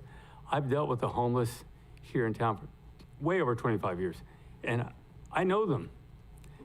A lot of them have been there for years and years. They didn't pop up in downtown because of a river cleanup. They've been there. And we've worked hard over the years to make sure they understand to get services. Many of times I go wake them up and say, you can't be sleeping in the downtown. It's the same effort that has to happen throughout the community. We can't just allow people to lay down and go to sleep on a sidewalk or in front of a business. So there's a lot more work to be done on this. And as time goes on, we will have to grow. I don't think this is the time to do the additional dollars at the shelter. We do have space right now. As far as cleanup, Manny, I think this is yours. The conversation about using cheer, I just can't support that. And I'm going to go back to what I said at the very beginning when I got involved here at the board. The partner is the city of Hollister. And, you know, the city of Hollister is very knowledgeable on a lot of this because they've done a lot of work in there. I hope we can come to an agreement where we pay them to do some of this work because they have the equipment, they have the knowledge, and hopefully we can put something together. And, you know, the city of Hollister actually benefits from this too because you can ask the chief, how many fire calls does he get out there? There's a lot of things that are happening, a lot of responses. So let's see what we can do with the city of Hollister. They have the equipment, they have the knowledge, they can do it quickly. We just got to come up with a number if we need to have a different partner. Supervisor Curl? First of all, thank you for all the work that's been done out there. It is truly amazing when you see the before and afters. I've been down in the riverbed, not with groups or anything, but during our cleanup time, I kind of go that way because there's always trash along the riverbed. Anyhow, I do support collaborating with CHEER. I think CHEER is a great organization that can help reduce the cost, but at the same time, I really don't understand have we already collaborated with the city of Hollister and they're participating? Because almost a third of phase 2 is in the city limits of Hollister. Supervisor Curro, we have, the city of Hollister has been involved in many meetings with us up to date. I'm talking financially or with staff time. And services actually in the riverbed? Just staff time. In the riverbed? No, my apologies. No, we have not had any participation from the city on as part of our effort, no. So we're giving somewhat of an in-kind gift to the city of Hollister in that phase 2 area, unless that's not the area we're doing. I'm just looking at the map. I'm going off of what's The city presented. did conduct their own cleanup of their jurisdiction. Okay, so we were not doing that for their area. I just want to make sure that that's clear. I also agree, though, collaboration in this is really needed, and if we're not condensing and collaborating on services, that means we may be having higher costs. I do have a concern. I've been seeing it over and over ever since the new Union Bridge was opened. There's a gate at Union Bridge, and I'm not sure who to even pose this question to. There's a gate at the Union Bridge on the east side, and I see a car or two, or sometimes 3, and they're always different, that open that gate, go down into the riverbed where you can see encampment, and then come back out. We didn't actually make a driveway for access or anything, did we? I know that's a silly question. I'm just trying to understand, is this a private resident that lives there that owns the property? Supervisor, I think I can speak into that, and no dumb questions. The riverbed is a complex environment, and obviously what you can see from the bridges is just a sliver of what goes on down there. I am familiar with the geographic location you're speaking of. Yes, there is a derelict car there. That's on my list for removal, assuming the funding and the project continues. It is geographically somewhat upstream from where we're currently at. There is an encampment there. Can I interrupt? I apologize for that. This is a car that's driving into it and out, not just... Well, there's also a derelict car. Yeah, there is, down the way, but I'm talking that about cars that are pulling up to the gate, taking the chain off, which... So that chain has been cut, over the last 10 years, probably 7 or 8 times. And this is the problem that we've been running into from an enforcement perspective, is that the riverbed is and will for the foreseeable future remain somewhat porous, and without a continued presence in the riverbed, which is supplied by me, that's the type of behavior that will continue. And it's the type of behavior that will largely be reduced, if not be eliminated, if we continue enforcement after clearing. So what's most likely going on down there is it could be a drug deal. That is a behavior that could be indicative of drug sales. It could be visiting the encampments that are down there. And once those encampments are removed, there's very little reason for such behavior like that to continue. What you'll most likely start to see after the clearing of encampments is the more historic type of trespassing, dirt biking, off-roading, people walking just in places they shouldn't, which is a little bit of a different flavor of problem. So I do look forward to eliminating the behavior that you're discussing, and what you might also notice is what we've left some of the access to the riverbed open to encourage people to get out. And a lot of the cleanup efforts in phase 2 were reduced in size because some people voluntarily remove some of their items. So we are trying to encourage that at this time. And you might also be seeing some of that activity too. I do know the encampment that you're referring to has decreased in size somewhat. I think because the resident is preparing for the eventuality that we're gonna make it there and remove him. Which brings me to my next question, which thank you. And I'm so glad that if we're gonna do this, if we don't have the enforcement, it's a waste of funds. So I completely support you and the enforcement. Unfortunately, we're in a budget crisis, so I'm gonna have some other comments on that. But right now, have you seen any shift in those occupants shifting to down the river where you're not enforcing, or are they basically leaving the river? I haven't had any conversation, I just get chatter from people. Just for clarity, we are moving upriver. So you're not coming from the north going down south? We are going north to south, but that is against the flow of the river. So when you Oh, say no, downriver- yeah, I'm not talking about the flow of the river. Okay. I'm talking about moving southward. moving southward, southbound into South County. Yes. Being a South County supervisor, understanding that the question is, have you seen any relocation going down into South County? And are you monitoring phase 3, phase 4 area at this time? Or are you just in phase 1, phase 2 for enforcement? Of course, and I'll try to answer each phase of the question there, or part of your question rather. I've noticed very little activity of people moving south or upstream. There's been a few people that have tried that tactic. We're not allowing any new encampments to develop in uncleared areas. So if that activity, if people trying to establish a camp would be dealt with quickly. I do know of one vehicle that migrated southwards of the Nash Road Bridge, and is also slated to be removed once we move into that phase. That would be phase 3. I have not noticed anybody moving beyond the Union Bridge. And I've scouted as far as Bellotto Park, and I've not located any encampments beyond roughly Hospital Road. There have been some historic instances of people residing close to the intersection of Blossom Road, and it's not an exact location. Obviously, the river transects a lot of people's property. But pretty much once you get south or upstream of Hospital, that's more of a dirt biking and people going on a private property, that type of behavior. I've not noticed any encampments, and my scouting efforts will make sure that we don't find any new encampments that metastasize in that area. That's great, and I really do appreciate that you bring the compassion level into it, because this is scary for people. Some people, like you said, 20 years down there, we have to have, the heart included in this. The personal items, I am so glad that there is a policy on the removal of the personal items. I can't even imagine the documentation and tracking and what is a personal item, what is not a personal item. I mean, the magnitude of that alone is just staggering when you look at these photos. I thank Public Works for being such a great partner, and all of the departments.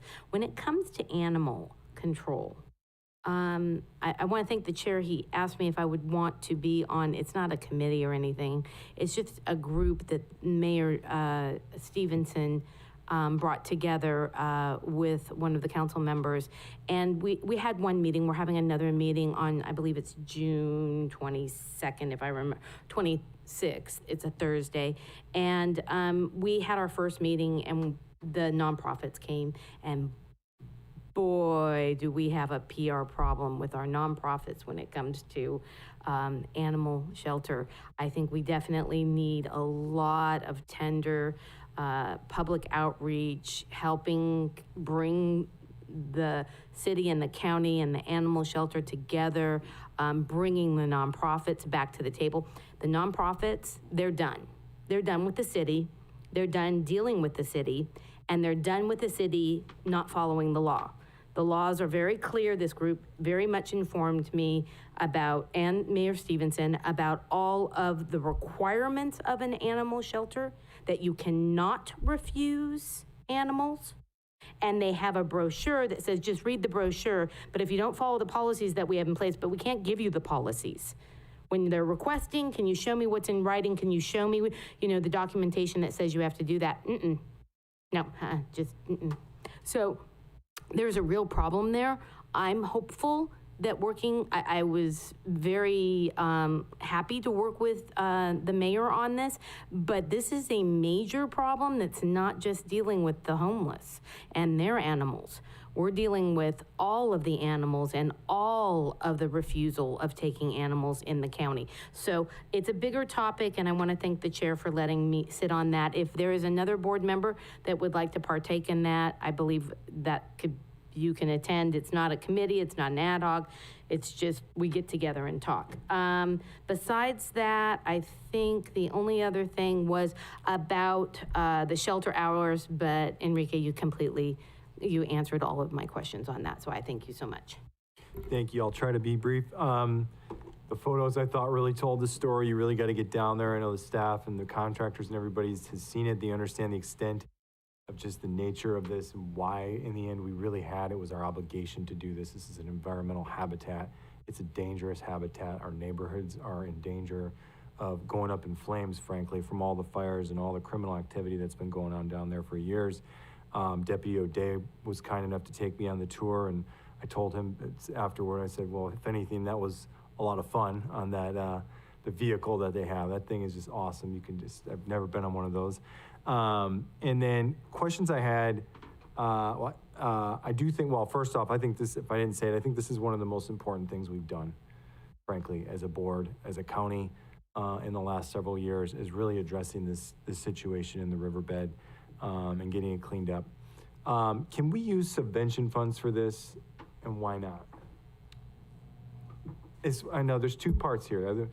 There's the cleanup effort, and then we have and then obviously there's a discussion about grants, and we should be getting grants from the state, frankly, because we're following the governor's directives and have spoken directly to the governor's office. And I do think we need to engage with our lobbyists more to ensure that that's a real, active conversation that's going on as far as like just touting ourselves. We're doing it.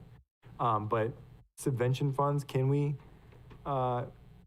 Chair, if I could, we do still have about $55,000 left in the contract with Tucker Construction that we can use. Mm-hmm. But again, as Supervisor Curro stated about the personal items, they're very good at doing that. They know how to do it, so they've been very helpful. So ongoingly, I think we need to. But if we need further funds, though, going down the road, especially considering our budget situation, I really would like to see an exploration of available pots of money. There needs to be an analysis in collaboration with our subvention departments on just examining potential pots of money that might be available for not only the cleanup, but of course, a potential shelter expansion. We can look into that. Okay. I don't know if anybody here can answer that question. I wouldn't No, expect an immediate answer, and I know there may be some reluctance considering there are other priorities, I understand, but I would like to see this on the table as at least a discussion point about how, far up the ladder this is on the priority list, because we as a board have deemed it as a top priority, as one of our top 4. I think it's in the top 3, personally. I think of housing, roads, and cleanup for me. So I just think it should shoot right up the ladder. If we have available pots of money and subvention, that we should be utilizing those dollars. I will look into that and talk to Henny. I also, if I could return to a question that Supervisor Curro asked, because I misunderstood her question. But I did want to say that the reason that we started on May 5th, our cleanup was because we coordinated with the city, because they had already noticed their area that they were going to clean up. So we did coordinate with them. I just wanted to clarify that because like I said, I misunderstood the question. But I wanted to say that I also want to thank all the staff that's been participating, because it's been tough because they've had to do it within their existing job duties as assigned. So I wanted to thank Deputy O'Day. He's been a great help. I think he's been, as you can tell, he's very dedicated to this work. Selena Stotler and her staff have been great. Staff from the Health and Human Services, Enrique, Tracy, and all their staff that work with this issue. I also want to thank County Council, our PIO, Rosemary Deere, and our Public Works staff, because again, bringing in that heavy equipment and destroying some of these buildings, they're almost like buildings, will contribute and help Deputy O'Day continue his work. So with Great. that, I'll be done. And then otherwise, I just want to inform the public, because I'm on the Curriculum of Carrots Regional Leadership Council that deals with these issues, that the operator is actually exploring just options for funding to expand to a full year-round 24/7 operation. There's no guarantee, but that's actively being explored by the operator. And then next steps that I heard, who's in charge of the cleanup once Manny's gone. I think that should be something that, as the transition occurs with the CAO's office, that the new CAO comes in and examines what's appropriate there, as far as who's actually down there and what resources we use as far as just leadership and overseeing the operation. And then cheer. It's my understanding, and when I was down there with Deputy O'Day, that they would essentially come in and clean up. You take out the big items, you put them in the container. The vehicles come in and pick up the vehicle or push the vehicles out. And there's a lot of trash and things that's strewn all over the place. If I'm mistaken, I believe that's what cheer would be coming mostly in to do, is to kind of do the That's final. correct. They would be taking care of a lot of the garbage, trash, and all that. And we need somebody to do that. Yes. I think doing it on a trial basis and seeing how that goes. I just would like to know what specific, and again, I would leave it up to you. I just want to make sure that there are specific directives. It's not just go in there and clean. Is there an actual, because $10,000 a month is, a decent amount of money. What are they actually given direction to do? And that's something that to be determined, but I will make sure that that's. Well, how would we have a dollar amount if we don't know what they're doing? Go ahead, Selena. Maybe Selena's. I'm just to clarify, so for cheer, they had provided a proposal to the county. The total proposal cost is $50,000 beyond 6 months, but they would provide $50,000 for 6 months of reclamation and maintenance for 1 year. And then after that, after the agreement ends, each quarter thereafter, they would make an in-kind donation of the area clean to San Benito County. Then after that 6-month cleanup, the cleanup of encampment and maintenance would be requested by Deputy O'Day on an on-needed basis. So it's a very good deal for the county. But what exactly are we getting out of it? They would be providing the cleanup. So they're going in like with the trash pickers and just going throughout the riverbed. Filling up their truck bed, taking it to the landfill, where Tucker then could focus on just the personal property storage. Okay, because we're dealing with dollars here, I think it's important for us to have an understanding of what exactly they're doing. I think what I'm hearing is trial, though. It's 1 month and see how it goes to make sure that we're getting our bang for our buck out of this, and then moving forward from there. Why is it $1,000 more for the first month?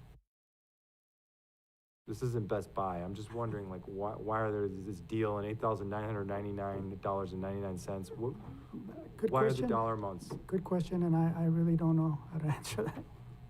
Okay, I would just assume that if it's $8,999.99, that would be the price, but that's just me. I'm curious. I know we're haggling over money here, but. I really don't have an answer, and I think what happened is the first month, we just tried to get an amount, and then we divided the rest by the number of months left. Okay, I would just re-explore as far as justification, as far as why that is.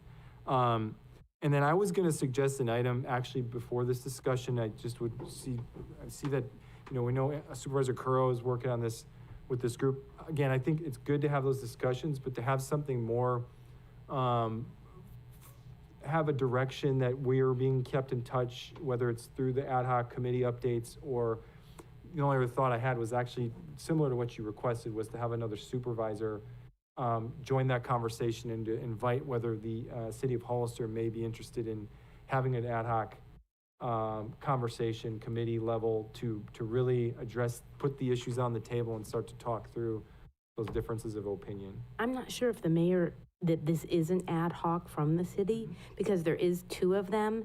I wasn't privy to how they created this group. It is, I'm getting a head nod from Okay, city. so it is an ad hoc. So I agree with you.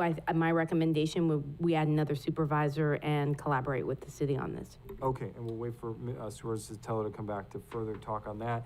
And then I agree on the expansion part, pausing that for now until we really figure out not only the budget, but other funding sources. I really think we got to get aggressive with our advocacy on this issue. Again, the governor has given a directive and told communities, we expect you to do this, and there's a lot of money out there that's supposed to be, in theory, available if you are following those directives, and we should be really a model example of following that directive and doing exactly what the governor is asking of us. So I would just think, to me, it's just natural, there should be some money out there that we should be able to use on the shelter, but I wouldn't support using general fund money right now. I think that would have to be in that bucket of paused capital. And then Supervisor Sotelo, now that you're back, we were talking about potentially forming an ad hoc to work with the city ad hoc on animal shelter issues going forward to basically lay out what the concerns are and to really start to address those concerns. Supervisor Curl, it sounds like you would be perfect for that since you're already. You already put me kind of on. You are kind of, yes. Is there anyone else that would want to volunteer that would have an interest in working with Supervisor Curl on figuring out these animal shelter issues? Would you, Supervisor Sotelo? I'm not meaning to put you on the spot. I'd be happy to. My only hesitation with that is I feel like both Supervisor Curro and I are in the minority of this board. And so sometimes I'm hesitant because I don't know that if we bring back something, will it be taken as seriously as if it was from one person of the majority and one of the minority, I think would probably be the best way to proceed forward. forward. But I also get we get criticism from always having the same people involved in ad hocs, and I would give you my commitment that we're going to take you seriously if that makes you feel at ease at all. I think we've always taken you seriously. We just have differences of opinion sometimes on some recommendations. But I also will say you're going to be working with the City of Hollister's ad hoc, and I think having two separate ad hocs come into a consensus really sends a strong message about it gives it gives a lot of weight, frankly, to whatever directives are being given. I mean, I'm happy to do it. I said, I've said my concerns regarding. I would, yeah, I hear you. I would unless you just don't want to do it. That's. It's not that I don't want to do it. I sit on another committee with Supervisor Curro, and we have made recommendations to this board, and they were not considered. You could care less what we had to say at that time regarding that committee. So I'm hesitant to believe that all of a sudden you're going to take what we have to say as worthy. Sorry. Mr. Chair. Yeah. You know, it's unfortunate to be hearing that kind of language or speak. Look, we are all not going to agree on everything all the time, but I can guarantee you when there's good ideas coming back and forth, we seem to kind of vote 5-0 over and over again. So I can tell you this, Councilman Resendez has been involved with trying to find a better solution for the shelter for quite a while. And he found some great ideas in the past, but they were shot down. He didn't have the votes to move to the next step. I can tell you the new mayor, Roxanne Stevens, is extremely open-minded, loves pets too, and wants to see a different way to do this. So it's not about, are we going to disagree with you? It's about, let's come back with some stuff that we can say, yeah, of course there's going to be times we're going to disagree with you. You disagree with me all the time, but that's okay.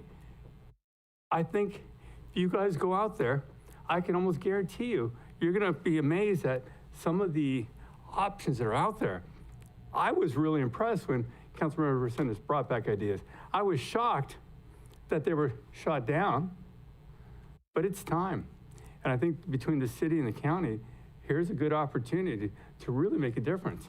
And if you don't want to do it, I think it's just easier to say you don't want to do it. It's not about not wanting to do it. I just want to remind this board of the Public Defender Oversight Committee and the recommendations we brought, and they were completely disregarded. And that was brought by the committee, not just Supervisor Curro and I, but the people that were sitting on that committee. And so if there is a commitment that you will, I would love to work with the city and the council members and Supervisor Curro or anybody else up here that wants to do it, but I want there to be real consideration. I don't want my time wasted. So if there's a commitment from this board that you will truly listen to the recommendations recommendations that we bring back, of course I'll sit on it, but I want it to be noted that I really want to be heard when we come back. And I would just note that, look, I think we all have to just move forward when we have differences of opinion. That's part of politics, and I will just point out, I was in the minority on this board for 2 years, and I was often in a 3-2 vote situation, and nobody was complaining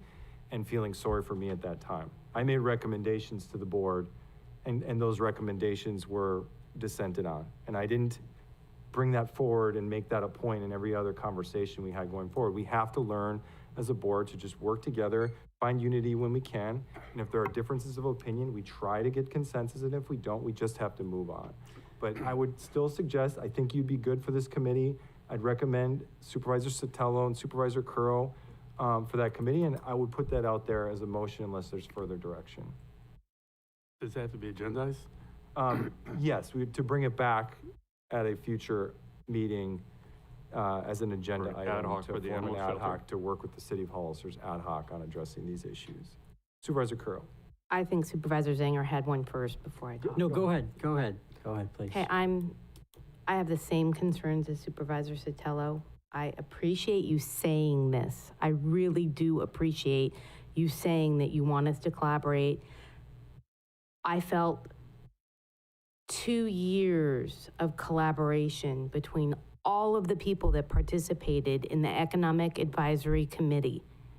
All the people that came to all those meetings to rewrite bylaws, to make it collaborative, to bring more membership that were voting. And to I'm gonna have have it to, I have to. I know, interrupt. but I know, here's because of Brown Act, I just have to, because we really have strewn off of the homeless issue But altogether. so I'm going to bring this back up when we come back to forming this ad hoc. That's fine. It's my job to point out that we are really off topic. And you need to do your job. Thank you. Sure. Okay, thanks. Yes. Yeah, I really don't have an issue if it's me, Supervisor Sotelo, or anyone else on the ad hoc committee here. I do disagree that we weren't considering things. I think we just disagreed, and I think we're going to disagree on that, I suppose, and that's okay. But my concern is, at this point, I just know that if there is something brought back, and let's say there's a legitimate disagreement, the accusation is clearly just going to be that we're not listening, or I'm not listening, or something. And so I just don't see it playing out well either way at this point. So I'm happy to sit on it so we can mix it up. Because at this point, I don't see a way to disagree without it being, without the accusation that it's not being considered. And that's, it's a troublesome spot to be in, and I don't really appreciate being here. I don't like that. I wish we could disagree respectfully, but if that's not going to happen, and I don't think it's going to happen if there is a disagreement going forward with this, it might not work. So I'm happy to sit on it so that that's not an issue. Either way. I will just reiterate, I think it's important that we come together and we put aside differences, and I'm going to be recommending Supervisor Sotelo and Supervisor Curro. I have an interruption from the back. If we could please not do that during our meeting, I would appreciate it. And so that would, to bring that back, is there anyone else that would support that? No, I'm going to, Mr. Chair, respectfully, I think Mr. Zanger is correct. We heard it right now. We said, hey, let's just keep working together and do things. No, I want to talk about the same thing over and over. I got outvoted how many times today? It's done. We move on. I don't want to be in a situation where if it's not 100, look, whatever you come back with, of course we're going to have opinions. Of course we're going to have recommendations. What I don't want to have is this ongoing conversation of, we didn't agree with me 100%, so therefore I'm mad. I think Mr. Zanger is absolutely correct. I think, until we can move past that, hopefully soon, I think there's a better way to go so we're not in that situation. Is there consensus to bring back an item for an ad hoc, or would you like? Yes. Okay, Yes. so generally bring back an item for an ad hoc, there's consensus to have future agenda for that. And I would just ask that, just going forward, we understand the perspectives. I think everybody understands one another's perspectives on this. There's differences of opinion, and you feel strongly about that. I just would ask going forward that we just work positively together. We're not all perfect. We all make mistakes at times, but that we just really make a point of we're going to have differences and let's do our best to work positively moving forward. That's all I have on that. Is there anything further? Go ahead. I just wanted to make a comment. So we at HHSA has been very consistent with grant funding. There was a comment made about, grants, and definitely every year we apply for grants. We have a very good pulse with any state funding that becomes available. We've applied and received the full 6 rounds of funding for the Homeless Housing Assistance and Prevention Program, for the COC allocation, for the state allocation. That's 12 rounds of funding. We've been successful at 100% right now. PLHA monies, CDBG monies. So we are very, very consistent. And I know that at the moment, there is a pause, which, okay, I get it. There's financial issues. But I would say just in general for operations, it is an issue. It is a struggle to fundraise $500,000, which is not enough for operations. We're actually underfunding it. So that's one of the reasons why Community Homeless Solutions as a vendor, they're having some struggles to keep operations afloat. And that's one of the reasons why it's not 24/7. So I would say that there needs to be solutions. And I know that grants is part of the solution. Partnering with the City of Hollister is another solution. And they have been participating both from general fund and also from grants. But we need to solve this. We need more than $500,000 for general operations. I'm not talking about expansion. We need, if we're going to expand, we do need monies for expansion. So I wanted to make that comment. I have a great team that provides an array of supportive services, transitional housing, permanent supportive housing, rapid rehousing, and really attending to the needs of our community, our homeless population, with dignity and respect, all of them. That is our job. We are in the business of human services. Deputy O'Day, Sheriff Taylor, Selena, and the rest of the team have shared the same vision, and we work really hard. We'll continue to do so. And I really wanted to mention those comments and, just looking at funding. Funding is an issue, and we hope that we have increased funding in years to come. Go ahead, Supervisor Sotelo. Thank you. Hey, Enrique, regarding the grants, are you working with the county grant writers that we hire? What is it, California Consulting or something like that? Is that who helps you with the grants, or are you pretty much, with HHSA, are you guys pretty much doing your own grants? So HHSA has supported a grant with a grant writer for about 9 years or so. We've had a great success with this grant writer. He has retired, so over the last 6-7 months, I've been working with my immediate team for grants that are coming up from the state. I do say that at least once we have held a couple of meetings with the grant writers that the county contracts with for the Home Key Plus opportunity that is more tailored towards behavioral health. My understanding is that did not get pushed forward. The application is not being submitted as far as I know. It's really in population for behavioral health, but I have not worked with them for a full proposal. Okay, great, thank you. Sure, I got one more little thing. Briefly, yeah, because we got to move on here. Where are we at with the renaming of the shelter for Jim Riding Sword? Can you give me an update on that? When you I'm gonna have to point out the Brown Act. That's just not on the agenda. Sorry. More than happy to talk about that. Talk further later. Yep. Good. So we would have. I think we have to make a decision on the dollar amounts of $20,185. What I'm hearing is there's consensus to at least pause on that. If there's any other directive, do we need to take a vote, County Council? Is that okay with consensus? Okay, I'll entertain a motion to take a pause on the recommended funding for the $20,000 and the $185,000. Mr. Chair, could I get clarification on the chair? Can we move forward? There was one supervisor who was against it. That's what I heard. I guess we do consensus on that as well. I'm okay on the first month basis and doing an analysis. And wouldn't that come to us as a contract? Does that come to us as a contract? Because it's under 50.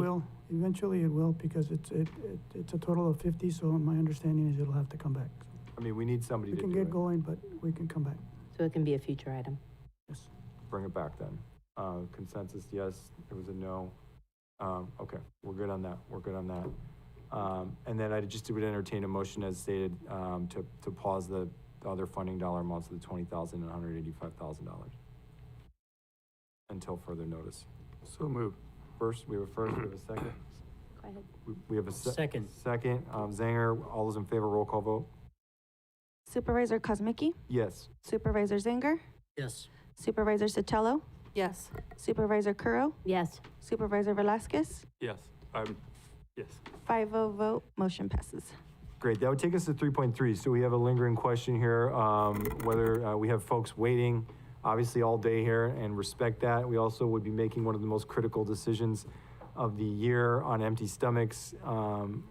So just surveying the board, surveying the room, what Bring do we 'em on. want to do?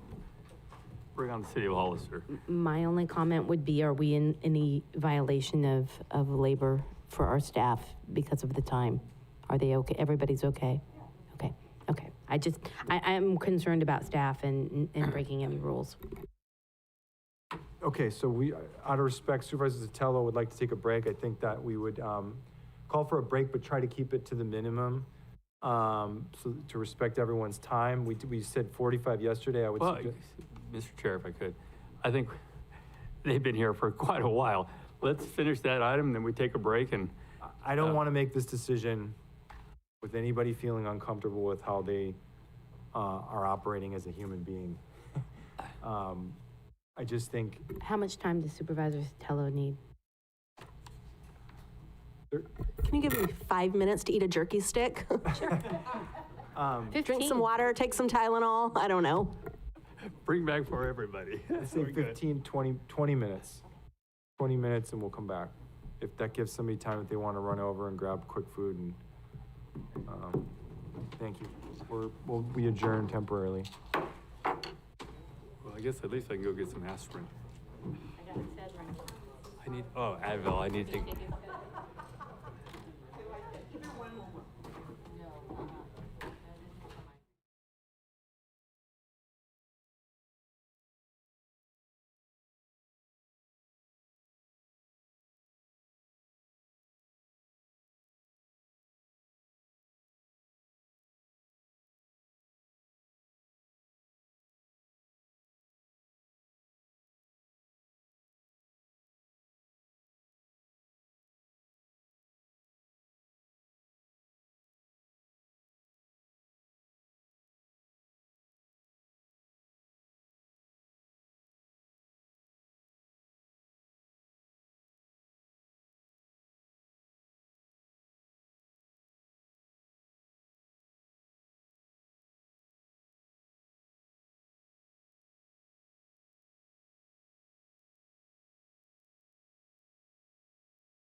I think I had it once, I think it was, yeah. Although the brisket was good too. The brisket burritos were.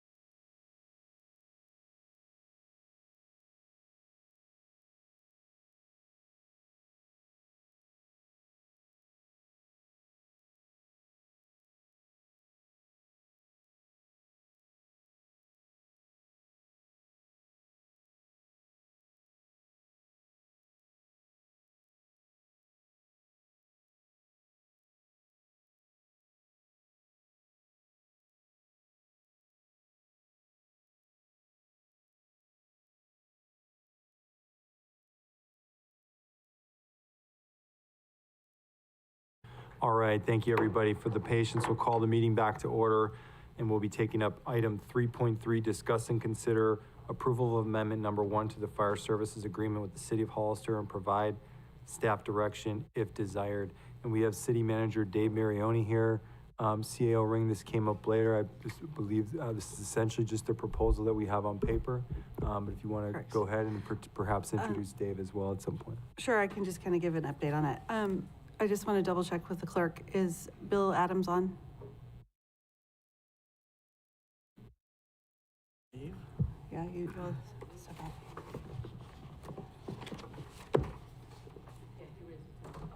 He's on, okay. Okay, good. Okay, our council is on. All right, yes, as you stated that there is an item here today to discuss and consider Amendment 1 to the Fire Protection Service Agreement with the city of Hollister and provide staff direction if desired. So just gonna go through a little chronological of how we got here today. The county has been in a contract with the city of Hollister for fire protective services since since 2013. Contracts have been renegotiated in 2016 and 19. In June of 2024, the city issued a 270-day term notice with a termination date of March 17th of 2025. In January of 2025, both the city and the county's ad hoc committees met to negotiate the fire protective services contract. On January 21st, the 270-day term notice was rescinded. However, the negotiations ultimately were not successful. On March 25th of 2025, the city again issued a 270-day termination notice with the services ending on December 20th of 2025. On May 5th, the city council rejected a counter proposal from the county as well as the city of San Juan Bautista. On June 6th, the city considered adopting a resolution approving the amendments to Fire Protection Services Agreement for the county and with the city of San Juan Bautista. And that is what's before you today is that amendment agreement. Just a few changes that I just want to note that are in this agreement. From one that you'd seen previously, this contract would add an additional year to the term. So the term would be from January 1st, 2019 through June 30th of 2029, with an added amount of $3.8 million in the last year. There is still the 3% escalator in this amendment. The brownout language is removed. Also, the lease payment language is removed. And then there is some additional language regarding if a fire district is formed, that this agreement could terminate if mutually agreed upon. The recommendation today would be to discuss and consider further, discuss and approve approval to amendment number 1 to the Fire Protection Services Agreement with the City of Hollister, and then provide staff any direction if desired. I'm available for any questions, as well as City Manager Marioni and Fire Chief Golding, I believe, would be available as well. Okay, thank you very much. Did the city of Hollister want to give any sort of presentation, or are we okay on, they was provided in the staff report?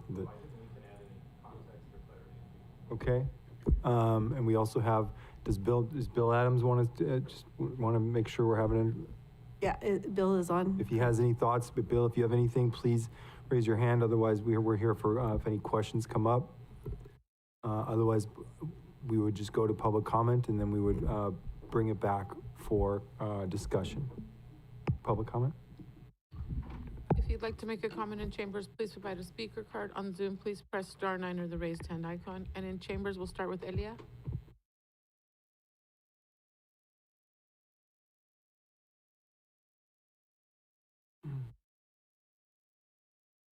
Thank you. I'm not exactly sure how this came about, the changing of the contract to now it's 4 years, there's no cause for termination. The county's getting a sweet deal. The most important thing on there is the staffing. It says a minimum of 2. I would hope that you would want to, if you're accepting this, that you would change it for a minimum of 3. I understand from the chief speaking at Monday night's meeting or Friday's meeting that he will staff 3 unless directed. And my fear, based on what is going on with the city and what is going on with the county, is you would give direction and it would go down to the chief and he would have to go down to 2 minimum because there's no money. So that would be the reasoning for that. So if you stay with the 3, it guarantees the safety of the firefighters. This is not about saving money. This is about the safety. And for respect of our firefighters, then you should add in the clause that it is a minimum of 3 and not a minimum of 2. The fire chief works at the direction of his boss, which is the city manager. The city manager works at the direction of the city council. The COA works at the direction of the Board of Supervisors. Should the Board of Supervisors or the City Council give direction to either one, and it trickles down to the fire chief, then there's an issue there. So if you keep it at the 3, which is what is recommended, then please respect the firefighters and put in the 3 clause for minimum. Thank you. Thank you. I have one on Zoom. You've been unmuted and you have 3 minutes.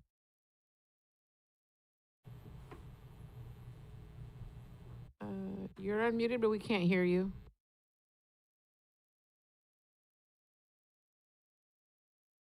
You want me to just... I don't know. She's unmuted. Mia, you're unmuted, but we cannot hear you.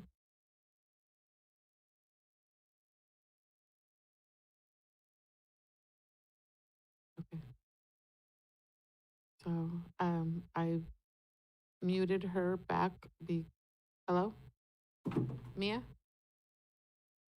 Yeah, I don't know what's wrong with her. It's on her end. Okay, so no further public comment.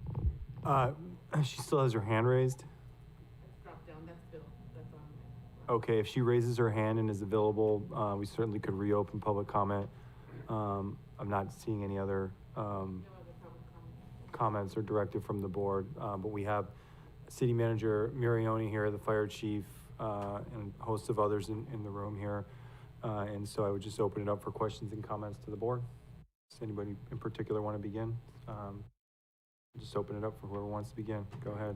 Somebody. Just to clarify, did the city manager have anything to add at the time, or is he here for questions? Did you have anything to add? Yeah, I can add. Great. Just a few things to point out that maintaining this contract, it does keep more engines and personnel within the department to provide services to the community. It also will reduce your overhead costs overall in totality from a reduction of duplication of efforts from administrative staff, chief, prevention, investigations, et cetera. It also ensures that our surrounding companies coming in to assist on our calls have the same level of training, utilize similar equipment, and operate under the same policies and procedures. And it still establishes our continuity among surrounding partners, which keeps your auto aid, mutual aid intact. And then it eliminates confusion, as we start to work through county pockets, those type of areas, who goes where and when. And then, and small things like communication on radio channels. To the other piece on the county, I just want to clarify, the staffing is at the sole discretion of the city. The CAO could not direct the fire chief to go to 2-0 at the station. That is not in the contract. And furthermore, we have worked as a team with the fire command staff, union president, on this before it was brought forward, and collectively in support. The council made it very clear to us that we would keep it at 3. That was a tenet of our service. It's what has been in your contract all along at 2. You've had 3. And that has, we have an unwavering commitment. The chief can speak to that as well. I have not and never have directed him to go to 2.0, and that has not been a conversation we've ever had, even when budgets are tight. And so just for way of background, it was approved by the city council on Friday, June 6th. Last night, the city of San Juan Bautista approved their amendment in a 5-0 vote. If approved today, I have the authority to execute the agreements, and we would be moving forward with the services as are being provided. There was a comment about the district language on termination, so yes, we are looking at, we still want to partner and look at the district. We still think that that's the strategy that needs to occur from just funding for the whole model overall. And with that, Chief, if there's anything you'd like to add, if not, happy to take questions from the board. Questions and comments from the board? Supervisor Velasquez, you were ready to start? Yeah. First, I wanted to thank City Manager, Chief, for staying with this. This is too vital of a program that we put together back in 2013, and it was just so frustrating to see people not only try to tear it apart for their own political gain. I've always said, always believed in the partnership and how important it was for us all to keep working together. To see that at the end, it was about money from your previous council, previous mayor, that really wanted to balance it on top of the county. That's not how the partnership was created. Partnership was to make sure that the county's here for the city, city's here for the county. We're gonna work together and make this thing happen, provide it. And, you know, I just wanna say it to the public, it's extremely frustrating to hear people that were on one side saying, oh, we need the partnership, you gotta help everybody save it. On the other side, spreading misinformation, coming to meetings, doing everything they could to make sure the vote was no on it. And I just, makes me so furious that they could do this to our community. And I just, again, you know, we struggled there, back and forth. We came to a deal, which I thought was fair, and we were about there. And then to hear again, the misinformation and the push to vote against it for their own self-gain. And then, oh, look at that, they don't want the fire department. Nonsense. Our partnership is so critical, it's important. You know, we unfortunately had to get to the point of working towards our own fire department. We did a lot of interviews, different people qualified to be chief. And I'll tell you, the one thing that we heard, I think from everyone, was you don't have a volunteer program going? You guys are a rural community. This should be a very important part of your program. You guys all know it's numbers. When a big fire breaks out, you need numbers. So I was not surprised, but to hear it over and over again, and how, you know, we're so close to the colleges that we can be pulling these things together. It's about numbers. That's how this whole program started. So I hope we can get there, Chief. I trust, I know you had conversations about wanting to do some of these programs. But City Manager, I'm gonna give you credit. You didn't give up. And, you know, somehow we're here today because of your guys' efforts to keep going. I'm a believer of this program, always have been. So I want to thank you, and I want to thank Mayor Stevens, the council, for understanding the importance of us continue to work together as partners. But I do have one question. I want to make sure we're clear on this, because this is something that kept being used. Oh, the city is subsidizing the county is taking advantage. As I said, when this was started, it wasn't about anybody taking advantage of each other. It was about people working together to make sure we can cover each other's backs in this entire county. And the program became very successful. So I want to hear from you. I want to make sure we're clear that people aren't going to run out tomorrow or tonight and say, oh, the city's subsidizing the county. Can you please explain where you're at? And again, thank you for bringing it back. I'll be happy to see us work together. Yeah, given the work of the fire chief and the fire team, looking at our budgets for this year and what we'll be bringing forward, and the totality of all of the services and the service delivery, we do not feel that it's a subsidy. It's a strengthening of the partnership. There's still a lot of work to do in funding overall, and so we will look to your support on the district side. I think we're all well aware that although this gets us across the finish line as a community, we need to be talking about a lot more than just the existing services, and so that how we get there is working together in partnership on the district side. And so I think the long-term goal, and that's why we have the language in there, we have to get to that has to happen. Thank you. Thanks. Anyone want to in particular? Otherwise, I'll go if no one wants to. Supervisor Curro? Sure. So to make sure I understand, this is basically the amendment that was brought to us previously, just different dollar amounts and some slightly different wording based on what was on the agenda item. It does specifically say paid full-time firefighters at each station, and the auto aid and mutual aid. In order to have those agreements, you have to have paid full-time. So here's my areas of concern. After sitting down and interviewing all of these different fire chiefs that could potentially come in as an interim, it was very clear that rural counties can't afford expensive fire stations with new equipment. They have to take less. Rural counties have to accept less. South County, I'm very concerned about. And the reason I'm so concerned about it is because of the number of builder's remedy projects that are coming down towards South County, the Ridgemark expansion because of the golf course being gone, the fire map changing all of the fire risks in our community. We are going to start seeing that impact our residents more and more with their insurance and their insurance costs. I had somebody tell me $25,000 for their insurance for their home. Their home, just their home. There was no other structure. It was just because they were in a high fire zone area.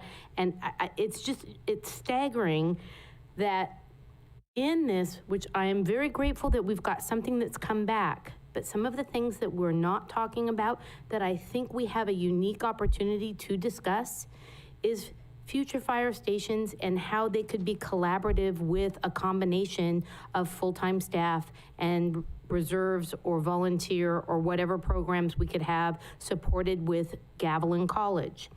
How in this contract are we actually having a say in the future costs of the fire department? If we aren't having a say as a partner, and everything is at the sole discretion of the city, which is the contractor, where do we get an annual update? What does that mean? That means that you tell us what you've done and what your cost increases are. It does not tell us that we have a say in what you've done. So those future costs will come back and we'll be right back where we are, right back where we were previously. So these are my concerns. Future facilities. The county is not getting any assets out of any of this money that we're contributing that I know of, unless there's something that the former ad hoc is aware of. I don't think we're getting equipment. I don't think we're getting any facilities in the sense of ownership. So we basically have no assets, which if we don't start to build up our assets, then we have no negotiation tools. And I'm sorry I have to say these things. I'm not happy to say these things. I'm sad to say these things because these are the things I think we need to be talking about in this agreement. That we need to be looking at a South County station. That our money needs to be going towards the funding of that, and if it has to be separate funding that we do through a grant, through one-time funding, that we use our lobbyists and our grant writers to help support, great. It states San Juan Bautista, 5th Street, and Union. If I understand this correct, because I got kind of confused in reading the contract again, because I started to read it a lot more like verbatim in the wording.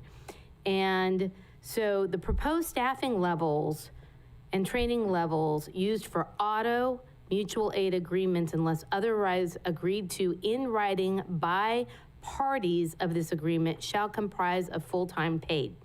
That does not say that full-time paid we couldn't have reserves or volunteers that are not part of the auto aid. I'm a little, can you kind of elaborate on what does that wording legally mean?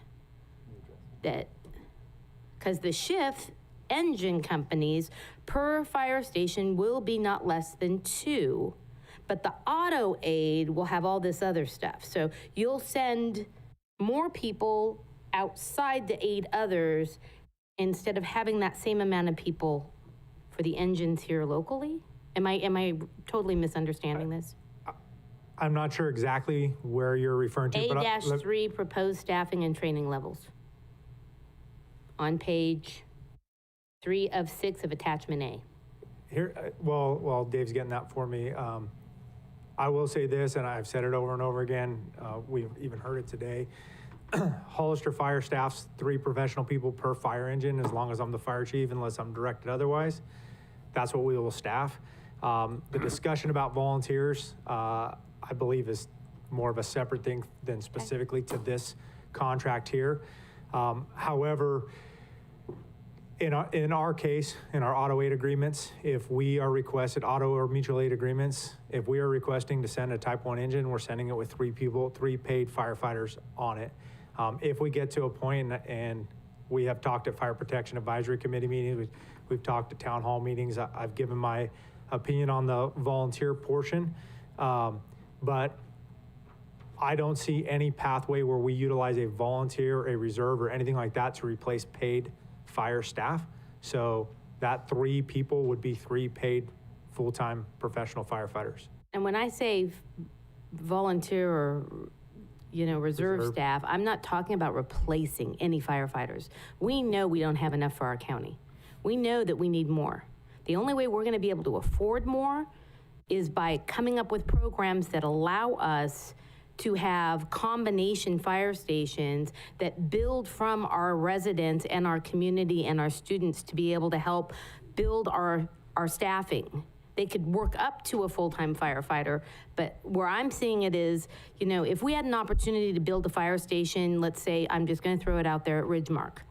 If there was an opportunity to build a fire station there, and we got grant funding, let's say, because somebody came down from the heavens and gave us money, which I never see happening, and we built that station, in order to staff that station, we would no way be able to increase our contribution to the level needed to have 3 or 4 because it says 1 fire chief, 1 battalion chief per shift, 1 prevention battalion chief, and a combination of a fire captain, a fire engineers, firefighters to staff the 4 engine company covered in San Juan Bautista contractor and county, but it specifically said that was for auto and mutual aid agreements unless otherwise written. This is where I'm getting down into the nitty gritty of the wording. You could go, okay, let's make it even simpler. Could you go to 2 if you were directed to by the city? If I was mandated by the city to drop to 2, then per this contract, I could go to 2 on the San Juan engine and the Station 3 engine. However, any adjustments from the paid staff would potentially affect our auto aid and mutual aid agreements. Okay, but it specifically says staff of the San Juan engine located within San Juan Bautista city limits, no less than 3 respond on all contracts. And can you remind me one more time? A-3, attachment A, page 3. So San Juan is getting 3, but we as a county can go down to 2 if so moved by the city council, and we would not have a say. I just want to make it clear what we're signing.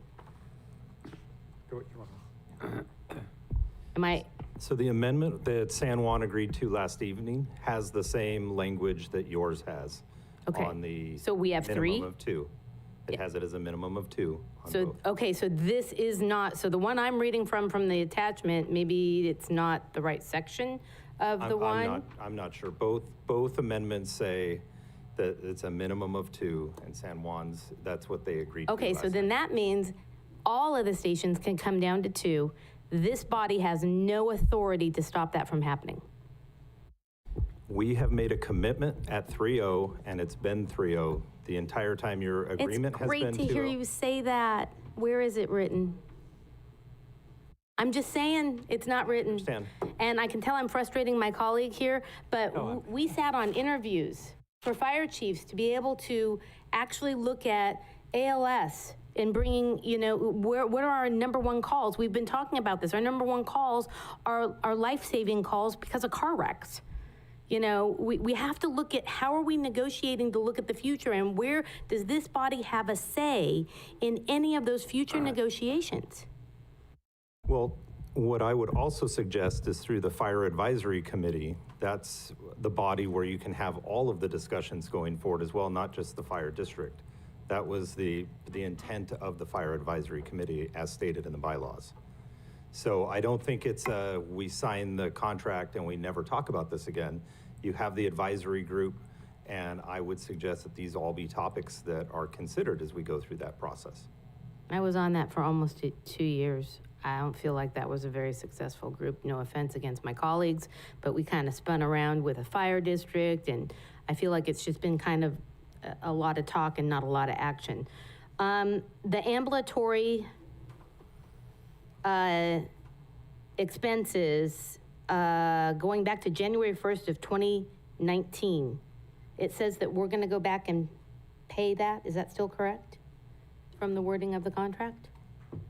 I can discuss that. So what we've been doing is working with SCR 911. It seems that some of the ambulance calls that were billed to the fire department should have been billed to the county. These are things that we've been discussing with them, and we would be seeking that as reimbursement. Those are charges that should not have been paid by the city of Hollister. I didn't see where that was an estimated dollar amount. We're still working that through. So we're kind of signing a little bit of a blank check there. Chief, would you like to discuss that a little bit? Yeah, so regardless of this contract or not this contract, those are dollar amounts that were charged to the fire department that should have been charged to county EMS, because you guys have the contract for the ambulance. So the exact dollar amount we don't have. It's still being worked through because at one point they weren't charging anybody for those, so they were pretty much charging everybody in Santa Cruz, every other agency in Santa Cruz and San Benito County. So what we're trying to do is go back to when they actually started charging us for that, and we've been working with Ms. Mangano on that and SCR 911, but those costs were incurred by us that should have never been incurred by us. So whether this contract got signed or not, it's still a cost that should have been paid for by the county. I totally agree. Yeah. We're finally getting to where we should have been. We're just really, really behind. Correct. But my biggest fear, and I know this is probably going to get adopted here because I don't feel that I'm going to have any weight on this, but we don't have assets that we're getting out of this. We don't have a commitment to 3 on an engine except for verbal, which I'm sorry, appreciate you guys. If you're instructed to go to 2 and your council tells you to tell him to go to 2, we're going to 2. The other things is that we know that advanced life support is a #1 challenge in our county, and we should be looking at that as the future on our engines and how do we get to that. There's nothing in here that's showing that any of that will happen, but I appreciate the fact that this has come back again, and I appreciate both councils for at least being open to another conversation. If I may, and you are correct, those things are not in here. This is not a perfect contract. I think countywide, all three agencies were not putting enough money towards the fire service and what we need to do. I understand our budget constraints, so I think this is the best thing we have before us right now. But I've had a lot of people say, because I've been dealing with this since the first day I walked through the door, are you glad this is finally over? And this isn't over, this is the step, and then that's where that fire district and continuing those conversations and building upon that. As far as whether the fire district's the right way, but that feasibility study will examine those types of things, the stations and their locations and how we operate. And so this contract is the next step, and then we have to continue. It's not like we're done. If you guys approve this today, it's not like we're done and we forget about it for 4 years. We need to keep going and examining all those things that you're bringing up. So can I ask my colleagues that are on the fire committee, will we be bringing the fire feasibility study for a fire district back? Absolutely. And you weren't bothering, my body's hurting still. Okay. Absolutely, it's something we've talked about for years, and it has to get done. And I hope there's a commitment this time to make sure it gets done. And as far as the equipment, the truck, We get one. Yeah, we get 200,000 in 5 years. 5, 6 years, it becomes ours. Okay. If I could just clarify as well. So the language in there talks about impact fee reimbursement of $400,000. It's my understanding that the county's looking at fire impact fee study, which we've highly recommended. The study's outdated. It's something we'll be looking at as well on our end. And so that will help you. I would suggest the sooner you get that done, the better, as you talk about the builder's remedy projects and all of those, so that, they still have to pay those impact fees. And so even with the amount that we're requesting, you would still have a sizable amount of impact fees now. And then with that growth that's coming, you could collect against that too. That becomes dollars that you can use towards your assets as well. And then the contract does call for, with the separation, you could, you have first right of refusal on the equipment as well that was included in the 2019 agreement.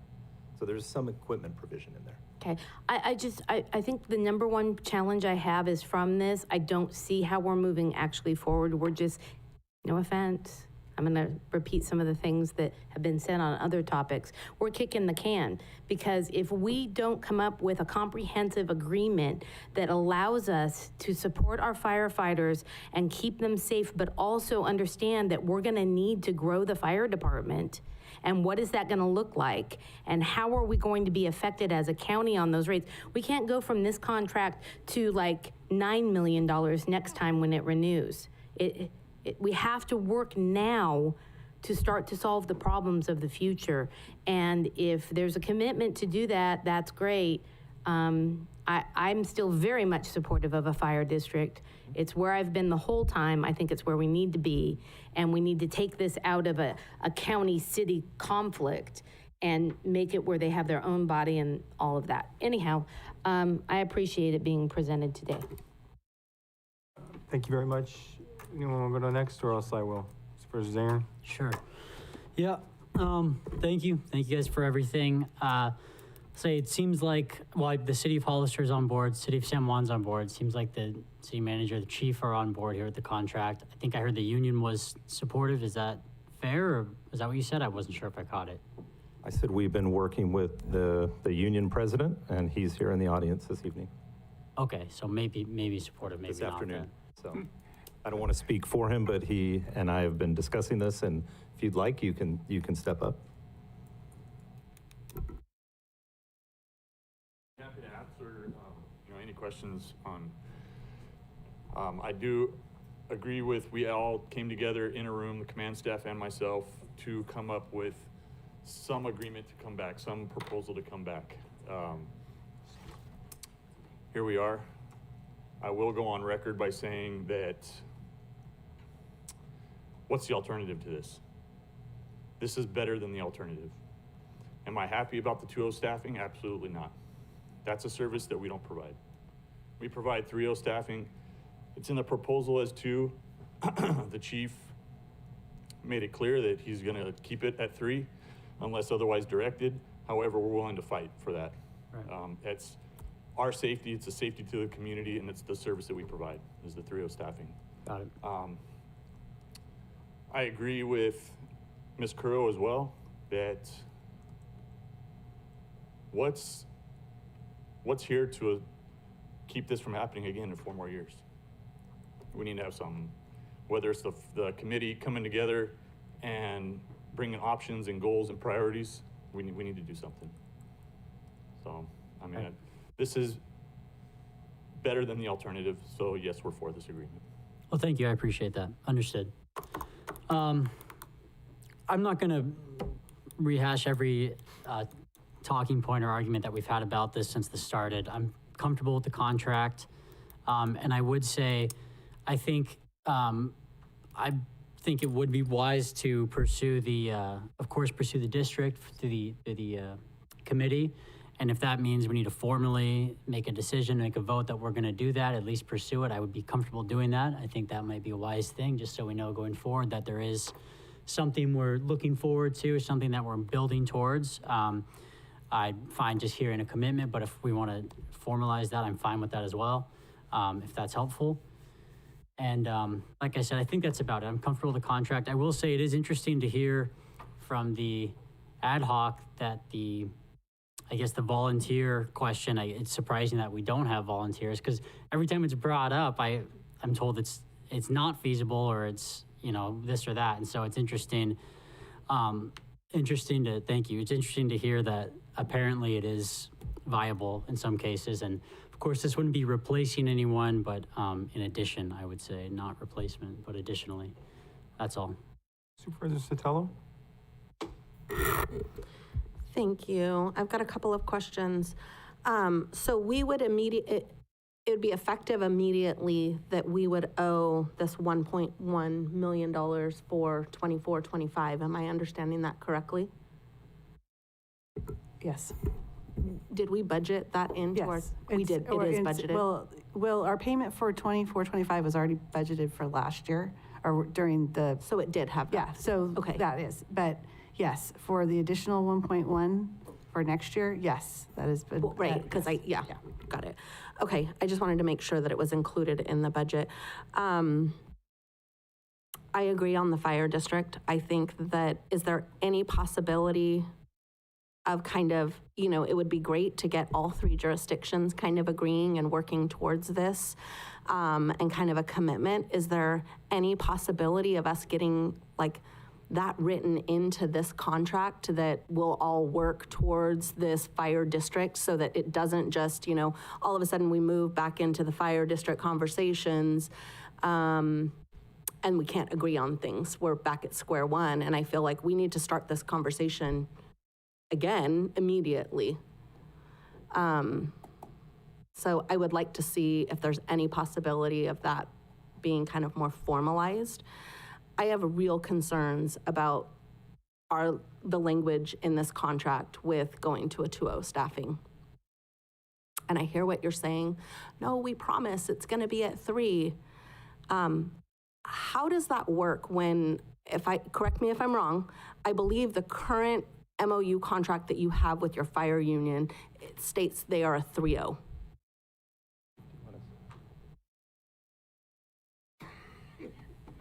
The current contract doesn't state that. It does not? No, what it states is a company is typically comprised of a captain, an engineer, and a firefighter, but there is no minimum staffing actually outlined in the MOU.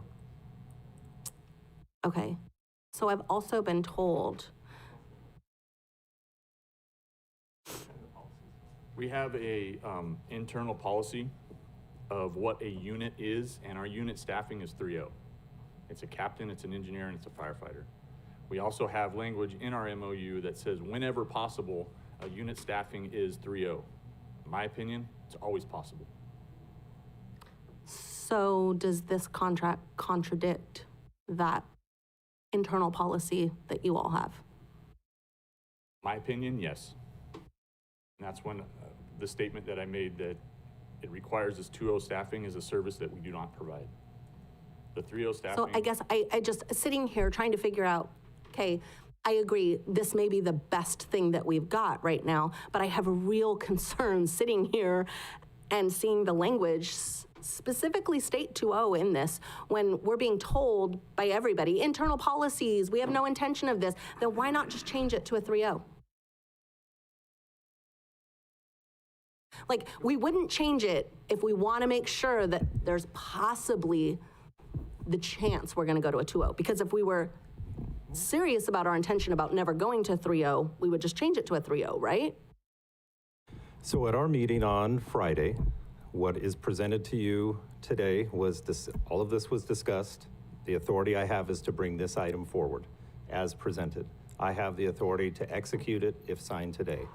If it were to change, that would be something I would have to take back to the council for further consideration. The district conversation was had at both meetings with San Juan and with the city of Hollister, and everybody was on board with that. Okay. I would like it still a little bit more formalized. I understand. And like I said, I really, really worry about this. And I've been told that, how does it work if you're going to staff 2 of your stations with 2-0 and 2 of them with 3-0? Does that model really work? Like, in a real world, does that model work? Because I've been told you can't do that, but I don't know. Maybe somebody misspoke. I don't know. I would defer to the chief for that.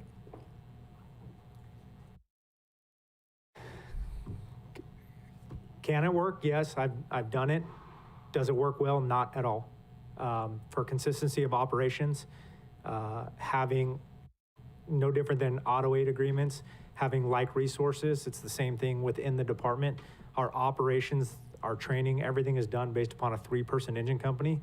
If you change from 3 people to 2 people, you have to completely change the operations because you have one less person to do something. And so those tasks have to be done by somebody else. So it's very inefficient to have a department that operates with different staffing levels amongst similar type resources. In our case, we run 4 Type 1 engines, so it doesn't make sense to have different staffing levels there. So your specific question, is it possible? Yes, it is possible, but it is highly ineffective because if you're on a 3-person company today, your roles and responsibility are different than when you're on a 2-person company tomorrow. And again, it's a safety issue, which makes it very unsafe to operate at those lower levels, which is why, going back to it, I commit myself to not dropping below 3, because I've spent a number of years as a 2-person engine company, and it is very unsafe in my opinion. So why wouldn't we just change the language to 3-0 then? I mean, if you're sitting here as the fire chief and you're saying it is extremely unsafe and that it's not recommended, and we've got, how hard it is to go from 2 2.0 engines to 3.0, and it just doesn't make sense to me. Like, why, unless the intention is that we're eventually going to go to all of them being 2.0, which then we're going to go backwards in service for the entire community, why not just change it to 3.0? Like, I don't understand. To your point, I've been saying 3.0 for the entire year I've been here. The contract has said 2.0, at least in this contract. The entire I get it, but we're amending it right now. So why not? We have a chance to get it right. Let's get it right. Let's put in there what we really intend to do, unless that's not what we intend to do, and that's my concern.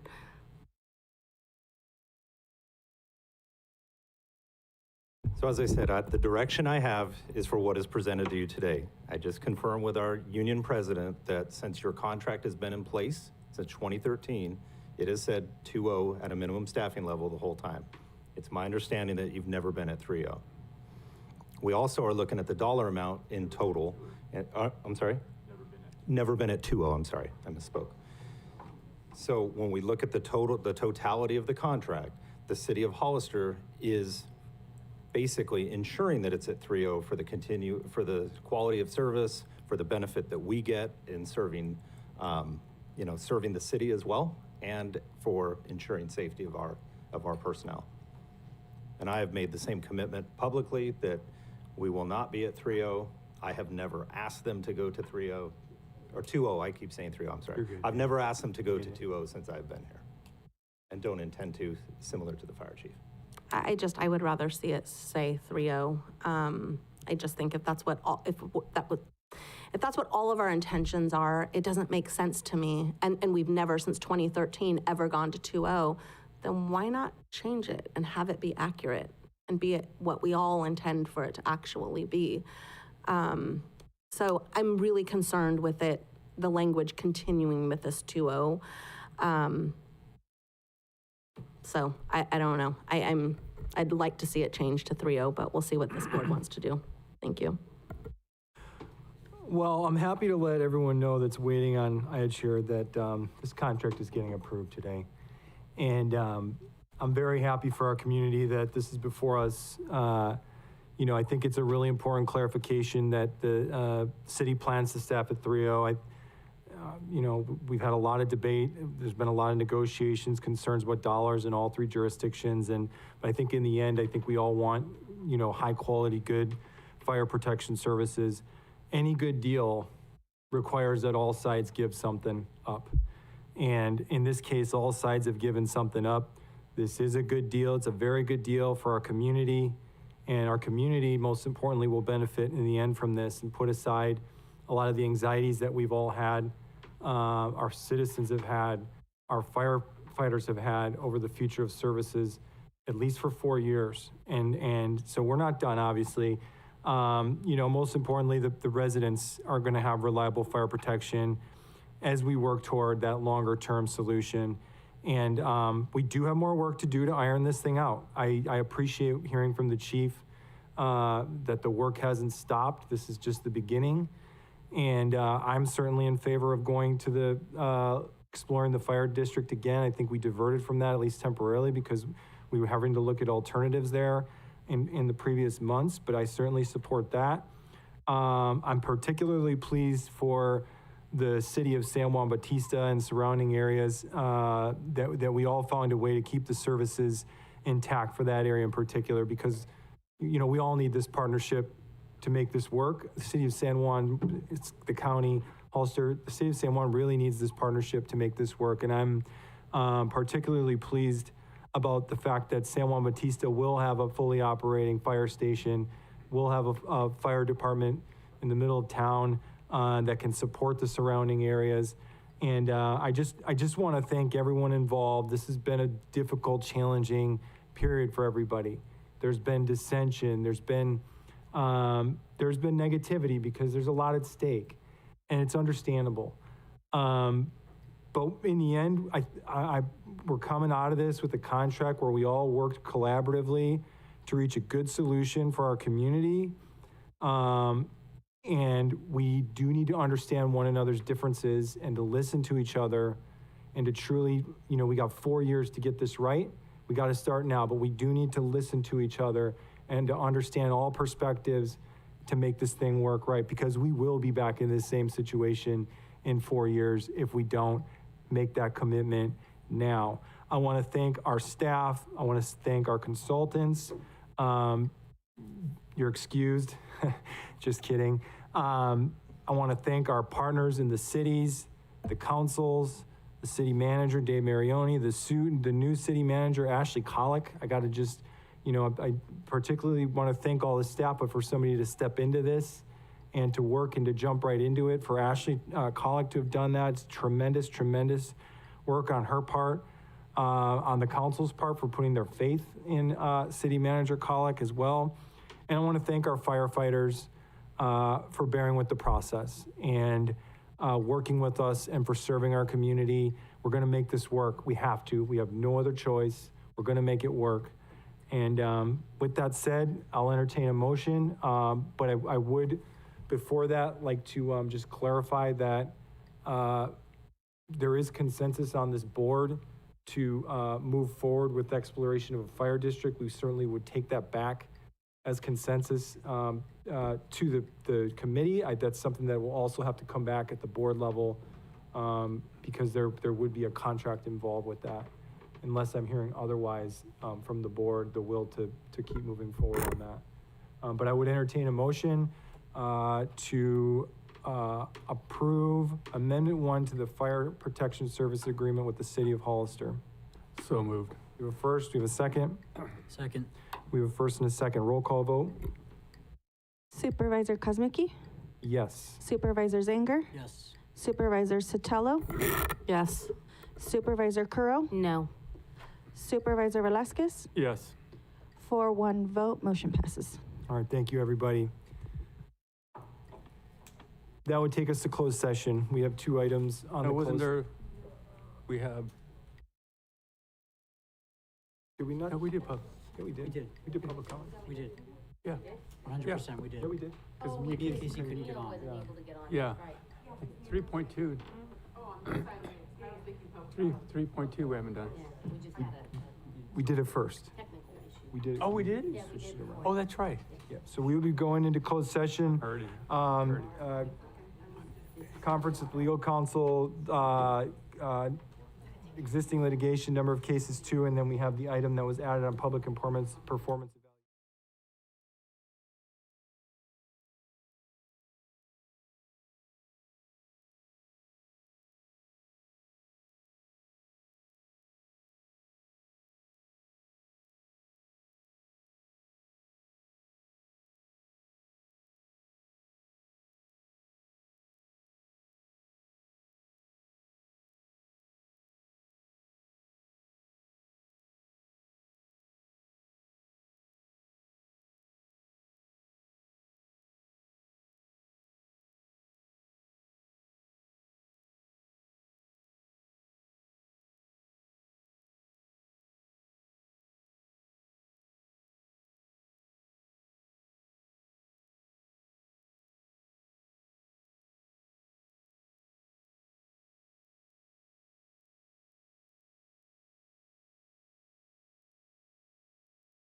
All right, everybody, we're back from closed session. County Council, do you have anything to report out of closed session? Yes, item 4.1, conference with legal. One moment, please, one moment. There we go. County Council? Yeah, 4.1 is conference with legal counsel regarding existing litigation. Information was given to the board. 4.2 was a conference regarding the performance evaluation for the board advisor. The evaluation was conducted and completed. That's all there is. Thank you very much. That would take us to future agenda items, discuss and approve future agenda item requests submitted by board members.